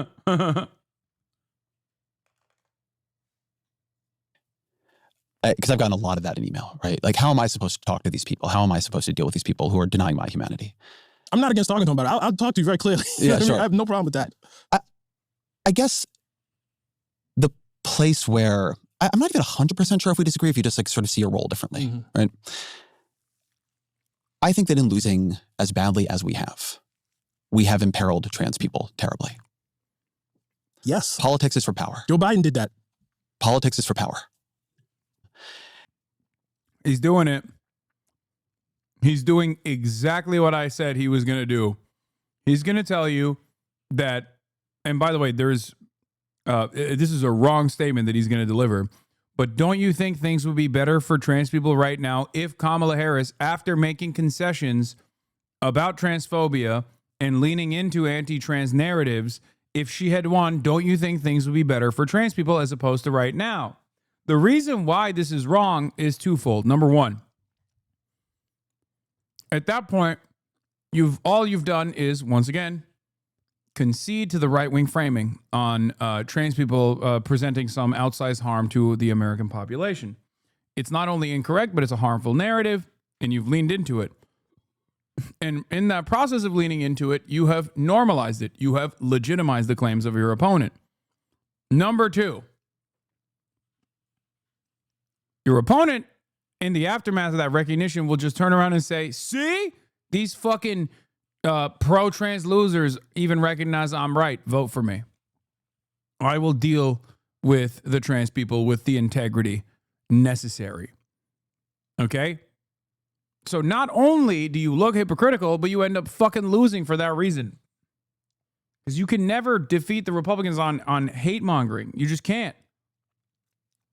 Okay? The second part of the story that is also objectionable, which I have not even waited for his statement, by the way, and I'm already fucking arguing against what I know he's going to say with my heart of fucking hearts because I've heard it so many goddamn times from other liberals, is that Joe Biden was president when Republicans were aggressively hitting the anti-trans narratives and also successfully implementing anti-trans legislation at the state legislature level already, building the fucking framework for what came next. And in the absence of fighting back against that, the administration also allowed this to happen in some very meaningful ways. Anyway, let's hear what Ezra has to say, though. And so I think that the question I am just genuinely struggling with isn't how to have like a great kumbaya moment. But I think it is taking seriously that something we're doing is not working. I mean, I had Sarah McBride, who's the first trans member of Congress on the show. And, you know, we were talking about every single survey you can offer on like trans rights has gone in the wrong direction the past couple of years, right? We've just begun to lose that argument terribly. And that has put people in real danger. So I take your point when you say, look, I want people to feel seen in my writing. And I want people to feel seen in my writing and my podcasting.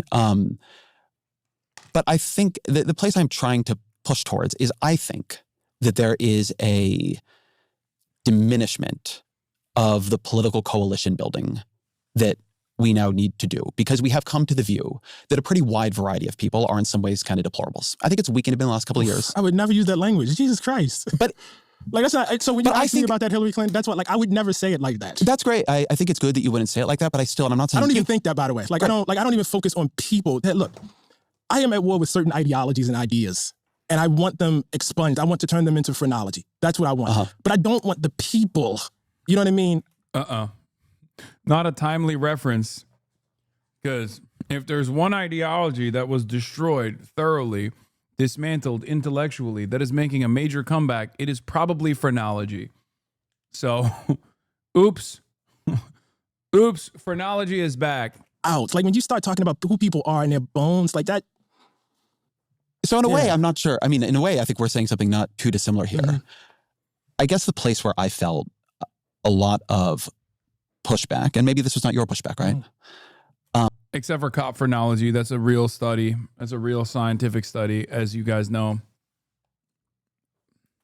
Was, you know, the first piece I can just sort of, like, I accept that there's a disagreement on like what to do in the 24 hours after a death. Like, you feel like I was whitewashing the guy, and I felt like I was sort of. Yeah, I know you do. I know you do. It's very upsetting. I know you do.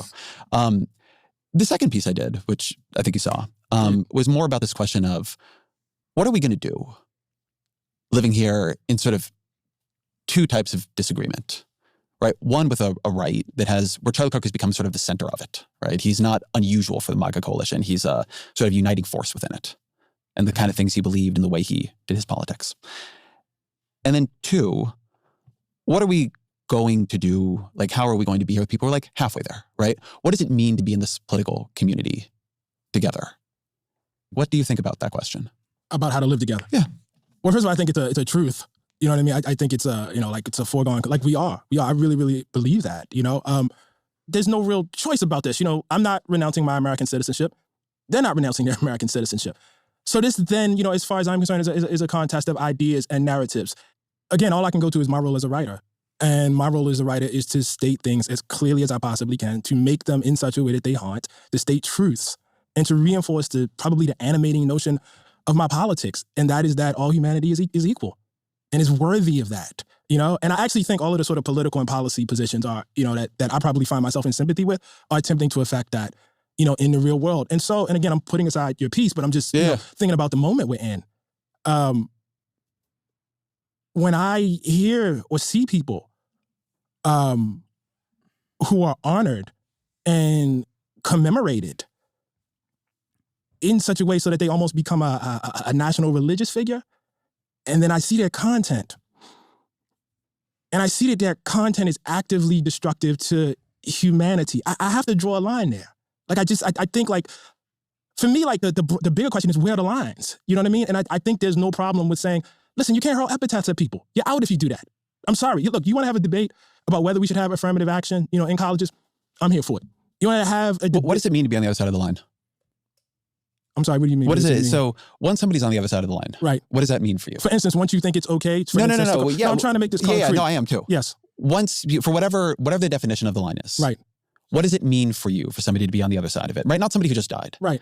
But somebody still living. Right. If you think it is okay to dehumanize people, then conversation between you and I is probably not possible. And so what do you do with the fact that so many people think that is okay? I think what you try to do is, again, this is the difference, right? Like, I don't necessarily have the crystal ball to say that in this time, I'm going to be able to convince a majority of people that, for instance, let's just take the thing that's hot right now. Trans folks are human beings and deserve humanity. Although I think most people know that you shouldn't say what he said. Like, that shit is rude. It's just rude to talk to people like that. And I think most people know that. So it's something. I can't believe I'm actually finding myself in between both of these thinkers in this issue. I believe that if society, let's say tomorrow society is a Nazi society, okay? And we are functioning within a Nazi society, and that might be actually a lot closer than you think. In that situation, there is value to addressing the dehumanizing rhetoric. Okay, there's value to doing other things as well, but it's certain there's a value to, at least when you are trying to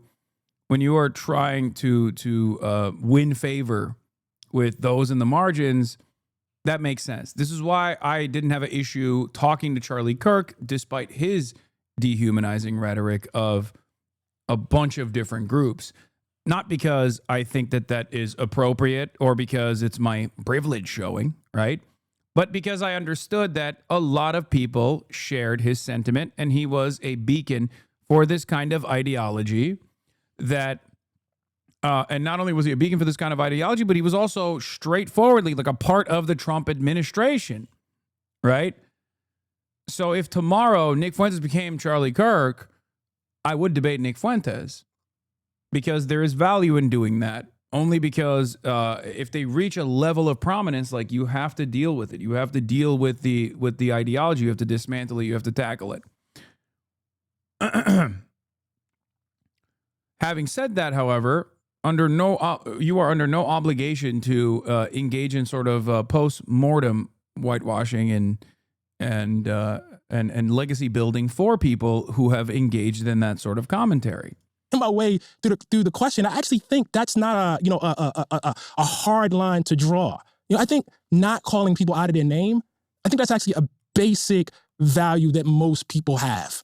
And I think people who think it's not, who are pushing that, are actually themselves on the other side of the line.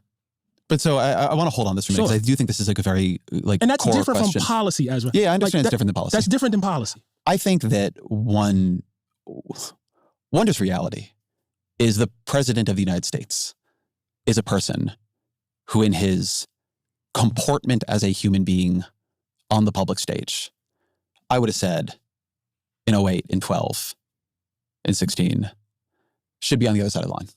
Yeah.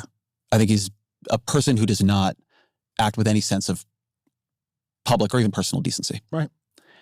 And then he won in 16, lost sort of narrowly in 20 and then won in 2024. And I think the thing that has led to for me is recognizing that I don't get to draw the line. Now, it doesn't mean I don't have one in my own heart, but I think that is the thing that I am struggling with, which is not only is he clearly for most people, or a lot of people, plurality of the voters in the last election, not somehow way over the line, but that means it's a lot of people who are willing to accept things that I thought we would have found unacceptable. If you had told me, I would have thought that the way he acts in public is unacceptable, and it's not. And so I think for me, and this goes back to maybe the culture that you feel didn't exist, but I feel did, that there was a view that we could sort of work with politics with drawing these lines, that there were people going to be inside them and outside them, and we could work that way. And I think that I am working with the question of what happens if you don't believe that, if you don't control the line. What I see is any line that existed at all collapsing.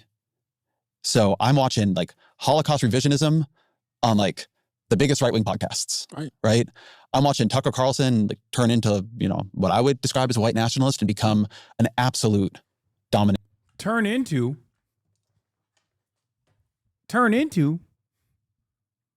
I'm sorry. What year is this? Is it 2025 or is it 2016? Is it 2012? Turn into is crazy. Yo, God, damn, dude, this is it's taking a lot of effort for me to not recognize that for Ezra and for many of these liberals,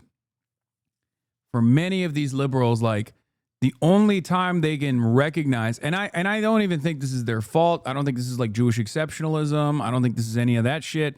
I just think that this is a byproduct of the way we understand bigotry and the way we've been taught, the false way that we have been taught about fascism, that the only time these guys recognize that someone is being a white nationalist is if they're being anti-Semitic, if they're leaning into anti-Semitic narratives. Okay?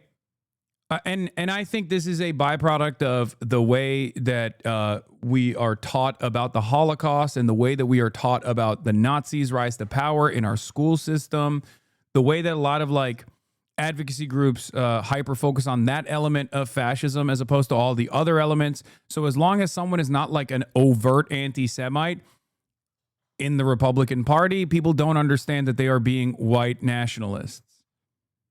Okay? It's kind of crazy.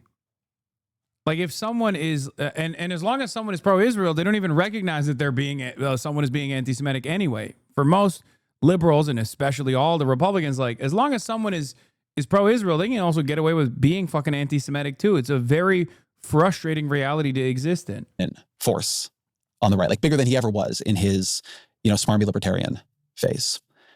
And this stuff has real appeal, like as you said, right? That's not a surprise on some level. It's just something you have to deal with. But his smarmy libertarian phase was where he talked about Iraqis being primitive apes that deserve to be bombed back to the fucking Stone Ages. You know what I mean? And so that's where this question of the line drawing, like I have lines of what I think should and should not be acceptable, but those lines clearly have no relationship to my country, the politics. And I think I've been asking the question without really having an answer. I want to be honest about this. Of what follows from that? I think you do have a line. I'm sure I do. I think there are things, for instance, that I could say that would make you say it's no point in Ta-Nehisi coming up and being on this podcast. And likewise, there are things you could say. Obviously, I would say it's no point in me talking to Ezra. Yeah. I'm saying what happens if 35% of the country, 40% of the country, the dominant political force in the country is inside that? Does that change anything? Or no, like the line just holds? No, I mean, welcome to Black America. That's our history. The line we have drawn in general has not been majoritarian politics, unfortunately. That's just been what it is, And at the times that it's been majoritarian politics, people have done things and, fiddled with government or done, extremely violent things to make it not so, How do you deal in that answer? Like, how do you deal with Trump really substantially increasing his share of the black vote? Actually, I think where he is about where actually Republicans tended to be before Barack Obama. So I'm a little less. I mean, there's a conservative portion of our community that's always voted Republican. And I think, obviously I think sexism is a very, very real force. I don't think it's completely explanatory, but the idea that there is, say, 20% of black men who are fundamentally conservative, that doesn't really surprise me too much. But I guess let's take the other side of the story also. I think this is my meta. I've brought this up to FD Signifier as well, but I think that the further you move away from the gains that black people exhibited, the black people saw in their own real lives during the civil rights struggle given to them by the Democratic Party, the more black people decouple themselves as a reliable voting bloc of the Democratic Party. Now, of course, there's still a long way to go in terms of like a full decoupling, like black people becoming like party agnostic.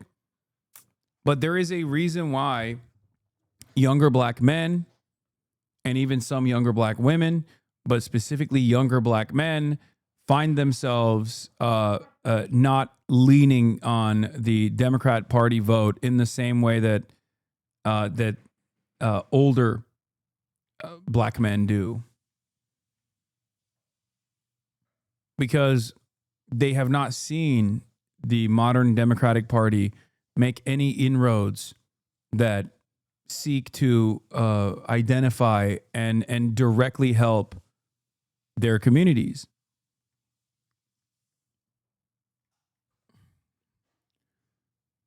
If the Democrats still carried the torch of the civil rights movement, I think this would be a non-starter. But the fact that they don't, I think, plays somewhat of a role. But as I've said, even when Obama was talking about like misogyny and yada, yada, yada, and talking about like, black men, you hate women, I think, or whatever the fuck I said over and over again, the hyper focus on the black vote is silly because black men, black women, obviously, black women vote for the Democrats by Assad numbers. It's like unheard of any demographic being this reliable of a voter block. They just,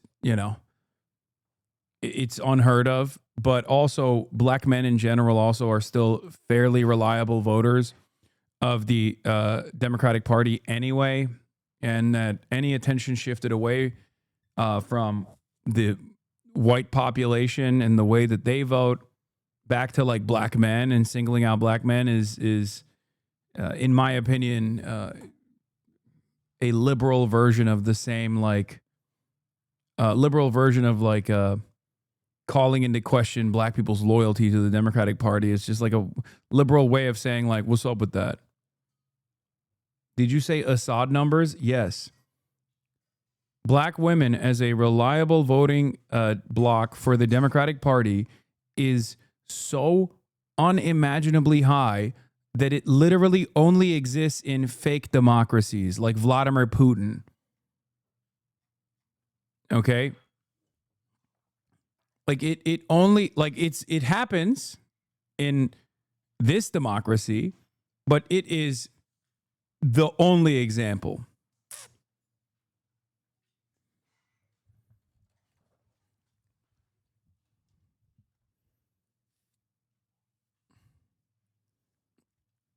Because I think this is a hard case.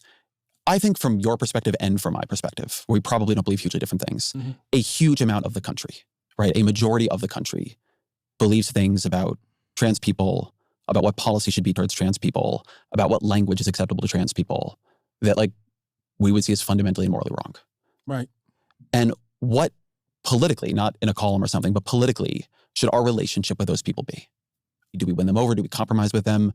Like this feels like a very salient question. The Republican Party is going to make sure this is a relentlessly salient question. Right. So I agree with that. Where does the approach leave us? Right? Where do we go on that? Yeah, no, I think that's a great question. Look, I think a couple things. I think, again, look, my tradition is the only thing I have a reference point for, so I'm sorry to keep going back to this. But when I look at the times that we have lost... This person just keeps saying, literally focus on affordability. Just focus on affordability and say their landlord isn't trans. Yes, I know. I know. One of the first things I did when moving to Washington, D.C. in 2015 was, of course, go to the bar and get a grasp of the social life. When I first heard someone say in a hushed reverence, oh my God, that's Ezra Klein over there. This was my face.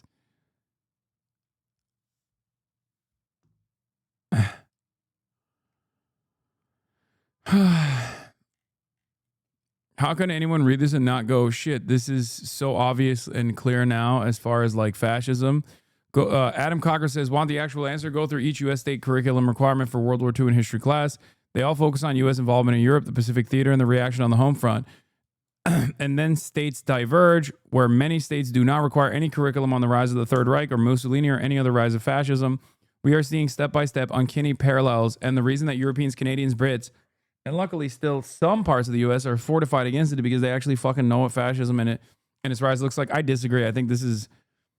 I don't think that when you talk about Gaza, are you going to talk about Trump and BB's new Gaza deal? See, you're a subscriber to the Piker Broadcasting Service, which means that you can actually go back and rewind and watch me talk about it for hours. And before this, Ta-Nehisi Coates, Ezra Klein hash out the Charlie Kirk disagreement video that we dived into. If I think specifically about the black tradition, for instance, it's hard for me to say politically they did something wrong. You know what I mean? Like Reconstruction falls. What was the thing that should have been done? On the contrary, I see, a kind of courage that I wish we had today in a lot of people. You know what I mean? I see people willing to die and take bullets all the time. You know what I mean? What more could Ida B. Wells have done, to get the anti-lynching bill passed? I mean, here is somebody that, was banished from Tennessee on threat of being killed after she saw her friends, murdered and lynched. And one of the things I will say is when I look back at that long tradition and I look back in the times that people have won and the places they've won, it's often not been their heroism that was the decisive factor ultimately. It's often not been their strategy that was their decisive that was the decisive factor. Folks look back at the civil rights movement, for instance, and they talk about how brilliant it was to do the sit-ins and, you know what I mean, use mass media in the way that Martin Luther King used mass media, the appearance, all of that's true. But if we don't have World War II, you know what I mean, and the planet does not get a view of how horrific it can be when you decide you're going to eliminate people based on their traits, civil rights movement happened? I don't know. I think windows open and close. And so I think some of this is up to the decisions that politicians make. I think some of it is also up to what is happening in the broader mass culture at the time. I think all this kind of, works together. I'm not against, this kind of strategizing. I think that has to happen. But I think you also have to recognize like how broad the world is when you say politics. In today's super competitive business environment, the edge goes. Actually, I think been a very prime mover in this. I think there's been a period, particularly on the left, in which the Civil War, pre it, post it, the writings of that time, the people of that time, have become a sort of a rooting period, a place where we sort of go back and look and think about who are we, what was revealed about us. I'm taking nothing away from that. Right. But that's obviously a period where politics ultimately fails. I actually think, and I've thought about this a lot in reaction I have read in the last couple of weeks, I thought a lot about how many people believe we are already in a cold civil war, that we are in a time that we are dealing with divisions and questions. I see it on the right, for sure. I hear it on the left. I have a lot of email that's like, we need a national divorce. How that's going to be effectuated, never exactly clear. Do people they do use that.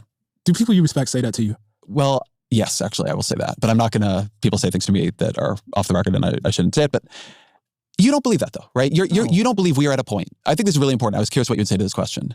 You don't believe we are at a point where the next 10, 20, 30 years can't be shaped by decisions we would understand is within normal politics, within elections and legislation and organizing and so on. No. Good. I think that's great. I mean, look, that could happen. Yeah. That could happen. But I guess the broader thing I am thinking about is how much does this era stand out in the long sweep of American history? Yeah. It's bad. Well, so this is actually... But it wouldn't make my list for the worst. No, I agree with you. I'm where you are on this, to just be super clear. Okay. But I actually think one reason then the amount we focus on the Civil War period. Yeah, he's framing the Civil War itself as a failure of politics. I argue that the war was politics itself is 100% correct. This is the problem with liberals, man. They just don't comprehend that politics is a distribution of resources and power. Okay, that's what politics is. And one of the most consequential aspects of power is violence. Who gets to do it? Who gets to be the recipient of said violence? And he thinks politics is just like people chirping at one another, like a team sport or something. And that's not what this is. Politics is when podcast. Politics is when debate. Because the assessment in that situation completely turns a blind eye to the ongoing violence and the abject horrors of chattel slavery. Okay? Of course, nobody wants violence to take place of any sort.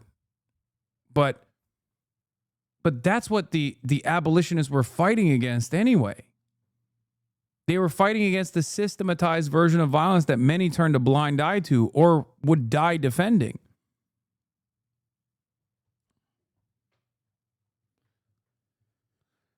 I think in many instances, this is something that I tried to bring up in the New York Times piece that I wrote as well, where it's the difference with Charlie Kirk is that his death was not unique.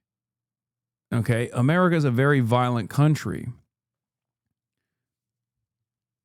The exceptional nature of his death was that it was for one of the few instances directed at someone in a position of power, someone with a position of prominence. Because, and this isn't to say that it's appropriate. Of course it's inappropriate. It's completely morally repugnant. Okay? But the children that get slaughtered and the teachers that get slaughtered in school shootings are also still human beings. We've just completely shut off our brain and desensitized to that sort of violence happening all the time. That's it. And I think for Ezra Klein, I think that's where his fears stem from as well. which is that violence could turn its crosshairs, its ugly crosshairs on someone like himself, or even, I've talked about this very honestly as well. Like, this is, I'm too close to the situation. If you recall, this is what I said over and over again. But if I were to pull myself out of it for a brief moment and engage in any sort of like systematic analysis, this kind of violence is ongoing and ever present. One great example is the mass shootings that took place this past week. Over the course of 24 hours, 2 Iraq war veterans went and engaged in acts of domestic terrorism. One in North Carolina on a boat, pulling up to a bunch of restaurants and shooting at people inside of those restaurants and killing 2 people, I believe. And then the other in Michigan at a Mormon church. I think there was 3 actually, but the 2, yeah, I believe there was actually 3 mass shootings that took place, not even 2.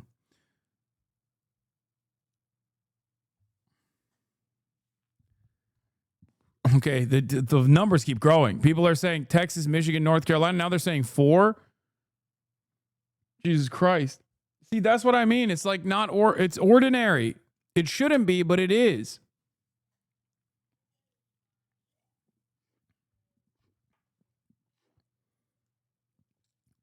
I disagree a lot with the conclusion you came to. The issue is that the entire time the side who mad about Kirk has said people kill people, guns don't kill people, and a single person killed behind a person. They said, we know the solution is an entire group of people. Yeah, those guys are fucking assholes and opportunists, man.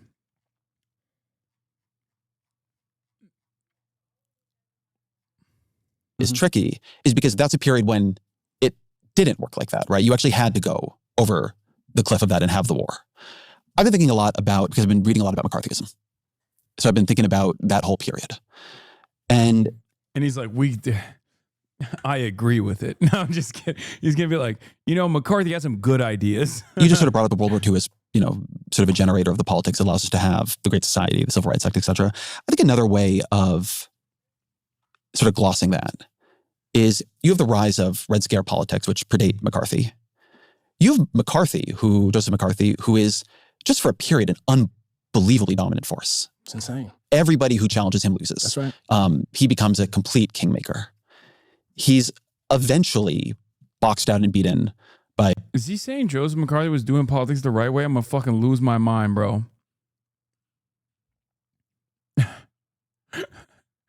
Joseph McCarthy was doing politics the right way, just like Charlie Kirk. Dwight Eisenhower, sort of center-right, very, very anti-communist politician, but who can sort of take the center from McCarthy. But then it's like, what happens next? Nixon, who is the genteel red baiter to McCarthy's non-genteel red baiter, runs in the next election. He's beaten by JFK, who's a very center-left, very anti-communist, sort of runs to Nixon's right on communism. And he does it with Lyndon Johnson, on the bottom of the ticket, sort of representing Southern politics in the Democratic Party. It's a very, very, in a way, checkered series of moves that are accepting huge amounts of McCarthyism at that time. And yet it does sort of lead to political power that is then wielded in a very, very different way within fairly short order.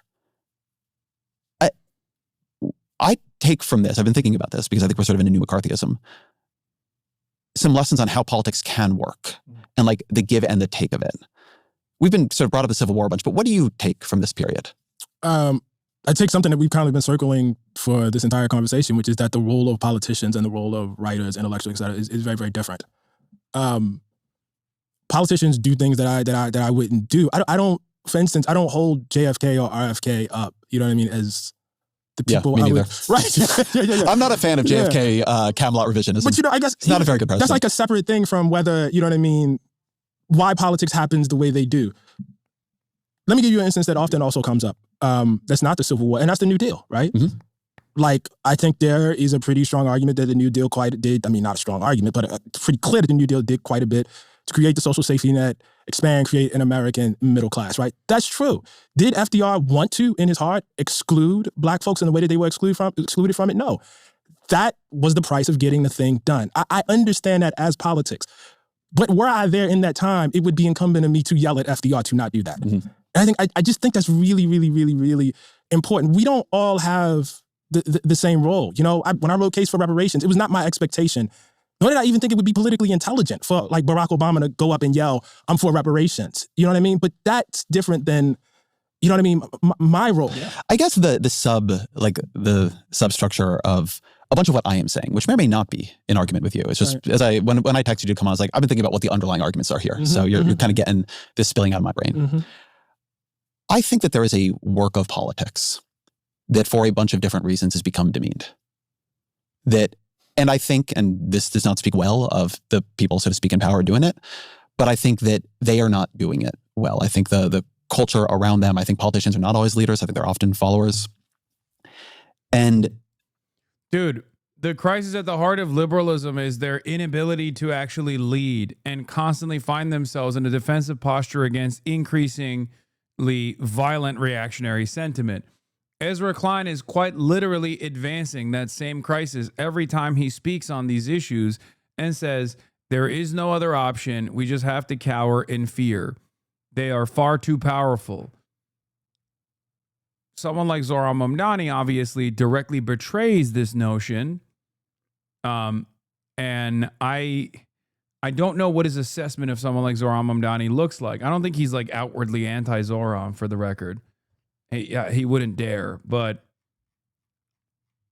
I suspect that his analysis of Zohran probably leads to all the same wrong assessments that many prominent Democrats make. How big is Ezra's audience? Do people actually listen to this and get something? Ezra Klein is the lib whisperer, okay? Right now in this country, if there's one person that like all of the liberals in prominent positions of power listen to, I would say it's Ezra Klein. Like people who like the audience is not massive. If you were to fucking look around and ask your random friends who the fuck Ezra Klein is, random people that like work regular jobs and shit. No, he doesn't have that kind of motion, but it doesn't matter. He has, it's the same reason why I don't mind getting written up in the New York Times, because like people with prominence, people with institutional power read the New York Times and get their notes from the likes of Ezra Klein. And as that is the job, as that is his job, he does he plays that role very decently by constantly telling liberals in positions of power with a lot of wealth that they're not wrong, that economic arguments can only be done within the confines of neoliberalism and the public-private partnership, and that the way to win over more people is by going further and further right on social issues, as opposed to going further left on economic issues, which would most likely bring a lot more people from the said right flank of American politics back to voting for the Democrats. You're not wrong. My dad, who thought Kamala Harris went too far right, fucking loves abundance. Oh my God. Your dad is an abundist?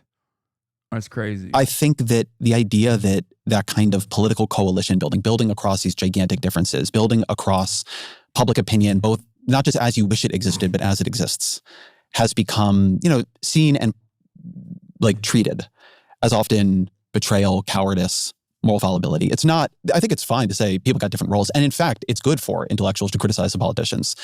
But my view is that the political practice became too weak.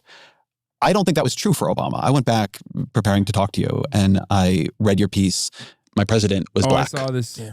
It's a beautiful piece. Thank you. And it's very much in this tension, right? Where you say quite a bit, like, it would have been a bad idea for Barack Obama to say the things I am saying here, to do the things in some ways I wish he had done. It would have been, that politics wouldn't have worked. There would have been no Obama presidency and his presidency would not have been successful. And I think I've been thinking about that line, right? In my own work and just in the political culture as I see it, that line between the sort of intellectual, analytical work and the actual like work of politics, the how do we live here with each other work, right? Which I think is actually honorable work. And I think feels right now to me like morally urgent and necessary. And not just over disagreement, just the whole thing being done in a strategic and disciplined sense. I think one of the things I've thought about is the need to actually raise the status of just like old-fashioned politics. And I think I've been surprised to find myself feeling that way. But I think one way the second Trump term has changed me is I don't, and maybe you always believe this, right? You know, I'm not putting this on you. I think what got built for all of its flaws in the back half of the 20th century was much more fragile than I'd understood. Not just like the legislation or any of that, but the actual sense of like what you could and could not do, what we would and would not accept. And I've just like the sense that we could just tumble all the way back has become much more real to me. And so the work that people did to begin to build those guardrails and like how hard that actually was, you know, and the disappointment we eventually, I feel like we began to take something actually quite beautiful for granted, or only see what wasn't there as opposed to what was. And it's forced a little bit of, for me, like, how did they do it? How did they get out of the last one of these? You know, I'll just say, and I think I'm speaking for a broader community here. We are not happy, but we are not surprised, man. And again, the reason why we go back to Reconstruction and the Civil War is because it is, before the 1960s, the only glimpse at the possibility of a real democracy in this country. And it happened. And in some places, it was actually quite successful.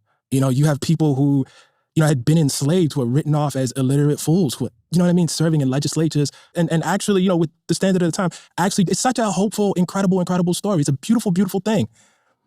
And it was violently destroyed. You know, once you see that, and once you have that in your heritage, once you know what I mean, understand it. Once you understand that Martin Luther King. Ezra Klein is a Stalin quote, given human form. You mean social democrats are social fascists? Is that what you're saying?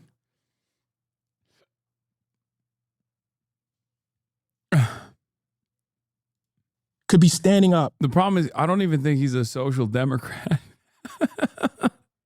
So I wish he was a social democrat, man.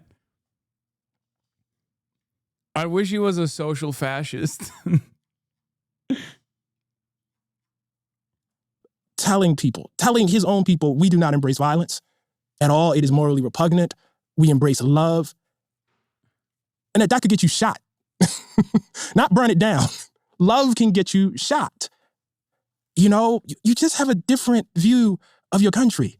You know, it is not, I emphasize this over and over again, it is not a fatalistic view. It is not, it is written in stone that we will ultimately lose, but you understand that losing is a possibility. But so then what does that, there's a Buddhist meditation I like. This is a weird place to go. But it goes like this. I'm of the nature to grow sick. I'm of the nature to grow old. I'm of the nature to lose the people I love. I'm of the nature to die. How then shall I live? And love that. Yeah, I do it because sometimes you need the reminder. Yeah. What I hear you saying in a way is we are of the nature too. Yeah. And I think the place I'm trying to push is then, how then shall we live? Because in this distinction you're making between like, you would have been there correctly yelling at FDR. And I'm not like asking you, but like me, right? Like my work, my role. Can you answer that? Can you say what I think is a good point. Would you define for me how you see like what your role is? I don't know what my role is anymore. I'll be totally honest with you, man. I feel very conflicted about that question. The role I want to have is a person curiously exploring his political and intellectual interests in political peacetime. And the role I somehow have is sometimes that. But I am in the business, I'm a political opinion writer and podcaster and so on. And I'm in the business of political persuasion. And I feel like me and the people who believe what I believe, not narrowly speaking, but, you know, like the whole broad coalition, have failed in a really consequential way. And I think it is. You feel like you failed in your work? I think there are places I failed. I mean, I think there are things I got right too. Like, yes, you did. I mean, it's true. You did objectively. The Democratic Party has been abiding by the Ezra Klein worldview, not singularly responsible, right? Ezra is not singularly responsible for this. No one is. But the Democratic Party has been actively positioning himself in the exact ways that Ezra wants them to, whether because they listen to him or not, doesn't matter. Like, that is what the output is of the Democrats. So in some ways, yes, I think this is a massive failure, for sure. And I would go so far as to say that, like, Ezra Klein, Matty Iglesias, these guys are almost reactionary in the way that they identify. They follow the lead of those in power, and they actively try to normalize the ways in which the power structure should not be harmed in any capacity. The hierarchy should remain the same, and work within the confines of permission,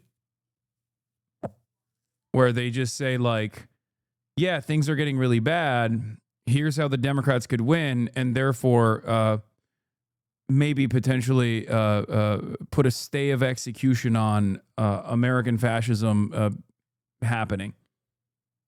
If fascism is the execution of American democracy, then the only way to do that is by just pausing that slow burn towards fascism, or the accelerated pace of moving the direction of fascism. There's no vision there, I think, of a better future. There's no vision of, like, undermining the existing hierarchies. There's no alternative vision whatsoever. Do you think you could set up a meeting with Ezra? Maybe. I mean, I would love to. I did talk to Ross, and Ross is the center-right version of Ezra's supposedly center-left version from the New York Times standards. So I think we shouldn't have run Joe Biden again. I think I was right about that.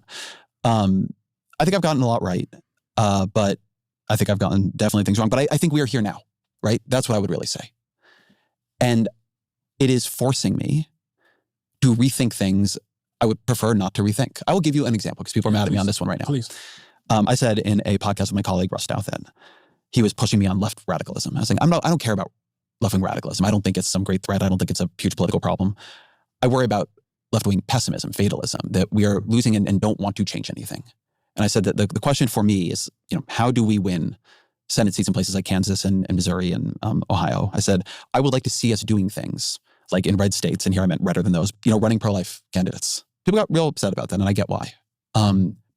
But in 2010, when the Affordable Care Act passed, there were 40 House Democrats who were pro-life at some level. You had to do this whole negotiation with this guy, Bart Stupak. Yeah, I remember. Yeah. And on the bright side, you don't have to have those negotiations now. And on the downside, you can't pass the Affordable Care Act. And the point is not that issue, right?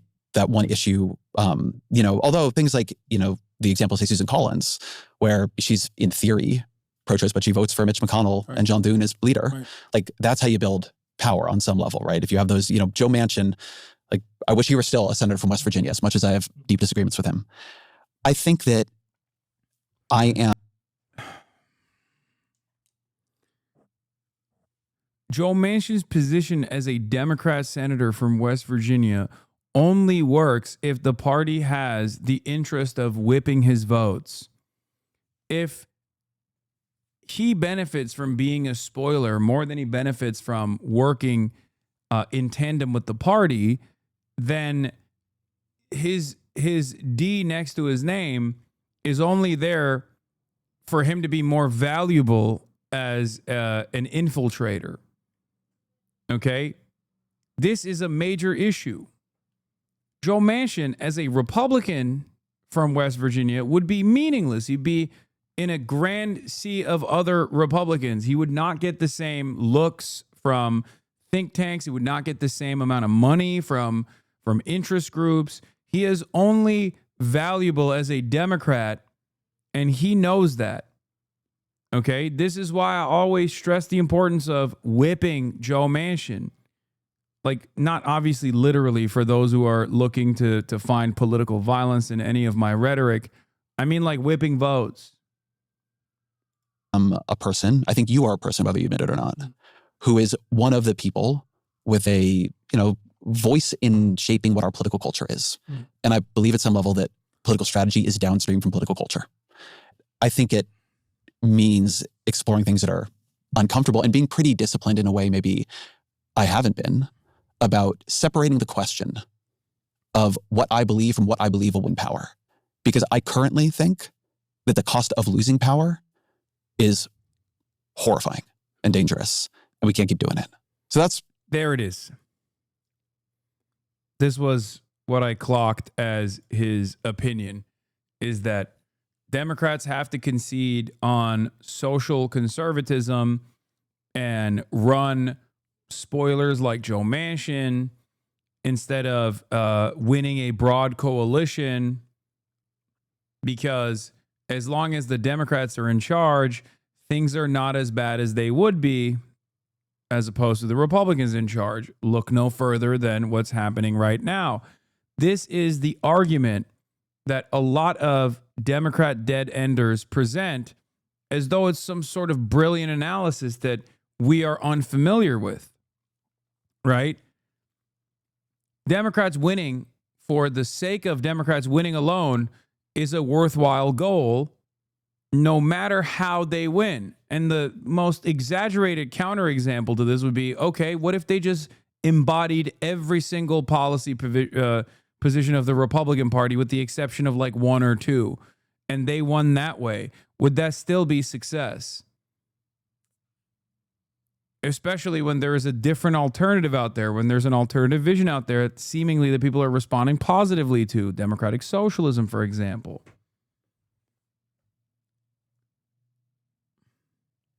I think a lot of Dems do unironically think that, though, where they just think, like a lot of Dem voters think that as long as there's a D next to it, if they exhibit the same tendencies and the same ideological background of like the average Republican, then it's fine. It's good. It's better to have a Democrat there than a Republican. Yeah, so can we start with that exactly? You know, the immediate thing, and I don't have the numbers in front of me, but the immediate thing that springs to mind for me in that question is not who you're abandoning, but how do you square the fact that, in fact, reproductive rights has proven to be pretty popular in red states? Yeah. And I'm thinking about referendums that have been passed, such that they've had to, change the rules. Like, how do you separate that? When I sort of said this in glancingly. Like, there are people who didn't vote for Kamala, but give me my reproductive rights. I think that I was using first pro-life as an illustrative example, but there are many red districts in this country. And there are states that we do not even think about competing in anymore, right? I'm not talking about Ohio here. I think you have to try things. By the way, not only moderation kind of things. There is not a single red state where there needs to be a pro-life Democrat running. There's not a single red state where there needs to be an anti-trans Democrat running. The thing that we should be trying is the thing that the Democrats refuse to try, because the Democrats have already tried and failed with militaristic, jingoistic sentiments, with by running, fucking military veterans, being like, we're the real patriots, all this shit. The thing that Democrats haven't tried is, unironically, left populism, left economic populism. They haven't tried it. And as a matter of fact, they actively stamp it out. Okay? There are examples of liberals who have won and won big due to their lineage and their familial name, like Andy Bashar, who was whose father was a part of like institutional politics in the state, things of that nature. And he obviously is uncompromising when it comes to social principles, when it comes to social liberalism. But even then, okay, there are a couple examples of the left populism that's actually panned out quite successfully, but not enough. Democrats are clearly shy about that, or they have some kind of resistance to that kind of messaging. Try going much harder on economic populism, which some people are trying. I think you might need to combine those two strategies, right? Which is sort of the Dan Osborne in Nebraska approach. I think that you... So he's saying that left populism should be a strategy that's tried as long as you package it with social conservatism. I think even before the question of what your policies are, and I believe this very deeply, there's a question of whether or not people feel like you respect them and like them, even if they disagree with you. Before, I think people will give you power. They don't even ask, do they like you? They ask whether you like them. And I think a lot of the country feels we don't like them. I believe that I know that. I've seen the focus groups. I've seen the survey data. I've talked to the people who work on this. And that's going to require changing that. Is going to require making moves that somehow send a loud enough signal that people begin to think we have changed at some level. Sherrod Brown should be able to win in Ohio. Yes. The reason he cannot win in Ohio is the Democratic Party itself is a millstone around his neck that drags him down. So what do you do about it? I'm not. That's true. That's true. Wait. Okay, examine that further. What is the millstone? Is it the pro-trans stuff? Or is it the neoliberalism? Because Sherrod Brown is a winning politician in Ohio because he is an outspoken union man. Okay, and he doesn't go far enough in terms of like his own ideas of where Medicare should go. I think he's like in favor of Medicare expansion. But exactly the qualities that Sherrod Brown has that make him marketable in fucking Ohio is the left populist policies that he advances. That's it. And the thing that actually puts him underwater in a place like Ohio is not the fact that the Democrats are seen as like being too pro-trans or anything. The only reason why people hyper focus on that shit is because the Democrats themselves are not aligned with Sherrod Brown on being uncompromisingly pro-labor union or even like pushing the boundaries of what is permissible in terms of left economic populism. That's it. And even Sherrod Brown himself, actually, in my opinion, was nowhere near as aggressive on that front.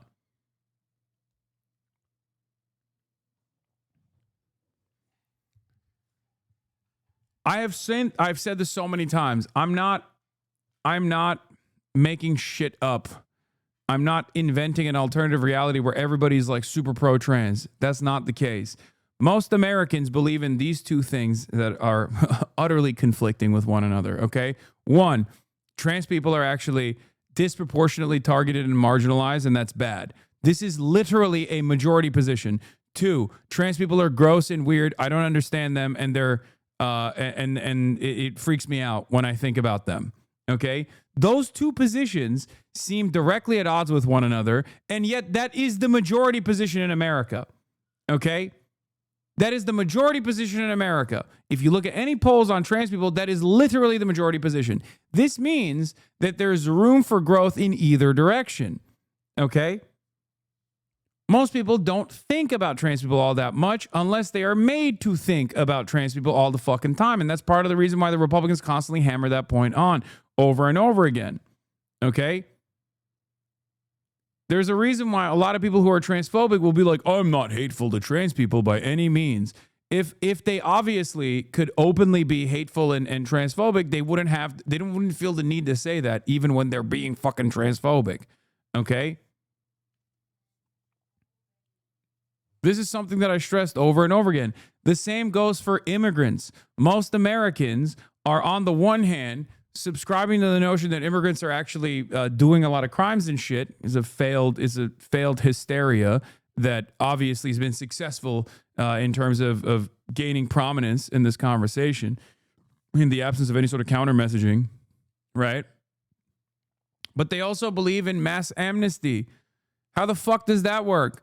Americans actually not only believe in mass amnesty over mass deportation, the majority of Americans choose mass amnesty when given the two options of mass amnesty or mass deportation. But if no party is representing that position, because the Democrats certainly are not representing that position, then of course they're going to be like, all right, I'll go with the other thing, because it seems like one side is at least trying to address this issue. Okay? Here to tell you I got the answer. Yeah. What I would feel much better about is if I felt there was like a strategic discipline about finding it. So I just if you will take this very gentle pushback. Yeah, please. I think you're here for it. I haven't seen exactly what people are saying, online in terms of this, but I do think like what immediately strikes me is if you take, I know you would just, it's not, the example necessarily that you would hold out, about reproductive rights, but I think the problem with musing about that is abandoning it is a very real possibility for people who don't have the option necessarily to fly to another state or do X, Y, and Z. So I suspect when they hear somebody of your status, even if it's not the example you mean, putting it out in the air, like they feel, and it's not just that you're putting it out in the air, it's putting it out in the air, and actually, I don't necessarily even mean that one. No, like if you're going to say that, I think you really got to. I'll stand behind it. You got to put the data behind it. I think that's really, really important. I will say, and I think this is actually the nub of it, right? Like I'm glad we're sort of here. I am saying the thing it sounds like I'm saying. Mm-hmm. To be very, very clear. Right. I think in a place like Nebraska, you should try to run some pro-life Democrats. I wish people, instead of saying that an express. That's so dumb. No, it's not. It's not a winning position in Nebraska. It's not. Like, maybe he would. He's just wrong. Okay? He's just wrong on that issue. Like, I don't mean like, oh, I'm biased towards the pro-choice position. Like, I mean, like, objectively, he's fucking wrong. There is no region in this country where Democrats have to be pro-life. You can even make this argument about being anti-trans, right? But you can't make this argument about pro-life or pro-choice. And even when you're talking about anti-trans, you don't have to make that argument at all. Okay? It is a coward's argument to make because there are far more gains that you can make by presenting a left populist economic message and move people's attention away from trans issues. Okay? That's my argument. You have to give Republicans something to fight for, or something to fight against, rather. That's at the heart of the politics of the reactionary, is like they have to constantly undermine gains that you're making. And in the absence of something to fight against, they just claw back pre-existing civil rights. And we have, unfortunately, post-Reagan, in the period of unprecedented, unfettered neoliberalism, have redesigned American politics to follow the lead of the Republicans. Okay? Nebraska voters will vote for two high-profile referendums. The initiative to right to abortion, establish the right to abortion until fetal viability, lost by 2%. There is no reason to go for a fucking what do you call it? A pro-life candidate in a state like that. If that's enough for you to capitulate, you should be running anti-Semites, not even anti-Israel people, but like fucking straight up anti-Semitic candidates. And I don't think Ezra Klein would ever advocate for that. Okay. Do you see what I mean? It's ridiculous. There are certain things that understandably he's never going to advocate for, and I would never advocate for either. That's fucking ridiculous. Or strategic question in politics was betraying or abandoning the people we wish to protect. I wish what we said was we lost power in a way that allowed Donald Trump to drive the Supreme Court to a 6-3 Republican majority. And that majority overturned Roe v. Wade. Right. It overturned Roe v. Wade and actually abandoned all these people. Right. See, that's what he's saying. If Democrats still actually had run pro-life candidates, like, then Republicans would never be able to win and overturn Roe v. Wade.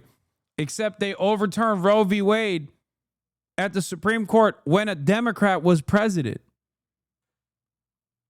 I guess his argument is that Hillary Clinton lost, and therefore the Supreme Court was packed with right-wing Republicans who then ended up overturning Roe v. Wade.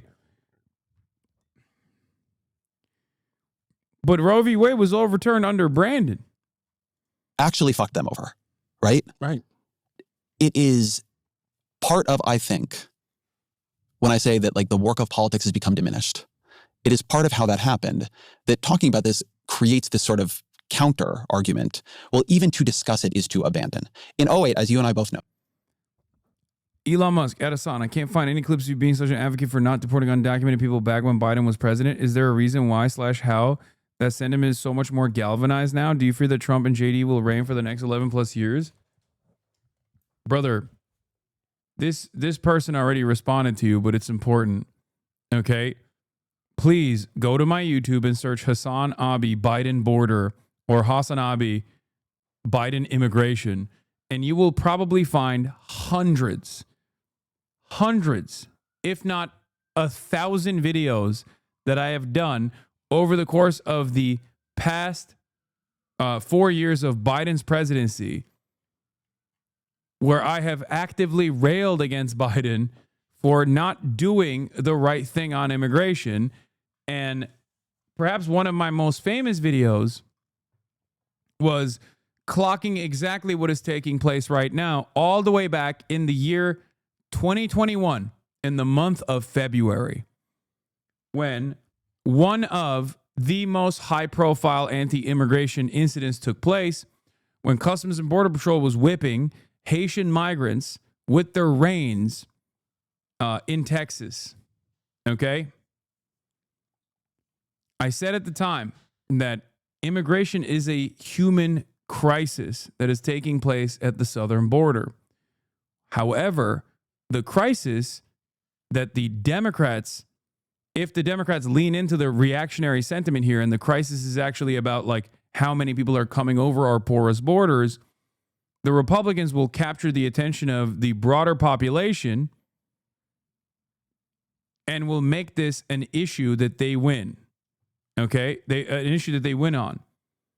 The Democrats, of course, did not make this a primary problem and kind of backpocketed it and turned around and got dominated by the anti-immigrant sentiment. Here is a more recent example from August 29th, 2024. The Democrats are once again running the old strategy of triangulating to the center and running scared, talking about picking up Nikki Haley voters, highlighting a Republican cabinet pick, and pushing the right-wing border bill, forgetting what caused their early momentum. The method is clear. They think not being Biden is enough to win back some of the younger, more progressive demos as they spend the rest of the 60-plus days trying to communicate the Trump holdouts instead of running on progressive issues that help all Americans.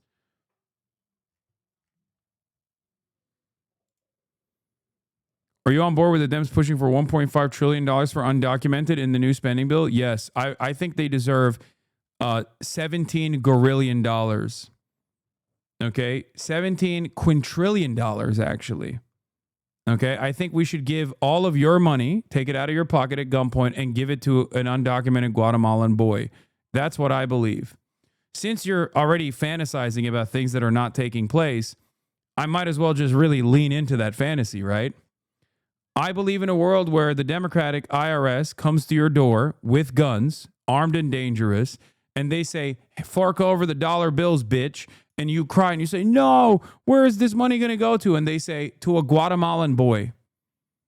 He needs to buy new sneakers.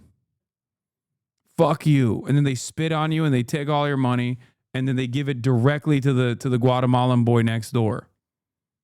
Okay? That's what I believe. Fucking idiot.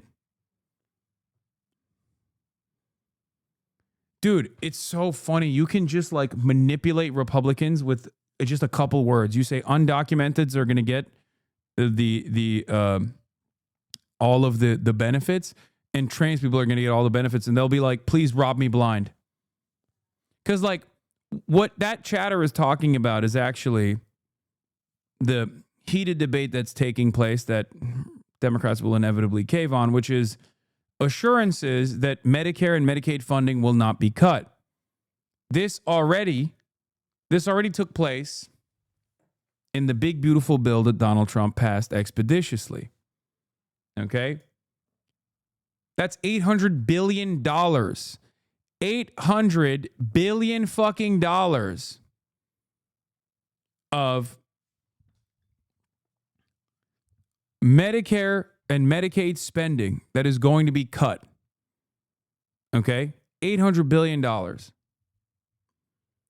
That's not being cut from undocumented migrants, you fucking idiot. That's being cut from people exactly like you.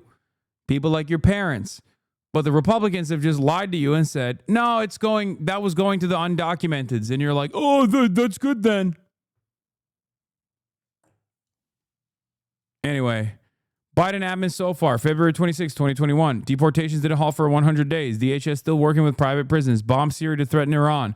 New cages just dropped. Might drop $15 minimum wage. Still waiting on $2,000 checks. $1,400 payment. Look at that.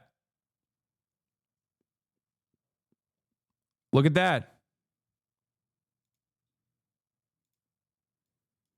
Word, but you realize that 70% of our budget is entitlement programs and we're $36 trillion in debt. Do you agree we have an overspending problem? Oh my God. Dude, you are not the government, brother. Why is it that we can always find money for endless American militarism all around the globe, but never money for people like yourself and your fucking parents? Why are you sitting in here advocating against your best interest. Notice how you changed the goalpost, by the way. You said they're pushing for 1.5 trillion for undocumenteds in the new spending bill. That literally is not real. I called it out. Then you turned around and said, do we even deserve entitlements?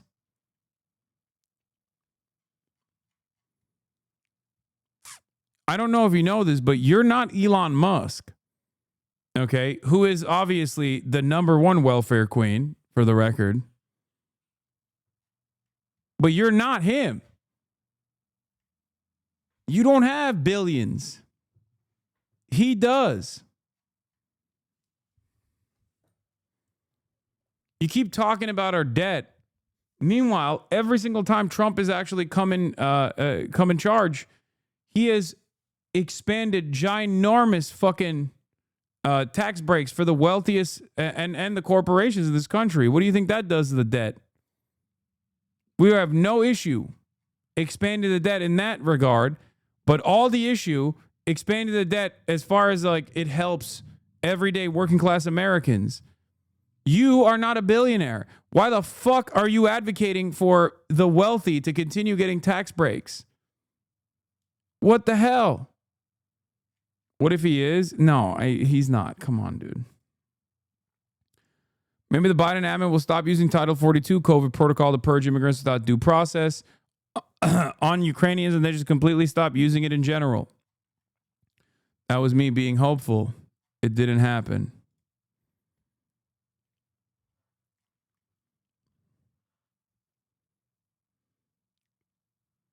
What is this? Is this clip real of you? What the fuck is this?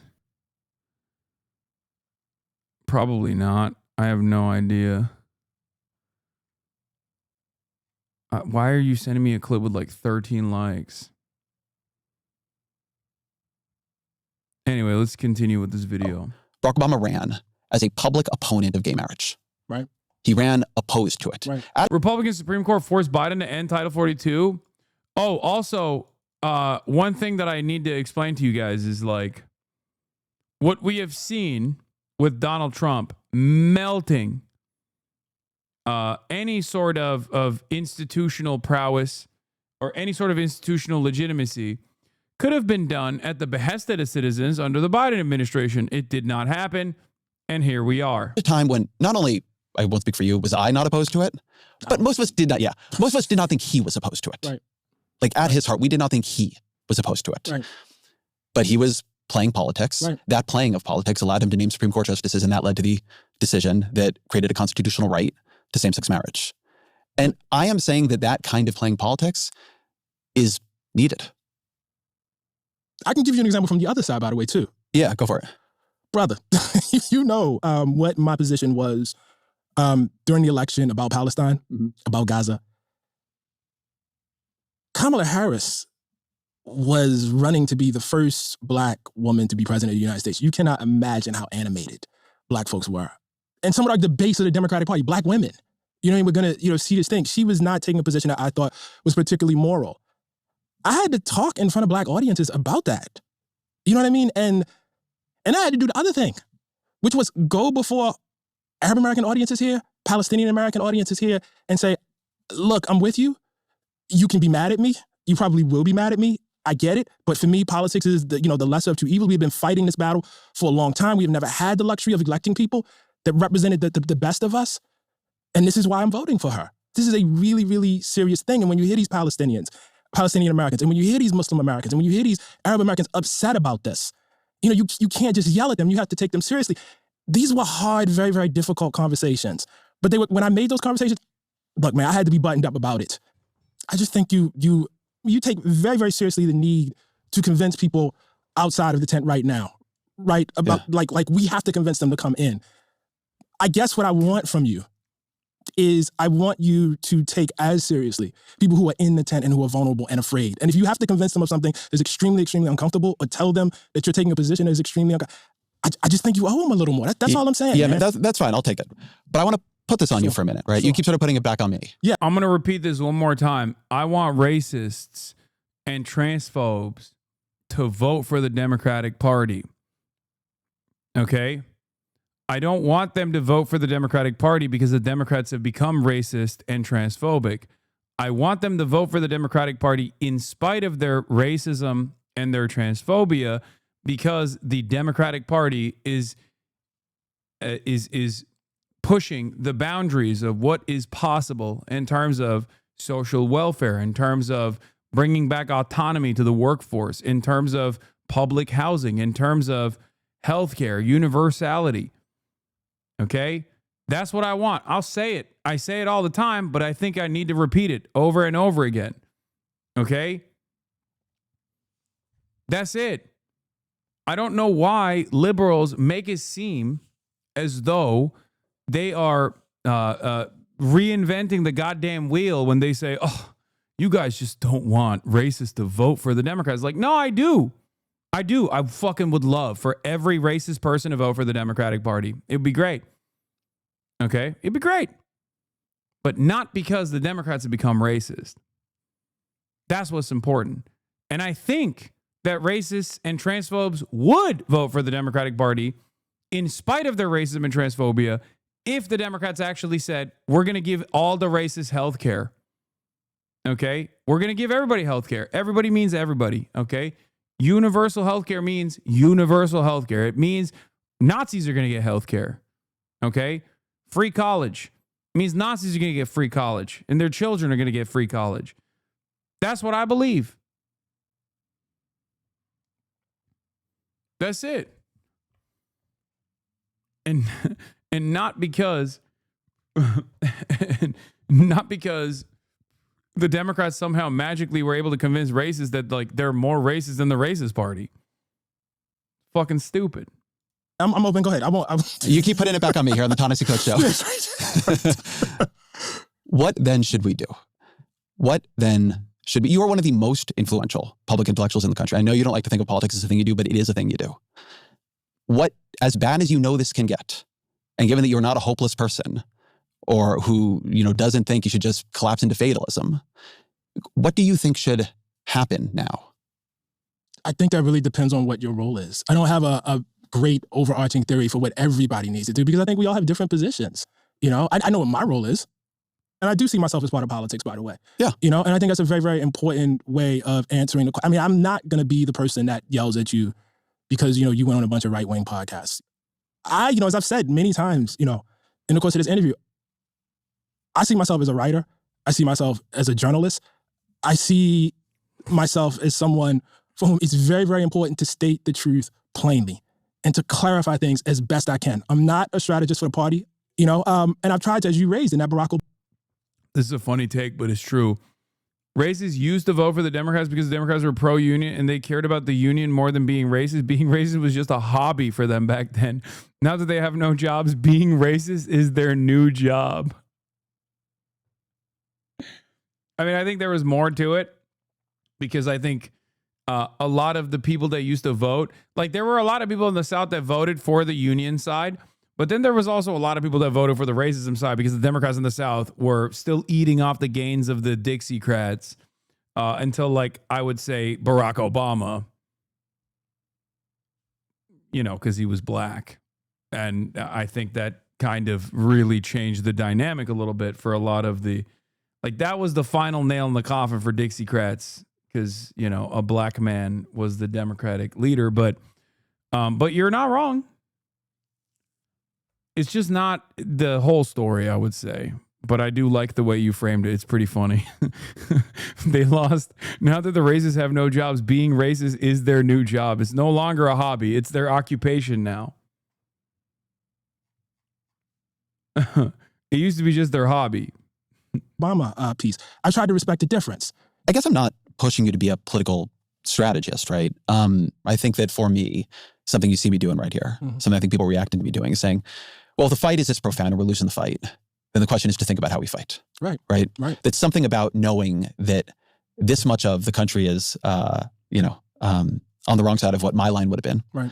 Knowing that what Kirk was doing, what people like him were doing was working. Right. That imposes a set of questions upon us that need to be answered. Right. Civil Rights Act wasn't the final nail. No. The Southern strategy worked, but Like there were still Dixiecrats until like in the early 90s and shit. There were still institutional names in the South that were prominent Democrats that racists knew to vote for and did continue to vote for.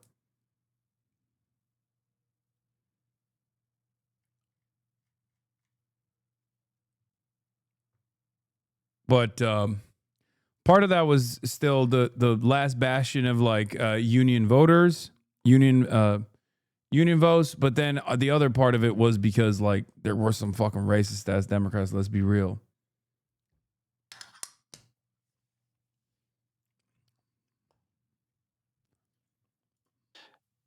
The thing I'm struggling with in this conversation and even in that question is the fact that there are things that you yourself have actually advocated for that had they been done, we would be having a very different conversation. I think I want it to not be close. You said what? I want it to not be close. See, I mean, you will call this my fatalism, but I am not surprised. I think it's going to be close. I think it'll be close for a very, very long time. I would like for it to be less close too. But do you think that's within our power or not really? Listen, I have a friend, and I'm not going to out him. He's a mutual friend of ours who always says, this is the best set of white folks we have ever had in the entire history of Black America. This is the most woke. This is the least racist. This is the most aware group that we have had. You know what I mean? Like for us, and for those of us who ground ourselves in a larger tradition, this is not close. Like this is a remarkable time. In terms of he's right. It's just that's how dire the situation used to be and still is. Our freedom, as writers and journalists to speak to people in terms of the amount of people who are empowered and have some amount of privilege and could just look away and are not looking away, it's not a great time politically. You understand what I'm saying? But it's just, it's not the worst either. No, it's not. It's not the worst, All right, then I think always our final question.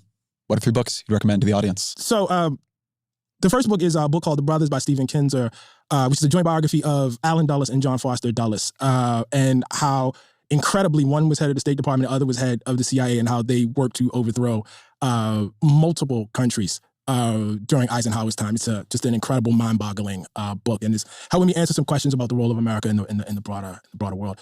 The second one is an oldie but goodie, which I've reached for before I wrote my piece, is Race and Reunion by David Blight, which I think is just essential because it shows how a country forgets, and forgets in service of a politic that I would say is problematic. The third one is our mutual friend Chris Hayes' book, Sirens Hall, which I think, in fact, actually tells us a lot about the conversation that we're having today, and the influence of social media screens and distraction. Honestly, Coach, man, thank you very much. I appreciate it.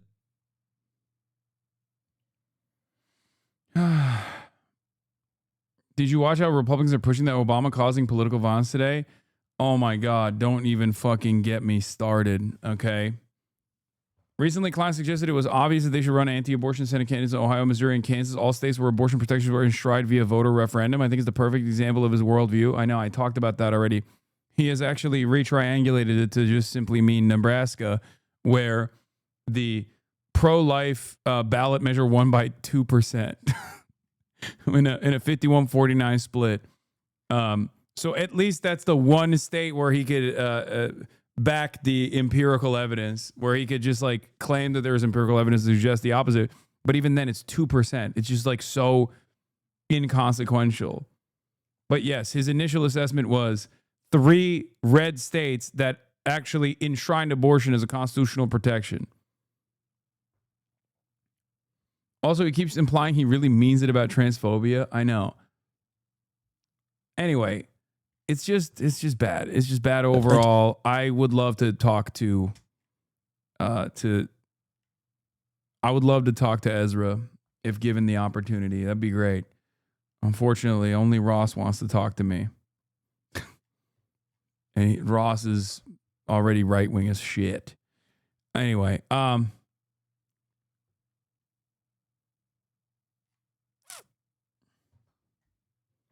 you say Ezra's like the lib whisperer, but outside this, does he have tangible emotion? Guys, you don't understand. Like, these guys are the power players still read the New York Times. You need to understand. Last spring, Dems met with Davis Shore and Ezra Klein and came back only talking about bread and butter issues. And I'm sympathetic to this, but understand people may be numb to the authoritarian Trump stuff. But it's very weird to just never substantially address what Trump is doing. What comes out sounds like an alien. If Trump is a bad actor, why would he protect healthcare? What does he have to do with Trump's increasingly ominous power grab, the evidence of which he announces daily? Post Charlie Kirk killing especially, there's a very clear gathering storm designed to gut any meaningful political opposition, and Dem leaders just don't seem to care about that much. I don't get it. I think it's important in this moment to not only address the bread and butter issues, because fascism does become a bread and butter issue. And Democrats shouldn't just wait for Jimmy Kimmel to go down, you know, for them to launch some sort of opposition against this. But once again, Democrats are always leading. Are never leading, sorry, always following.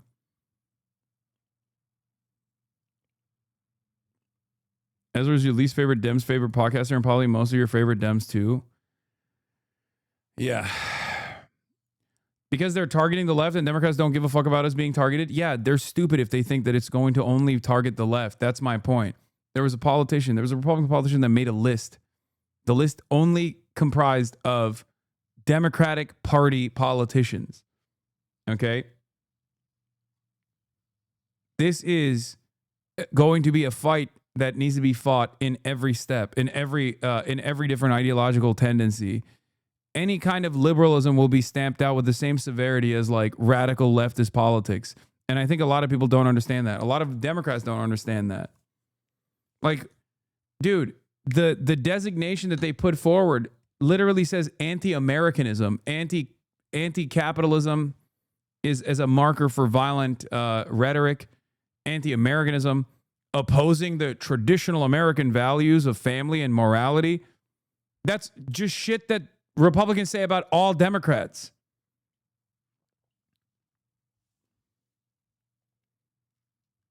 That is straight up just everything that the Republicans claim Democrats believe.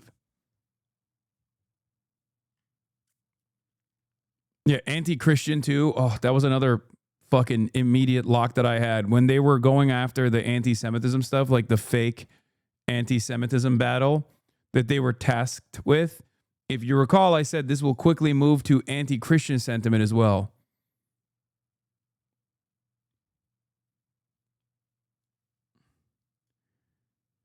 The new directive targeting anti-Christian, anti-American, and anti-capitalist speech as terrorism is being taken very seriously by top DC law firm, but Congress is silent. Trump's NSPM 7 alarms law firms while Congress is silent. Domestic terror washes the double, sources say.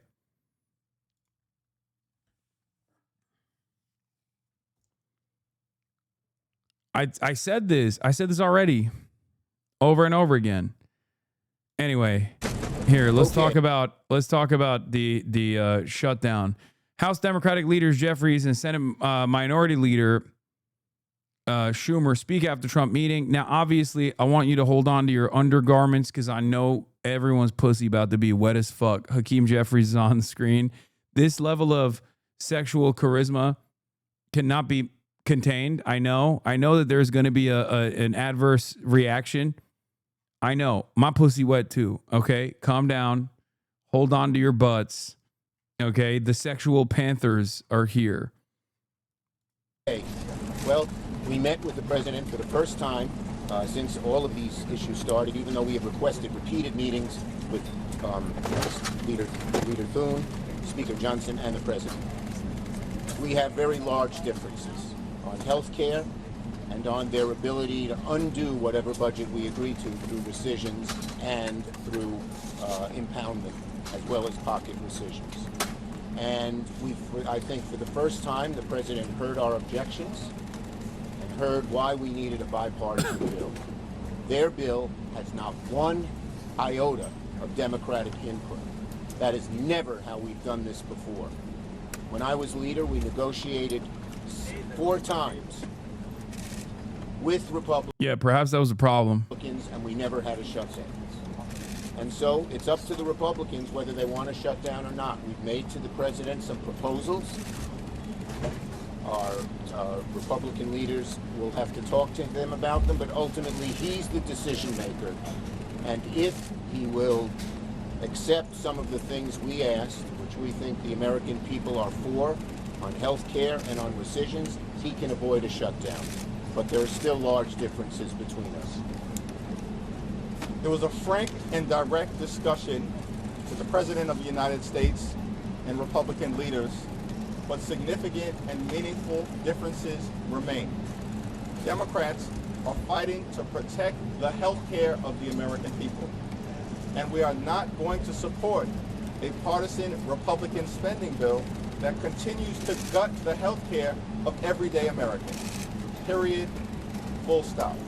There's a Republican-caused health care crisis that is causing hospitals and nursing homes and community-based health clinics all across the country, in rural America, urban America, small-town America, the heartland of America, and black and brown communities throughout this country. And that crisis is happening right now. And that's why we believe there is urgency to both keeping the government open, reaching a... I think this is why Trump wants to arrest Democrats, because this kind of charisma is dangerous. I get it. I get why Trump fears these men, okay? Especially Hakeem. This kind of charisma cannot be contained.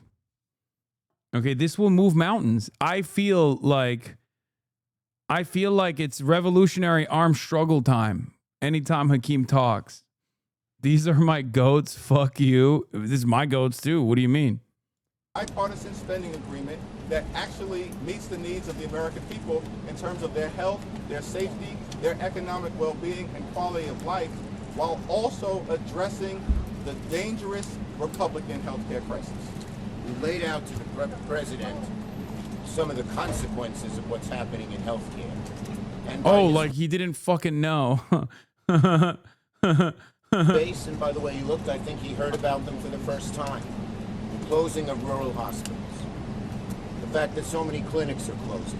And I don't know if he knew this before, but the fact that people will pay $4,000 more a year, $400 more a month, close to $5,000 more a year on their health care premiums if we don't do anything.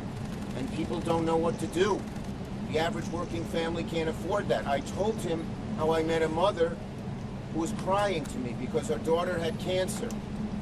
And what has happened with health care, with what they have done, she's going to watch her daughter. Trump would more likely to find who that woman is and kill him directly than to reconsider his decisions. Suffer and maybe die. And so he seemed to, for the first time, understand the magnitude of this crisis, and we hope he'll talk to the Republicans. Like, the point to drive a shutdown in this instance is to really drive a wedge between Trump and his base to identify that the assurances that they're demanding are to protect the American citizens from the imminent threat to their health care.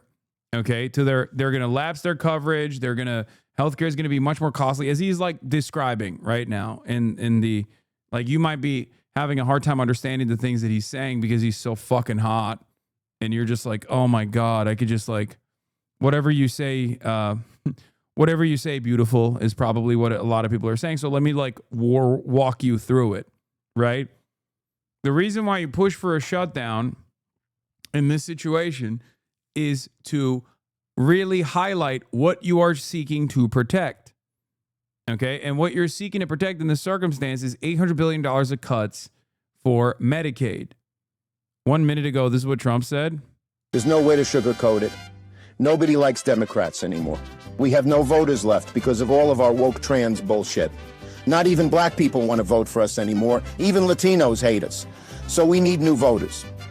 And if we give all these illegal aliens free health care, we might be able to get them on our side so they can vote for us. They can't even speak English, so they won't realize we're just a bunch of woke pieces of shit, you know, at least for a while until they learn English and they realize they hate us too.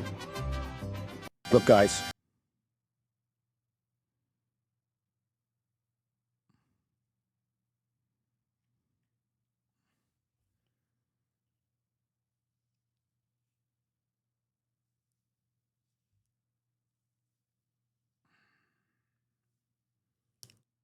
Seems like Donald Trump really took it to heart when Chuck Schumer talked about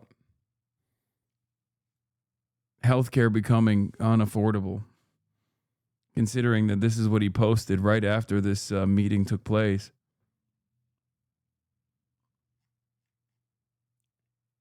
It seems like that was his primary takeaway here. That's good. That's the president. We are so close to a deal, man, it seems. That's not a real tweet. Please tell me that. No, that's a real tweet. What makes you think that the president wouldn't tweet that? Did you miss the whole medbed incident? Judging by the medbed shit, he probably thinks this is real as well.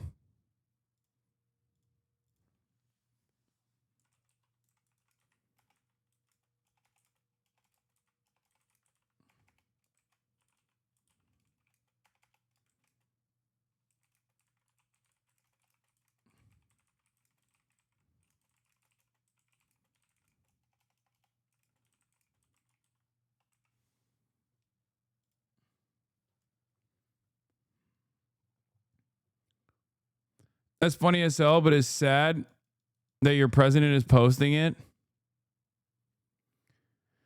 Admit it, though, is funny as fuck. I mean, if it wasn't...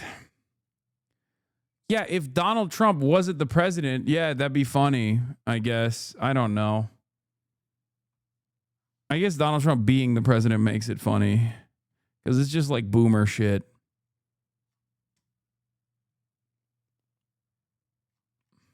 Leaders and tell them we need bipartisan input on How was it funny? It was insanely racist. The funniness obviously comes from the fact that it's the fucking president posting some unhinged shit like that instead of being a serious person for once. Healthcare on rescissions into their bill. Their bill does not have these. They never talk to us. Thune didn't negotiate with me. Johnson didn't negotiate with Hakeem. And on the key issues, the Appropriations Committee, which has talked about 3 of the smaller bills, they're good bills, they said the appropriators couldn't agree and said kick it up to the 4 leaders. They still haven't talked. And let me say, we're deadly serious about addressing the Republican-caused healthcare crisis because it's a deadly serious issue for the American people. Largest cut to Medicaid in American history. Hospitals, nursing homes, and community-based health clinics closing right now. The fact that more than 20 million Americans are on the brink of experiencing dramatically increased premiums, copays, and deductibles because of the Republican refusal to extend the Affordable Care Act tax credits, which benefit working class Americans. And we pointed that out. I'm not going to lie. I think given how uncharismatic these guys are and the tendency for Republicans to just straightforward lie about everything, if they pushed for a fucking shutdown, I feel like the Republicans would just dominate these guys and be like, they want to give $17 quintillion to undocumented migrants in the form of healthcare. And that's why they wanted to shut the government. And these guys would come out and be like, I don't know. And then everyone would hate them even more. And then for the first time in the history of shutdowns, they would still blame the non-governing party on the shutdowns.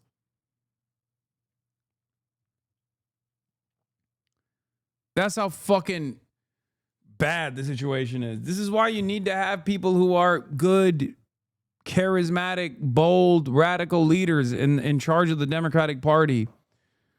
Oh, the Vance literally did that today. Oh, God.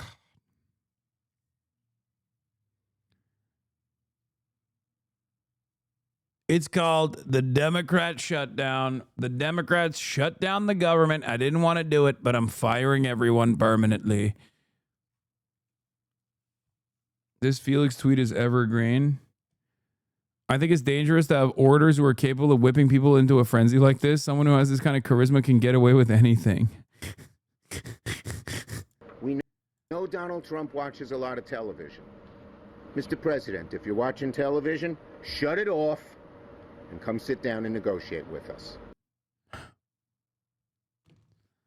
Oh my God, I just came a little bit in my pants. Fuck. I hate when that happens. And it just always happens when I see aura of this magnitude, epic proportions. You've never seen it like that. Okay? You've never seen it like that. Mr. President, if you're watching the TV, shut it off and come negotiate right now.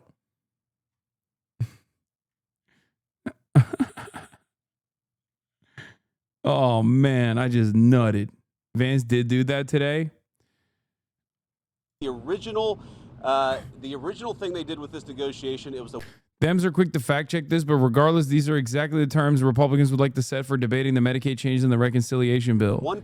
Oh, that's why that dumb fuck, Elon Musk 584 or whatever, was like, why do you want to spend $1.5 trillion on immigrants, on aliens, illegal aliens? But if you look at the original thing they did with this negotiation, it was a $1.5 trillion spending package, basically saying to the American...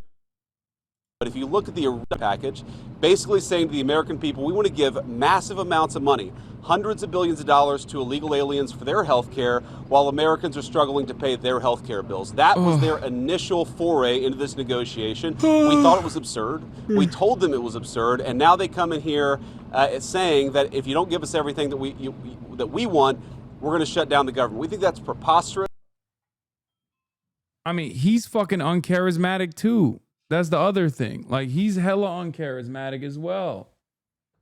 Look at this fucking dingus.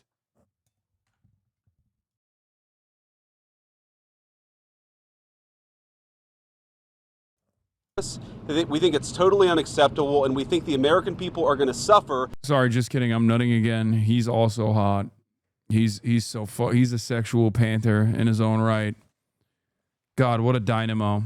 What a fucking dynamo this guy is. God, I don't know whose back I need to blow out around these parts. You know what I mean? Chuck Schumer, Hakeem Jeffries, or J.D. Vance. I guess you could say this is my hillbilly elegy. Because these guys won't do the right thing. Now, I want to but if you look... All three? Oh my God, stop it. Till his mascara runs from the side of his plump little cheeks. And no, I don't mean his face, if you know what I'm saying.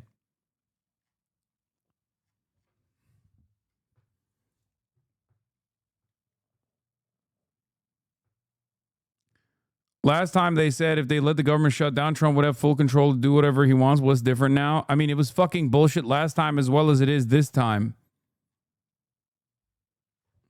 Fight, man. Fight, please. Please fight. This is one of the top political commentators in America. I don't fucking know anymore, dude.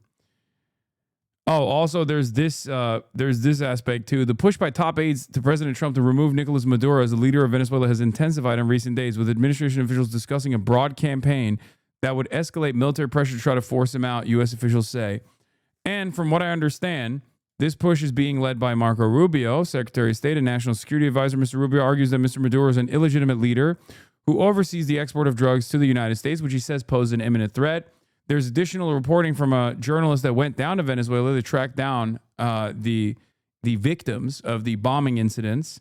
And it turns out that actually they were fucking fishermen. I forget which journalist this was, but like they talked to the wife of a fisherman who said that her husband actually went out to go fishing and never returned. And also on top of that, Democrats, for the record, have been quietly floating a message around, a memo around that says, do not talk about Trump trying to go to war with Venezuela. Yep, here it is. A senior Dem staffer is discouraging Democrats from coming out against the regime change in Venezuela. Congressional sources tell me. This is Ida Chavez. The staffer is using the Bush-era Iraq line, arguing that opposing Trump-Rubio's regime change amounts to supporting Maduro. Tommy Vitor says, I'm sorry, what? Democrats should loudly oppose regime change in Venezuela for countless reasons, including the fact that toppling Maduro would likely lead to chaos and violence and unleash a massive wave of destabilizing migration to the Western Hemisphere. Which reminds me of my favorite Onion article title. This war is going to, toppling Saddam is going to likely lead to chaos and violence and unleash a massive wave of destabilization and migration throughout the region versus no, it won't.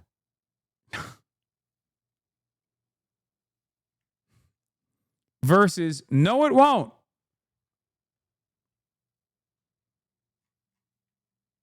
Yep, this is this is what I was looking for. This war will destabilize the entire Mideast region and set off global shockwave of anti-Americanism versus no, it won't. Yeah, it's up there with why do these homosexuals keep sucking my cock everywhere I go?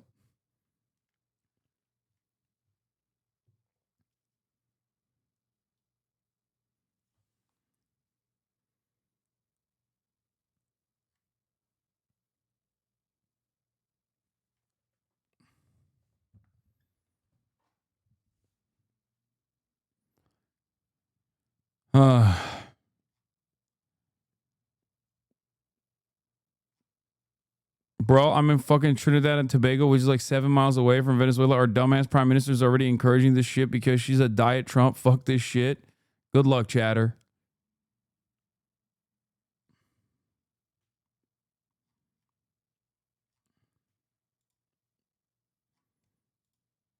Good luck. Godspeed. 07. You will hear a lot from Senate Democrats, from House Democrats about the fact that American healthcare policy is broken. Well, we know that American healthcare policy is broken. We've been trying to fix it for the 8 months that we've been in office, but every single thing that they accuse about being broken about American healthcare is policy that Democrats have supported for the past decade. So if they want to talk about how to fix American healthcare policy, let's do it. They're not wrong, except the Republicans support the same policies. That's the problem. Both of these policies are still in the direction of a public-private partnership and profit-centered solutions to healthcare. None of these policies have actually moved away from privatized healthcare, privatized health insurance. That's the problem. So he's not wrong when he says that the Democrats have advanced this interest. And yes, I do factor Obamacare into this as well. The only anti-capitalist provision in there was, of course, lo and behold, the most popular one, which was the forcing of the private healthcare providers to no longer refuse to cover people with pre-existing conditions, and also the fact that you could stay under your parents' healthcare coverage until the age of 26. Those are the two anti-capitalist measures that were added onto that.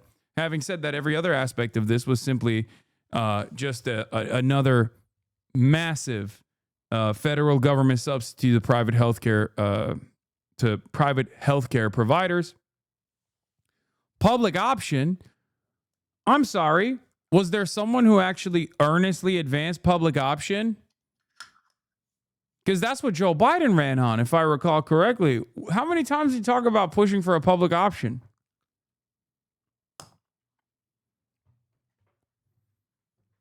I guess in my 12 years as a professional political commentator, I missed that part where the Democrats didn't fucking do that.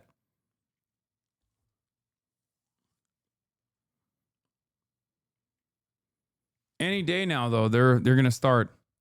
Just wait until there is more momentum in the advocacy side for Medicare for all. Only then will they say, no, public option is the way. Shut the fuck up.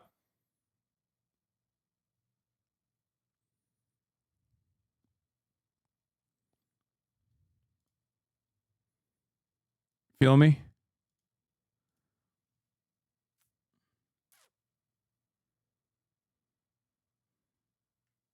The Speaker would love to do it. The Senate Majority Leader would love to do it. Let's work on it together. But let's do it in the context of an open government that's providing essential services to the American people. That's all that we're proposing to do. And the fact that they refuse to do that shows how unreasonable their position is. President Trump has a fantastic solution for healthcare. It's called MedBeds, okay? The search for which is what I'm going to be talking about right now. Megaphonics, congratulations for reminding me of the MedBed crisis. For those of you who don't know, Donald Trump, I mean, there's this conspiracy around QAnon circles called MedBed, okay? Apparently, QAnon, like desperate QAnon conspiracists believe that there is like this magical medbed thing that actually cures cancer. And the reason why I say it's desperate is because they think that there is this kind of like medical bed that can help their immediate families. clearly, like some of them have like really desperate family members or themselves are desperate. Anyway, this has been circulating around QAnon conspiracy theorist circles for quite a while. And last night, Donald Trump basically made those guys go completely insane mode. Here it is. On the 9th of September 27, Trump tonight appears to have pushed the false medbed conspiracy theory, which has spread in far-right internet over the years. Now, the reason why I think this is insane is not only because this is not real, it's not something that is readily available with current modern-day technology, but also the fact that this is an AI video that actually features AI President Donald Trump and AI Laura Trump in a fake AI Fox News article. So Donald Trump is reposting an AI initiative that he signed into law in AI world. Breaking now. President Donald J. Trump has announced a historic new healthcare system, the launch of America's first medbed hospitals and a national medbed card for every citizen. Every American will soon receive their own medbed card. With it, you'll have guaranteed access to our new hospitals led by the top doctors in the nation, equipped with the most advanced technology in the world. These facilities are safe, modern, and designed to restore every citizen to full health and strength. This is the beginning of a new era in American healthcare.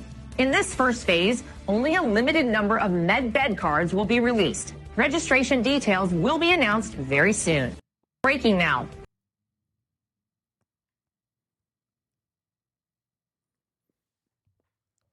Which leads people to question, did Donald Trump think that he actually did this? Like, does Donald Trump think that medbed is a real thing? Does Donald Trump personally believe that he actually signed into law a medbed initiative? He, of course, deleted it, but the damage was done. And it appears that the video had been previously posted elsewhere on social media before Trump amplified it. Jacqueline Sweet says, the earliest place I can find this AI video posted is now a deleted Instagram page that uses a common fake name for fake doctors and romance scams, Dr. David Richard Simon. Then the video can be found 3 days ago on a junk crypto Insta account, only to make his way to Donald Trump.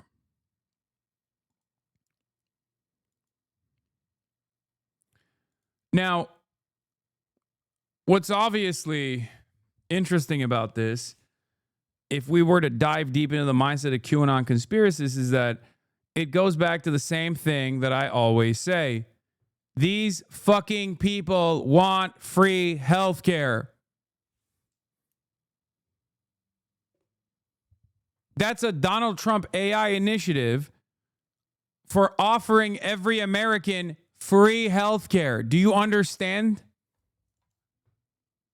If only there was, don't say free medbed, shut up. Okay, free healthcare within the confines of technological, within the confines of what can happen with current existing technology.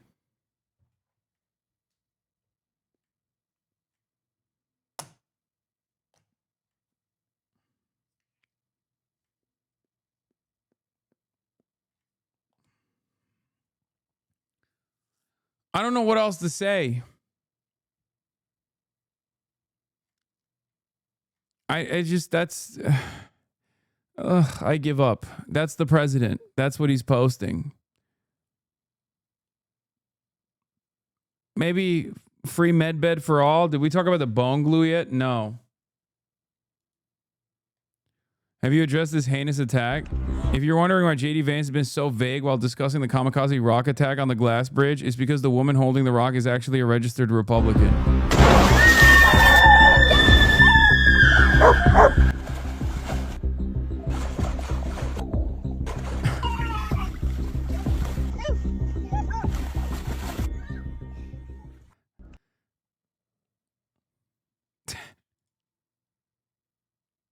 What an amazing dog. Why isn't this in the news? It goes against their narrative.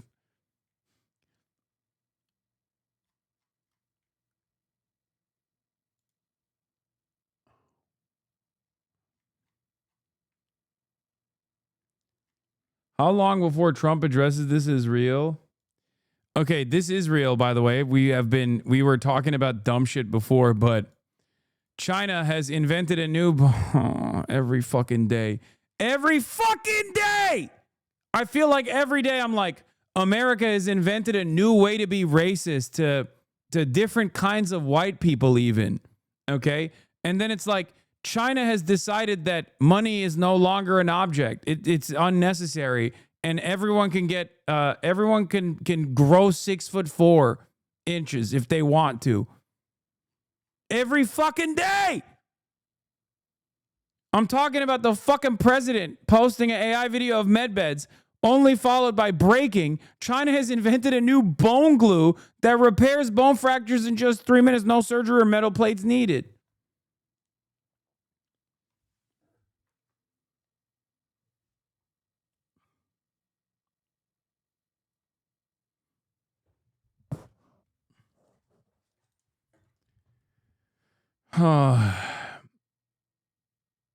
Yes, it's inspired by oysters to repair fractures. Fractures is one of the most common clinical injuries. In the past, when bone fractures took place, you had to sometimes do heavy intervention, put in like metal staples, things of that nature to stabilize the bone. This was an invasive procedure. China has realized that oysters have some kind of like organic glue that literally works within like the seawater environments, like environments that are salty and it's basically biological cement. I don't even fucking know, man. I don't know how to describe it. What is this? How Chinese bone glue could threaten the defense of Taiwan. Oh my God. Yes, China's bone glue works, but at what cost? China's bone glue is part of its biological warfare on the West. Congress demands investigation into the dual-use nature of Chinese oyster technology. Did China just weaponize oysters? Oysters are a Western mollusks. Experts say China's bone glue violates the convention of the law of the sea. Oysters evolved in Europe 60 million years ago. Here's how China stole their essence.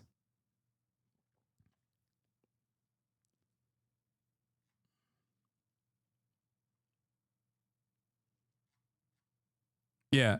Meanwhile, in the United States of America, our headlines read, America immediately destroys all oyster bone glue related research due to the fact that oysters are asexual and transgender.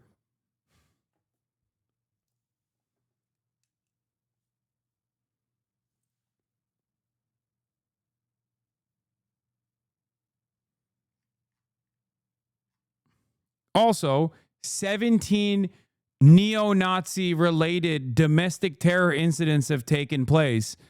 And that's why we have to defeat radical leftist Antifa. That's what it feels like to cover the fucking news nowadays. It's just like what are we doing? What are we fucking doing, man? This is the wealthiest nation on the fucking planet.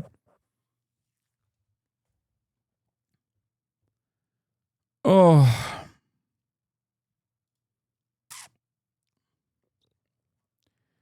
Anyway, we're going to get into the deadly Michigan church attack now. Answers after an attack at a Mormon church in Grand Blanc, Michigan. Police say at least 4 people were killed and 8 others injured when an armed man drove his car into a crowded church yesterday on a Sunday and began shooting before setting that church on fire. Police quickly swarmed to the scene. They killed the gunman, but now the questions of why. Investigators are still trying to determine what the motive might. Yeah, they're waiting for fucking Kash Patel to fly out there and find bullet casings that say, I did this because I'm transgender Antifa. If only.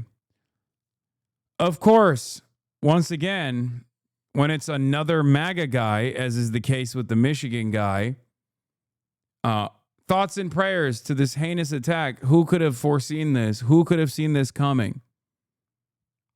Okay, first, because the victims were in a church, obviously, people immediately started going with the left. The radical left is attacking churches. You know who's attacking churches in this country? Fucking ICE, man. In my life, I've never encountered a radical leftist that's been like, I am so angry at the fucking church that I'm going to shoot at the church proceeding. That's so stupid. Even the most aggressive r/atheism adjacent dipshit would not take revenge on regular churchgoers. Like, it doesn't make any fucking sense. It only makes sense if you have designed a permanent victimhood narrative as an evangelical Christian in this goddamn country and you think the left is actually attacking fucking churches or some shit.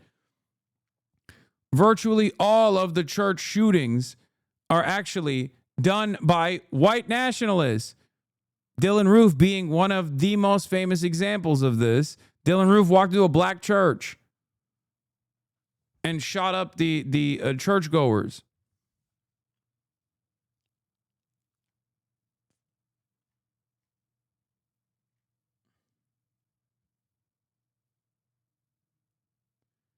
You're only mad at that church if you're also religious? Well, lo and behold, you're not wrong.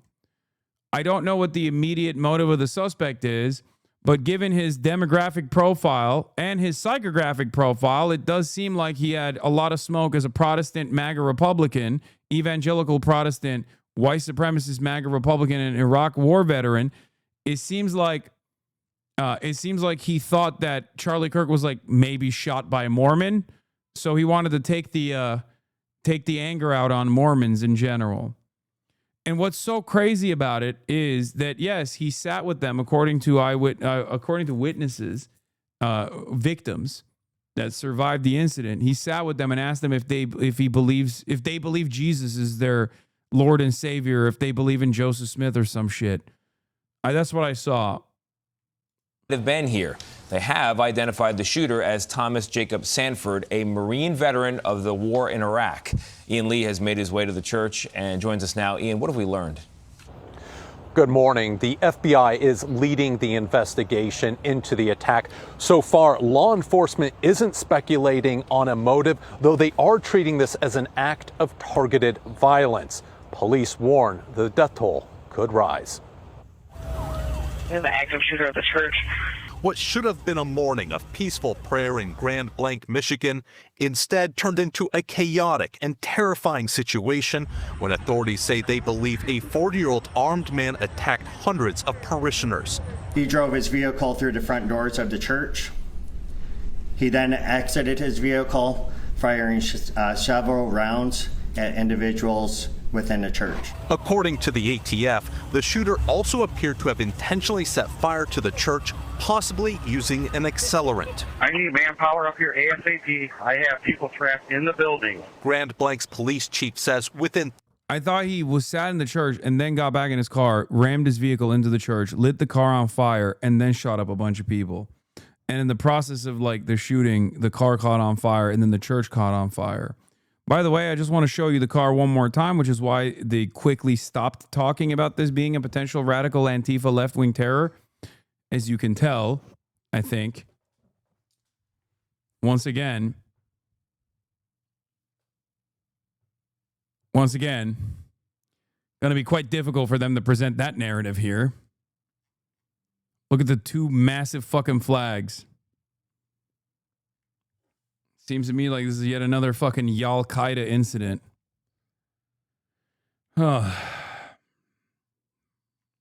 At individuals. ASAP. I have people trapped in the building. Grand Blanc's police chief says within 30 seconds of receiving the first calls, officers arrived on scene. They engaged in gunfire with that particular individual, neutralizing that suspect, and that suspect is no longer with us. 10 gunshot victims were taken.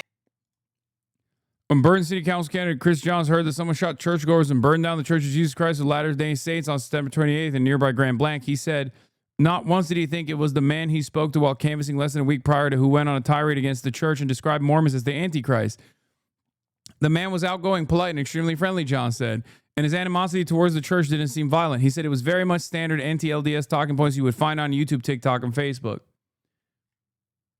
I also dug into this a little bit further and found out that it's actually, do you want to know the most popular religious group in this country is by approval ratings?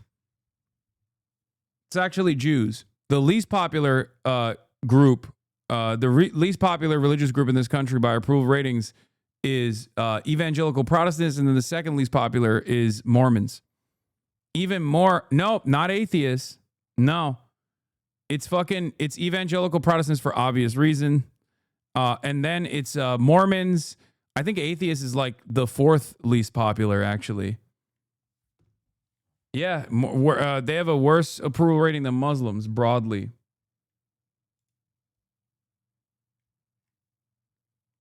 I don't know where it is. I need to find it again. What obvious reasons? Evangelical Protestant Christianity is seen as a fucking blight in American politics for good reason, because the Republicans greatly highlight some of the most reactionary forces in this country who happen to be evangelical Protestant Christians. That's the reason. They are seen as a part of the in-group. What is this? Kaya portrait for you? Oh my God, this is amazing. Wow. This is beautiful, chatter. Thank you. Yeah, no, it is an extremist evangelical who thinks Mormons are devil worshippers. Taken to the hospital where 2 died. 2 other bodies were later found inside the church. Yeah, here it is. Americans have a very somewhat favorable opinion of Jews by 35%, mainland Protestants by 30%, Catholics by 34%, evangelical Christians by 28%, atheists by 20%, Muslims by 17%. But if you break it down, here, look. As far as the balance of opinion for favorable versus unfavorable, look at this. The most favorable opinion Americans have is for Jews, and then mainline Protestants are at plus 20. Catholics are at plus 16. Evangelical Christians, I was wrong. Evangelical Christians are at plus 2. I don't know where I got that. I thought evangelical Christians were also roundly criticized and despised. But yeah, the least popular is Mormons. Atheists and Muslims are more popular than... atheists and Muslims are I guess, in a balance of opinion, more popular than Mormons even. Evangelical Christians have the highest unfavorable opinion, though. That's what I meant.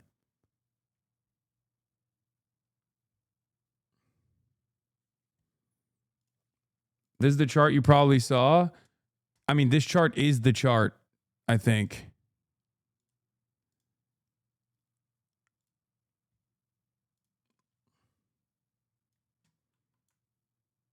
It surprised me.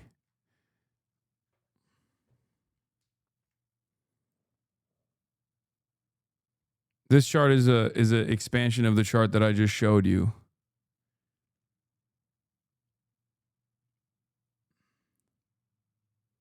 How does this correlate with the rise of anti-Semitism? What? I'm not talking about the rise of anti-Semitism. What? There's nothing to do with that.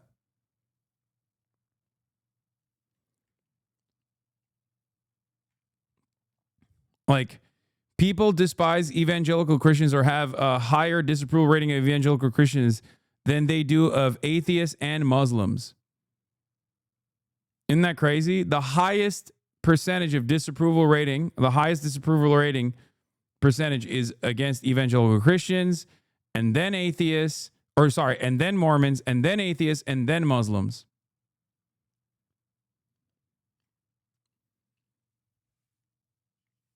Now, this is in 2022. I don't know what the fuck it looks like now. Let's be real. But why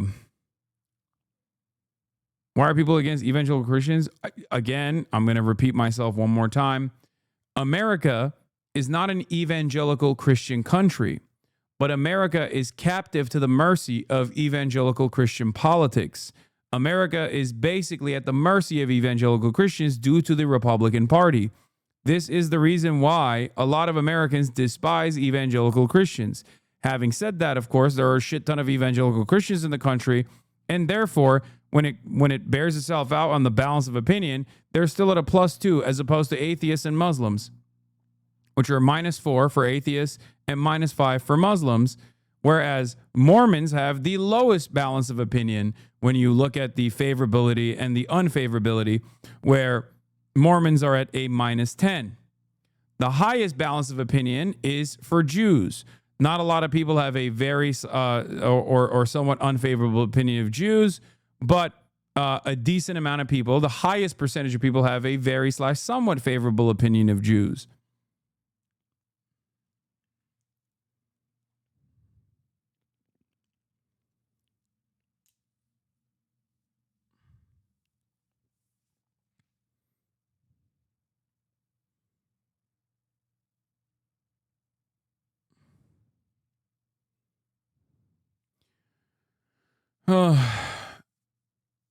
So basically, the U.S. has its own Sunnis versus Shias. For all the hate Muslims get, America is basically the same as any Middle Eastern country at this point. No, I wouldn't. I mean, I didn't realize how much smoke evangelicals had for Mormons. I didn't realize how many people despised Mormons this much, because from my perspective, like, I joke about Mormons all the time, but out of like mainline Christianity, I would say that they're fairly inoffensive. I mean, they're a cult, but I mean,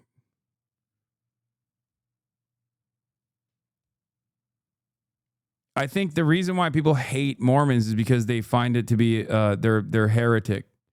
They are not mainline. No, I know they're not mainline. I'm Muslim.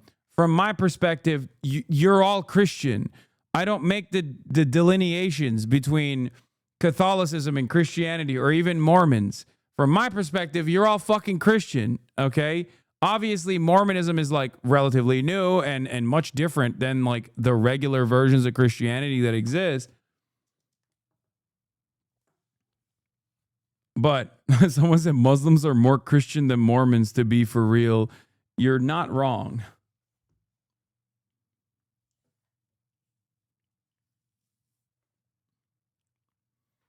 That's correct. They view Mormons as heretics. Mormons do not believe in Mary being the mother of God. I mean, there's different there's different subsects of Christianity that also don't believe that. Calling Mormonism Christian is like calling Muslims Christian. Someone already did that. Anytime religion comes up in this chat, everybody gets up in their fucking feelings for what I'm saying. Mormons fought the U.S. Army and tried to establish their own country. They've always been on the shit list. Mormons built an entire religion on being persecuted, and it ended up causing them to literally make up a lot of the shit that gets them hate and people looking at them weird. They shot themselves in the foot. Yeah.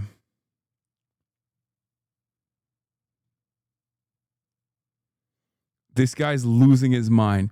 Hasan, please take that back. Catholics are nothing like Mormons. Hasan, please take this back. You have no idea what you're doing. You can't do this. Catholicism does not equal Mormon. Turks are not Arab. You cannot say these things. Hasan, please no.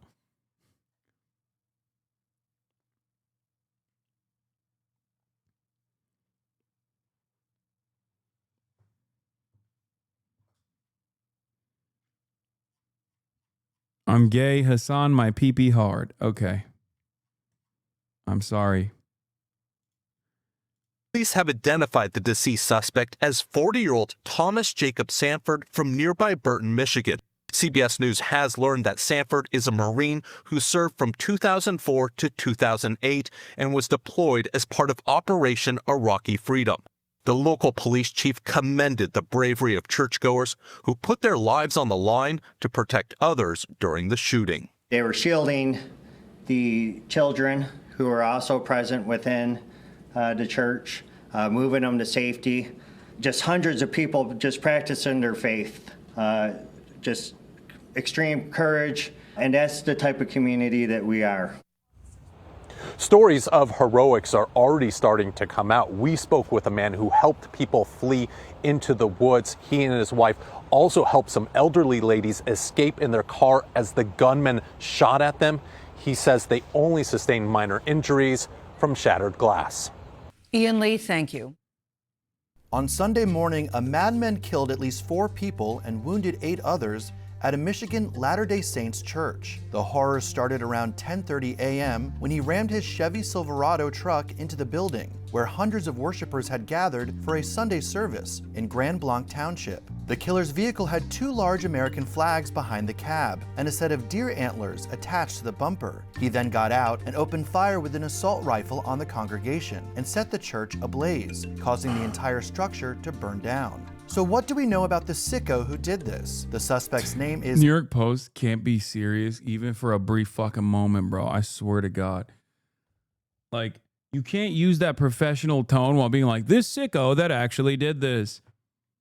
Like, it's just, please, man. Please, like, be a normal fucking news outlet for once in your goddamn lives, man. Thomas Jacob Sanford from nearby Burton, Michigan. He was a 40-year-old Iraq War veteran. Let's see if they fucking mention his politics. Who served in the U.S. Marines. A Facebook post by Sanford's mother says the gunman served in Iraq from 2004 to 2008. According to Fox News, he worked as an organizational automotive mechanic and vehicle recovery operator who earned a number of awards for his service and achieved the rank of sergeant. Social media... Laura Loomer goes on a tirade after the tragic shooting at a Mormon church suggesting violence would link the Muslims and the Muslim Brotherhood. Meanwhile, the shooter has been pictured previously in a Trump t-shirt. The tactic of the fascists to blame Muslims and immigrants reflexively.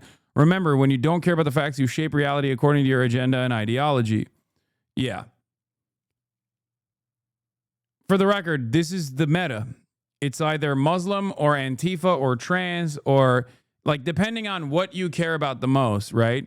Laura Loomer obviously is a massive shill for Israel, and therefore she has everything.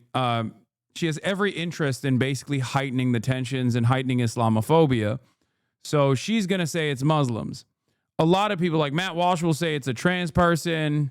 Like, depending on who the conservative person is, know that they're going to lie to you, but just know how they're going to lie to you. It's like the direction of the lie is going to reveal what their personal project is, their pet project is in this instance. And their pet project, the pet project for Laura Loomer, obviously, is Islam. It always has been, and will continue to be. And for many other Republicans, they'll just say, like, for Candace, will tell you it's the Jews. True. Candace Owens will say it's Israel. Accounts believed to be connected to Sanford reveal he was a family. I mean, you can fucking tell the dude is definitely a homegrown white boy, though. The way that New York Post is covering it, like the Zach Fox tweet.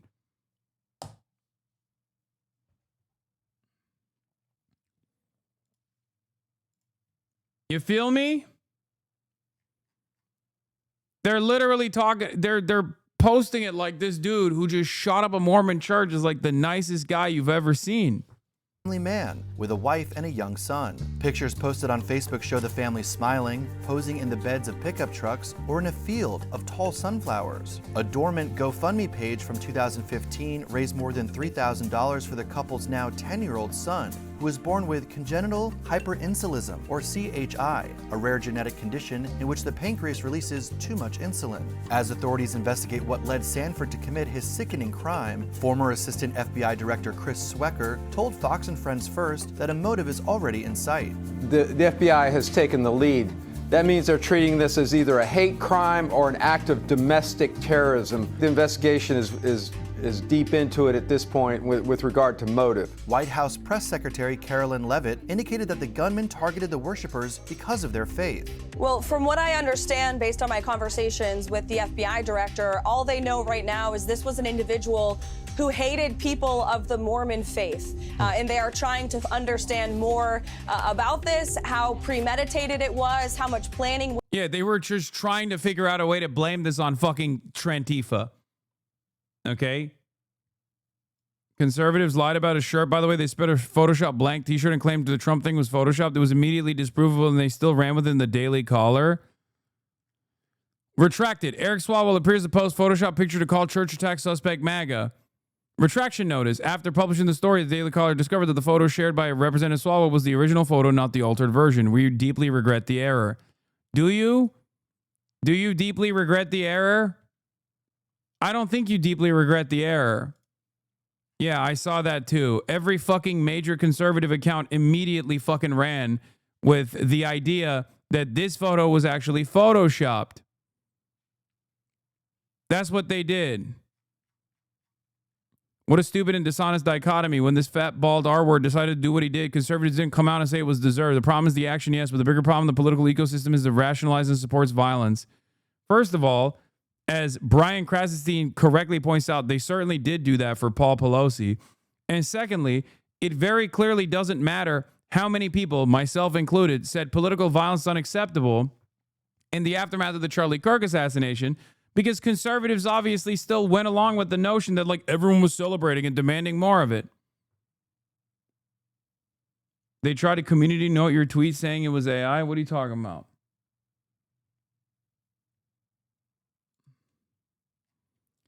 Anyway, the problem here in this instance, as it is always the case, is not about political violence only being one directional, even though if you were to look at it as a one-directional thing, you would realize that that direction is not left-wing violence.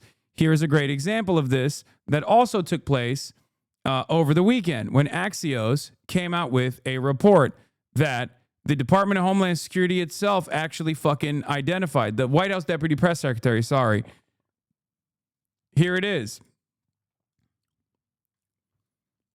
The White House Deputy Press Secretary looked at this graph and thought those gray bars are totally fine. Everyone will understand that only the yellow ones are a problem. Left and right-wing U.S. terrorism attacks, U.S. domestic terrorism attacks. Study, left-wing terrorism climbs to 30-year high. The gray bars are right-wing instances of terror annually from 1994 to 2025. The yellow bar is what they've declared is left-wing terrorism. Okay? The White House Deputy Press Secretary looked at this graph and thought those gray bars are totally fine. Everyone will understand that only the yellow ones are a problem. And the issue is, as I also called out, Republicans do think that. It's quite remarkable that political polarization and anti-intellectualism has made it so that you can directly stare at a chart that shows that the overwhelming majority of domestic terrorists come from the right, and people will still believe the opposite claim.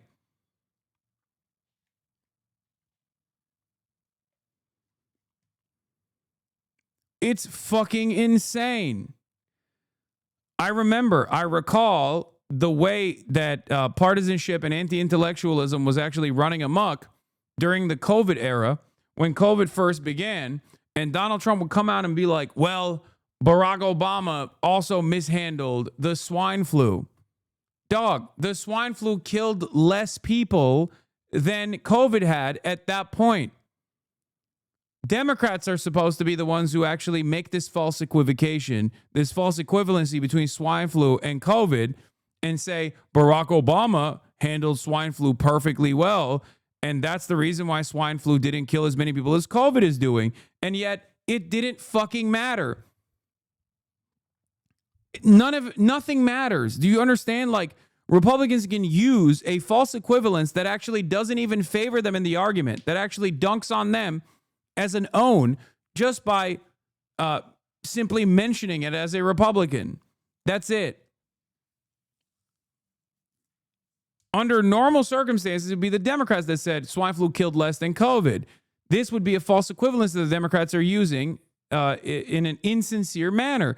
Yet Donald Trump literally did that as though somehow this was a way to fucking destroy the Democrat position.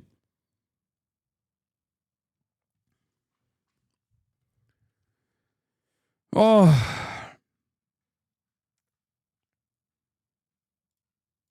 People, please read this comment. People misread the graph thinking the yellow is taller than the gray boxes instead of understanding that the yellow bar sits on top of the gray bar. Please make this clear. Oh, that's why they're misunderstanding it?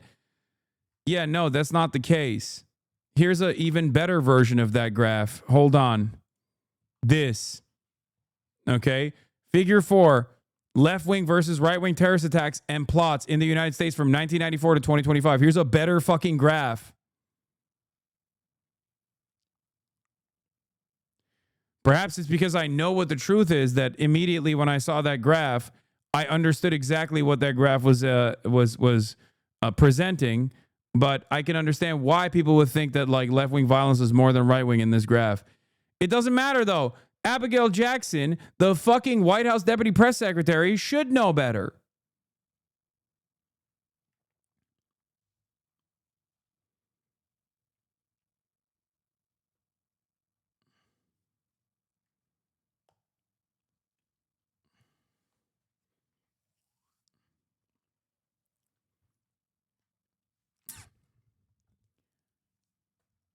Ay, ay, ay.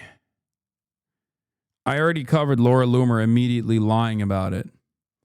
The misinformation environment is tuned up to 11 at this point, and people just like straight up lie instantly after any sort of fucking breaking news story to be first to market. Went into it, whether he left a note, all of those questions have yet to be answered. President Trump echoed that sentiment in a Truth Social post, in which he wrote, "This appears to be yet another targeted attack on Christians in the United States. This epidemic of violence in our country must end immediately." A city council candidate has since revealed a disturbing encounter he said he had with Sanford on September 22nd, when he was door-knocking constituents. Chris Johns told the Detroit Free Press that the two chatted for about 20 minutes, with Sanford at one point opening up about his time serving in Iraq as a U.S. Marine and struggling with drug addiction upon returning home.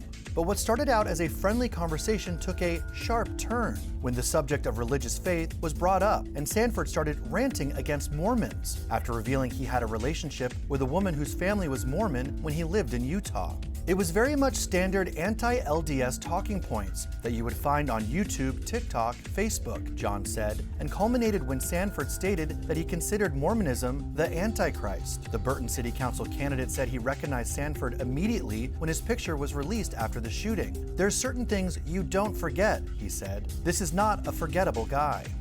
Sanford died at the scene during a gun battle with a Grand Blanc Township police officer and a Department of Natural Resources officer who responded to the shooting. Cops were on the scene 30 seconds after. Yeah, also, the main chud talking point is that the shooter donated to Act Blue. These guys are so fucking stupid, okay? He did the same thing with Ryan Ruth. Or no, not the same thing with Ryan Ruth. This is real. Ryan Ruth did donate to Act Blue, but I think he also voted for Donald Trump. But you're wait, what? He donated to Act Blue? What is this link that you just sent me?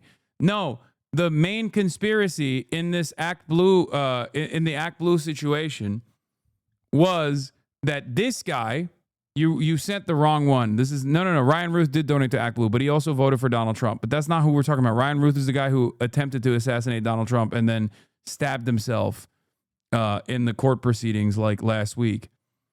This guy, this is a wrong tweet. The chatter sent me the wrong one, okay? This guy also had his own Act Blue saga. Conservatives went forward with Act Blue narratives. They said that this guy actually fucking donated to Act Blue and the Democratic Party. It was literally a different guy with the same fucking name. Here it is. And you know what's really sinister about this, for the record?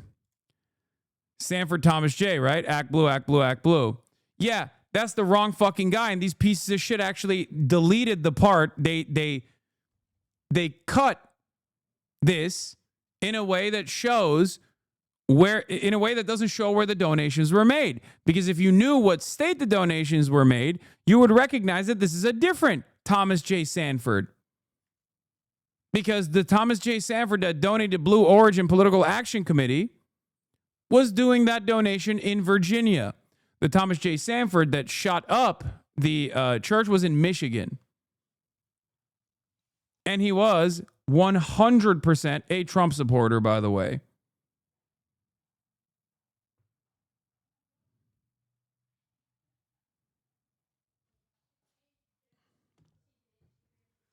It's so fucked up. It's so fucked up how much these guys just lie, dude. It is so crazy. Mormon church shooting suspect at Trump sites outside of his home, by the way. Google Maps images show that the suspect who was shot dead by the police at Trump sign outside of his Michigan house. You want to know how they tried to fucking make this work, by the way? Here, I'll show you. That's a Trump and Vance sign, okay? Or a Trump Pence sign? Or is it a Trump Vance sign? One or the other. Anyway. They tried to claim that this fucking stop sign was actually saying stop Trump, as though this wasn't a regular stop sign on Google Maps. But instead, they were trying to say that he was trying to make a political statement about stop Trump. That's what they tried to fucking claim. I'm so done, dude. I'm so fucking done. People are so insane nowadays, man. They are so fucking stupid. What do you do with these people? Calls started coming in and took out the suspect in about 8 minutes. Detectives are reportedly probing Yeah, he was whether wearing the the mass shirt. shooting and fire has. Yeah, he was wearing this shirt on his Facebook. They found it. And then obviously, Republican psychos immediately claimed this was a Photoshop. And then they Photoshopped the shirt without this on it and claimed that was the real shirt. How do we fucking fix this? All you liberals do is cry nonstop and violent as fuck. Oh my God!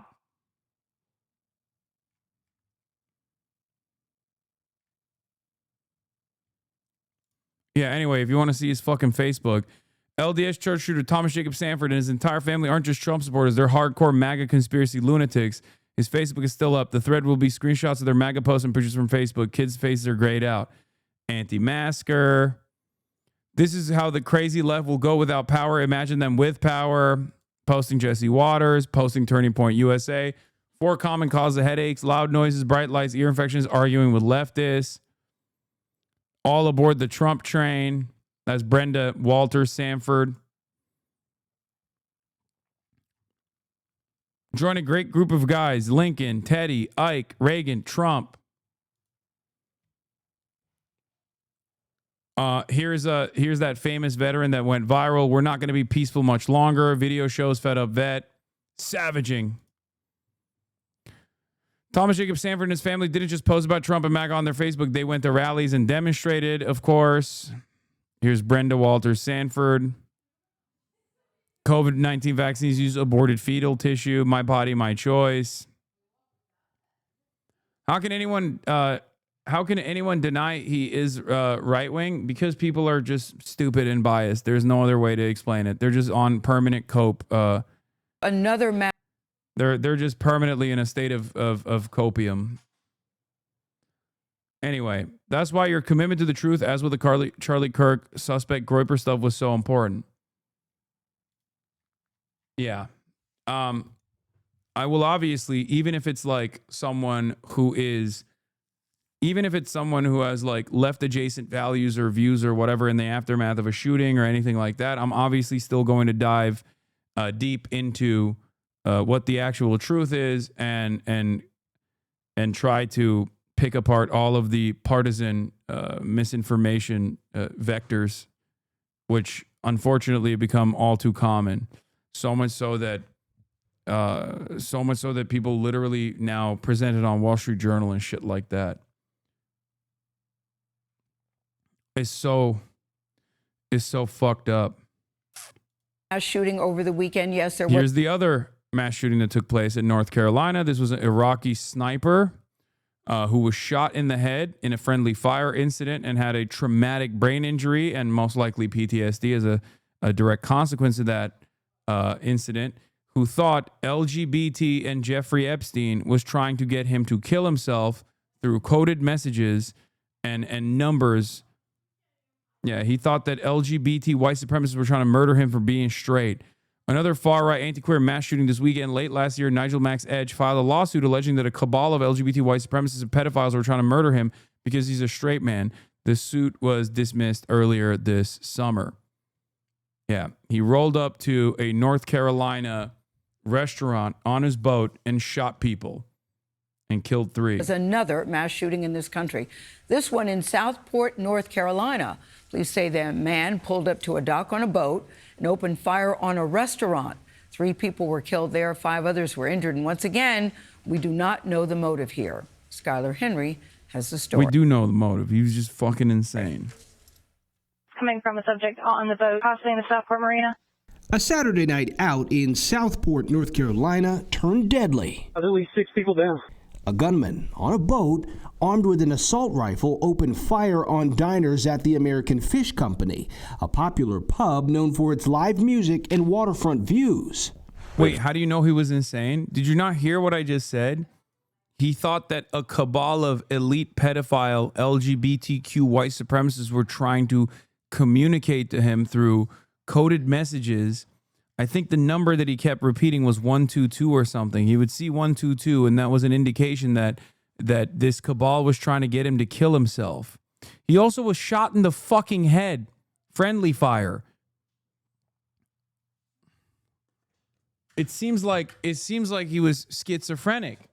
Doesn't take much to assume that this is the workings of a schizophrenic person. There was a boat sitting out front, which was just odd that he's sitting right there. Nearby business owner Todd Weaver says he spotted the boat hours before the shooting. I hunkered against that wall, and everybody else was running out. And I called 911 as fast as I could. Police allege the suspected shooter is 40-year-old Nigel Edge, a combat veteran with PTSD. Investigators claim Edge fled the scene by boat shortly after 10 p.m. and headed towards Oak Island, a nearby coastal town where he lives. The Coast Guard later arrested Edge at a public ramp. Investigators say it was a targeted and highly premeditated attack. Authorities say many of the victims were there on vacation. The thread that connects everyone who's a victim in this case to this point just appears to be a love of having a good time and enjoying all that Southport has to offer.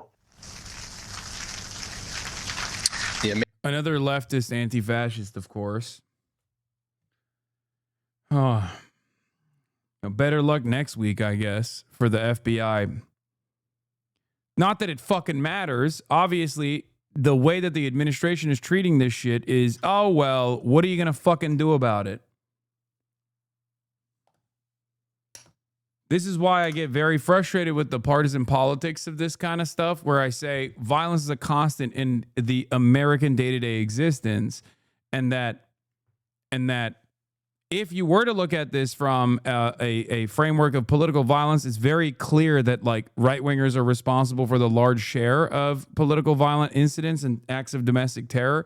Having said that, this is a constant in the American condition, and there is a higher priority that must be solved here, a higher issue, which is access to weapons, an arsenal of weaponry. That's what the major fucking, that's the major factor here. Okay? The common factor is guns. American Fish Company, at one point the backdrop for the 2013 film Safe Haven. As for the suspect in this case, Nigel Edge, he is facing numerous charges, including 3 counts of first-degree murder, 5 counts of attempted first-degree murder, and 5 counts of assault with a deadly weapon. Nate. This morning, after his pressure campaign. Anyway, yeah, Donald Trump says there's more smoke for others as well. It just doesn't make any fucking sense. Left Gumman is the rhetoric that's causing this. Right Gumman, he was just mental. I know, because the goal here, and it's unfortunate that the Democrats don't realize this or don't even fucking message against this, because they've completely given up on trying to fix any of this shit. But the goal here is very obviously to stamp out any sort of political dissent. And the Republicans are trying to design yet another hysterical narrative. The hysterical narrative here is that leftist Antifa violence is super commonplace. It's happening all the time. We have to put an end to it. We have to put a stop to it. Even though, I think it's like infantile to analyze violence in this country from the perspective of political rhetoric. But even if we were to do so, it's additionally stupid to assume that it's actually the left that's responsible for a large share of the violent political incidents. It's just objectively untrue. It's never been the fucking case.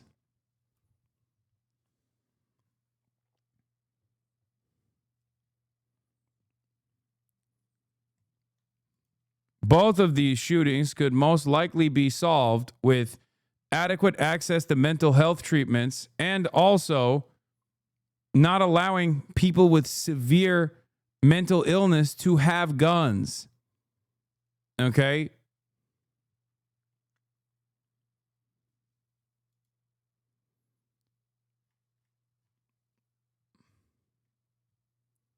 Would med beds help? Yes, med beds. That's what I meant. I'm implying that med beds would be the ones that would solve this issue. They were veterans, so they were allowed to have them. Veterans are some of the worst people to give weapons to. Let's be real, because a big chunk of them have PTSD and suicidal tendencies. There's a reason why there is the number 22 a day, right? Access to weapons makes it much easier to actually successfully commit suicide. Okay?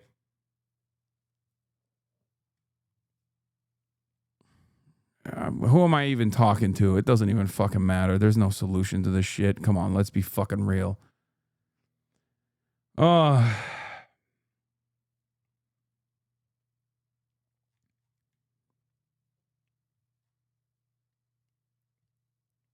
Is back up to more than 22 a day, by the way? Of course. Yeah. 2 mass shootings by Iraq war veterans in one day. People fought so hard to stop that war. Not only because they cared about foreigners, but because wars always come home, says John Schwartz. Ultraviolence like the Iraq war is like a football covered in razor blades, bouncing through history forever in ways no human can foresee. Today is sliced apart, 4 people in Michigan and 3 in North Carolina. This is what I tried to present as well.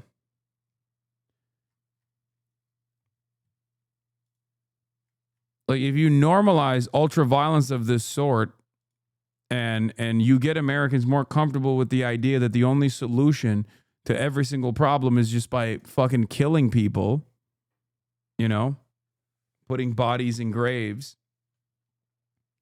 then that violence is inevitably going to come back to the home front. And here we are. Veterans, not all, but 90% of veterans are mission support, but 10% are combat experience. With that, they're exposed to trauma that translates into PTSD. The Iraq War wasn't a war, much like Russia is a military operation. It was and is officially called Operation Enduring Freedom, aka the Iraq invasion. Just a heads up, sir. I don't care. Yeah. And the VA solution to veterans killing themselves with guns is like so... It's tragic comedy. Their solution is, veterans are killing themselves with guns a lot, okay? So here, we'll just give them a fucking gun lock. That's literally their solution.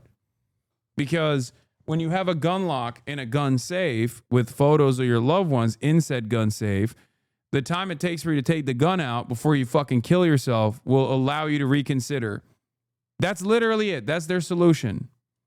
Fucking awesome. What a country. Yeah, I'm the one who doesn't give a fuck about veterans, right? Not the American government. Yeah, also, Bill A. Packman leaked, or the New York Post leaked the letter from Charlie Kirk to Netanyahu, which is so fucking gross, by the way. This is going to really piss off people. And the letter itself and the components actually, once again, vindicate me, your boy, Hasanabi Piker, which is, of course, that he wasn't actually turning on Israel at all. He was just frustrated about Israel. He was frustrated about the support Israel was losing among the youth, something that Charlie Kirk was seeing. And as an avid supporter of Israel, he was worried about it. This is the letter Charlie sent to Netanyahu in full. This is first published by the New York Post. All 7 pages of the letter are in this post. It essentially falls in line with what we know for sure. Charlie felt that young conservatives were increasingly turning against Israel, and they were doing so rapidly and in large numbers. Charlie wanted to find a way to slow down the exodus. It is important to note that about a month before he was assassinated, Charlie expressed great frustration that he was often harshly criticized by pro-Israel advocates for allowing Tucker Carlson to speak at Turning Point USA events and for going on Tucker Carlson's show, among other things. Once again, I told you all of these things are true, and none of it would conclusively prove that he was about to fucking turn on Israel publicly, and therefore Israel assassinated him. In that interview with Megyn Kelly, both he and she were clear that they were repeatedly told they were anti-Semitic by people who had once supported them for sticking with Tucker and for insisting that Israel should end the war as soon as possible. They believe their years of advocacy for Israel and against Jew hate had earned them some leeway, and they found the rhetoric against them to be highly offensive.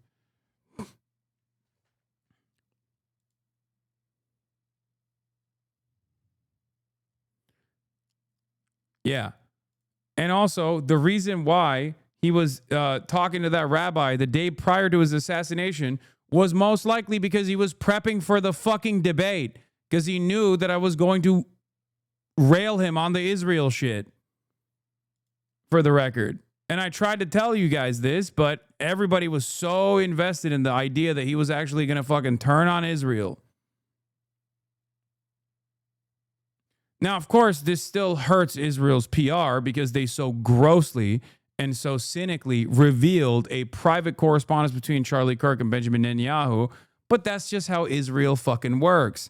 And it's not like their opinion could be lower in the eyes of Americans, or maybe their opinion could be lower in the eyes of Americans on the Republican side. So, you know.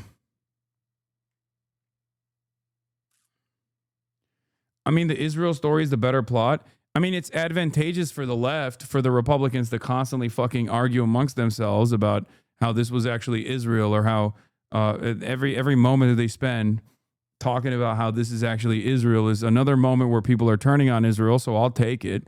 And also another moment where they're not unified in this Trantifa narrative, which is also fucking ridiculous.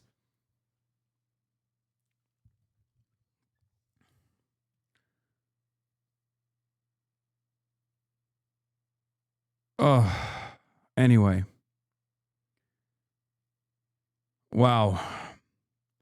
I just did a rapid fire of like 5 of the most consequential stories of the day, and there's still a shit ton that I didn't get to. Goes to show you take one day off and there's not there's you know, there's an endless amount of fucking awful shit that you need to cover. Anyway, I'm done for the day. I have a call that I have to take right now. I'm pooped. I will be back tomorrow. And then on Wednesday, I will be live from France. Wednesday, Thursday, Friday, I'm going to be in France. And then Saturday and Sunday, I'm going to be dual streaming alongside Pokimane, the French GP4 that my boy Squeezy is putting together. I'm going to be the American broadcaster for this major event. It's going to be watched by millions of people internationally. I'm looking to try to collaborate with Jean-Luc Mélenchon when I'm out there. I already reached out ahead of time to their team. But yes, or GP3, is it not GP4? Did I say the name wrong? Oh my God, I'm so fucking stupid. But yes, I will be in France, and I will be broadcasting the race on Saturday and Sunday. What is this? You missed this too? After doing a PR tour following the murder of Charlie Kirk to promote himself, he starts to stream by singing Bella Ciao, something that the alleged killer wrote on his bullets. Imagine my shock. Wait, what? Dude, what are you doing? Republicans are just trying to fucking find another narrative that they can like jump on here. Who gives a fuck? Fuck them. Yes, Jean-Luc Mélenchon. What else was I going to say? Yeah, but that's it. No, I'm not off tomorrow. I'm going to be live tomorrow, okay? I am going to be live tomorrow. Hopefully I'll be able to come back into the country without any sort of apprehension or detention. Who fucking knows? That's another concern here, obviously. Coming back into the nation state might be a problem, but hopefully it won't be. I'm going to try to put a pod out in France. Let's not jinx it. FBI watches for being anti-capitalist. Yeah. Yeah, that's true. That is a concern.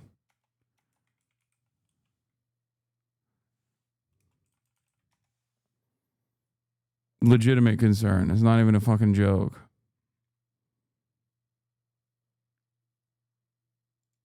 Anyway. Hey, I'm just doing this to sound like Bo Burnham in the beginning, but peace, everybody. Love you all. See you tomorrow.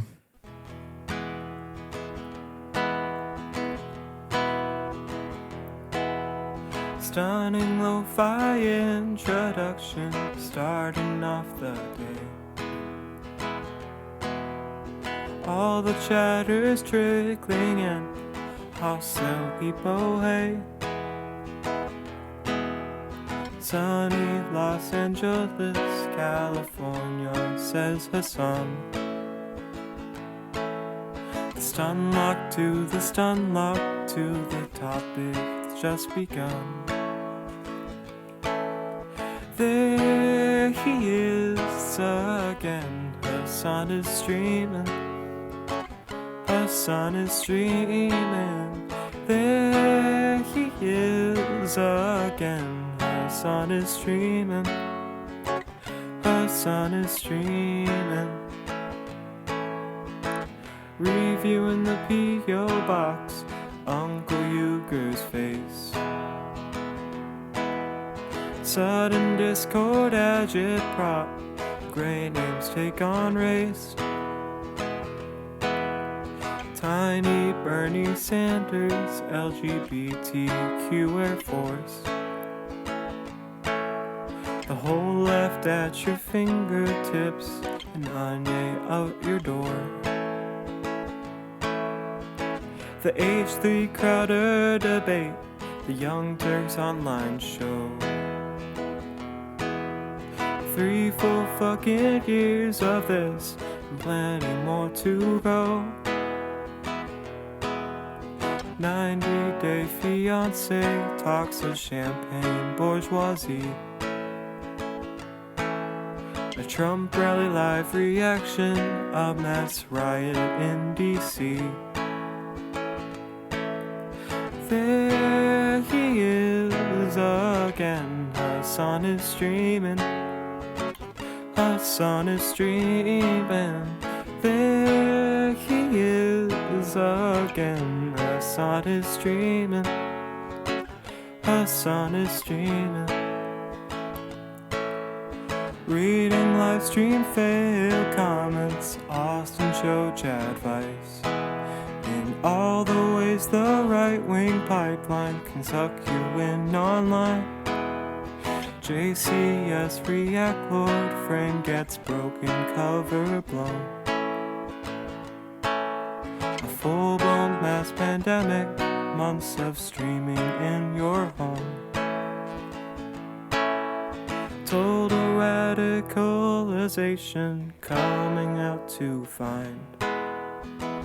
The system you were taught to trust in was broken the whole time. All these daily streams, whether big or whether small, have helped me in so many find some meaning through it all. So there he is again, Hasan is streaming. Hasan is streaming. There he is again, Hasan is streaming. Hasan is streaming.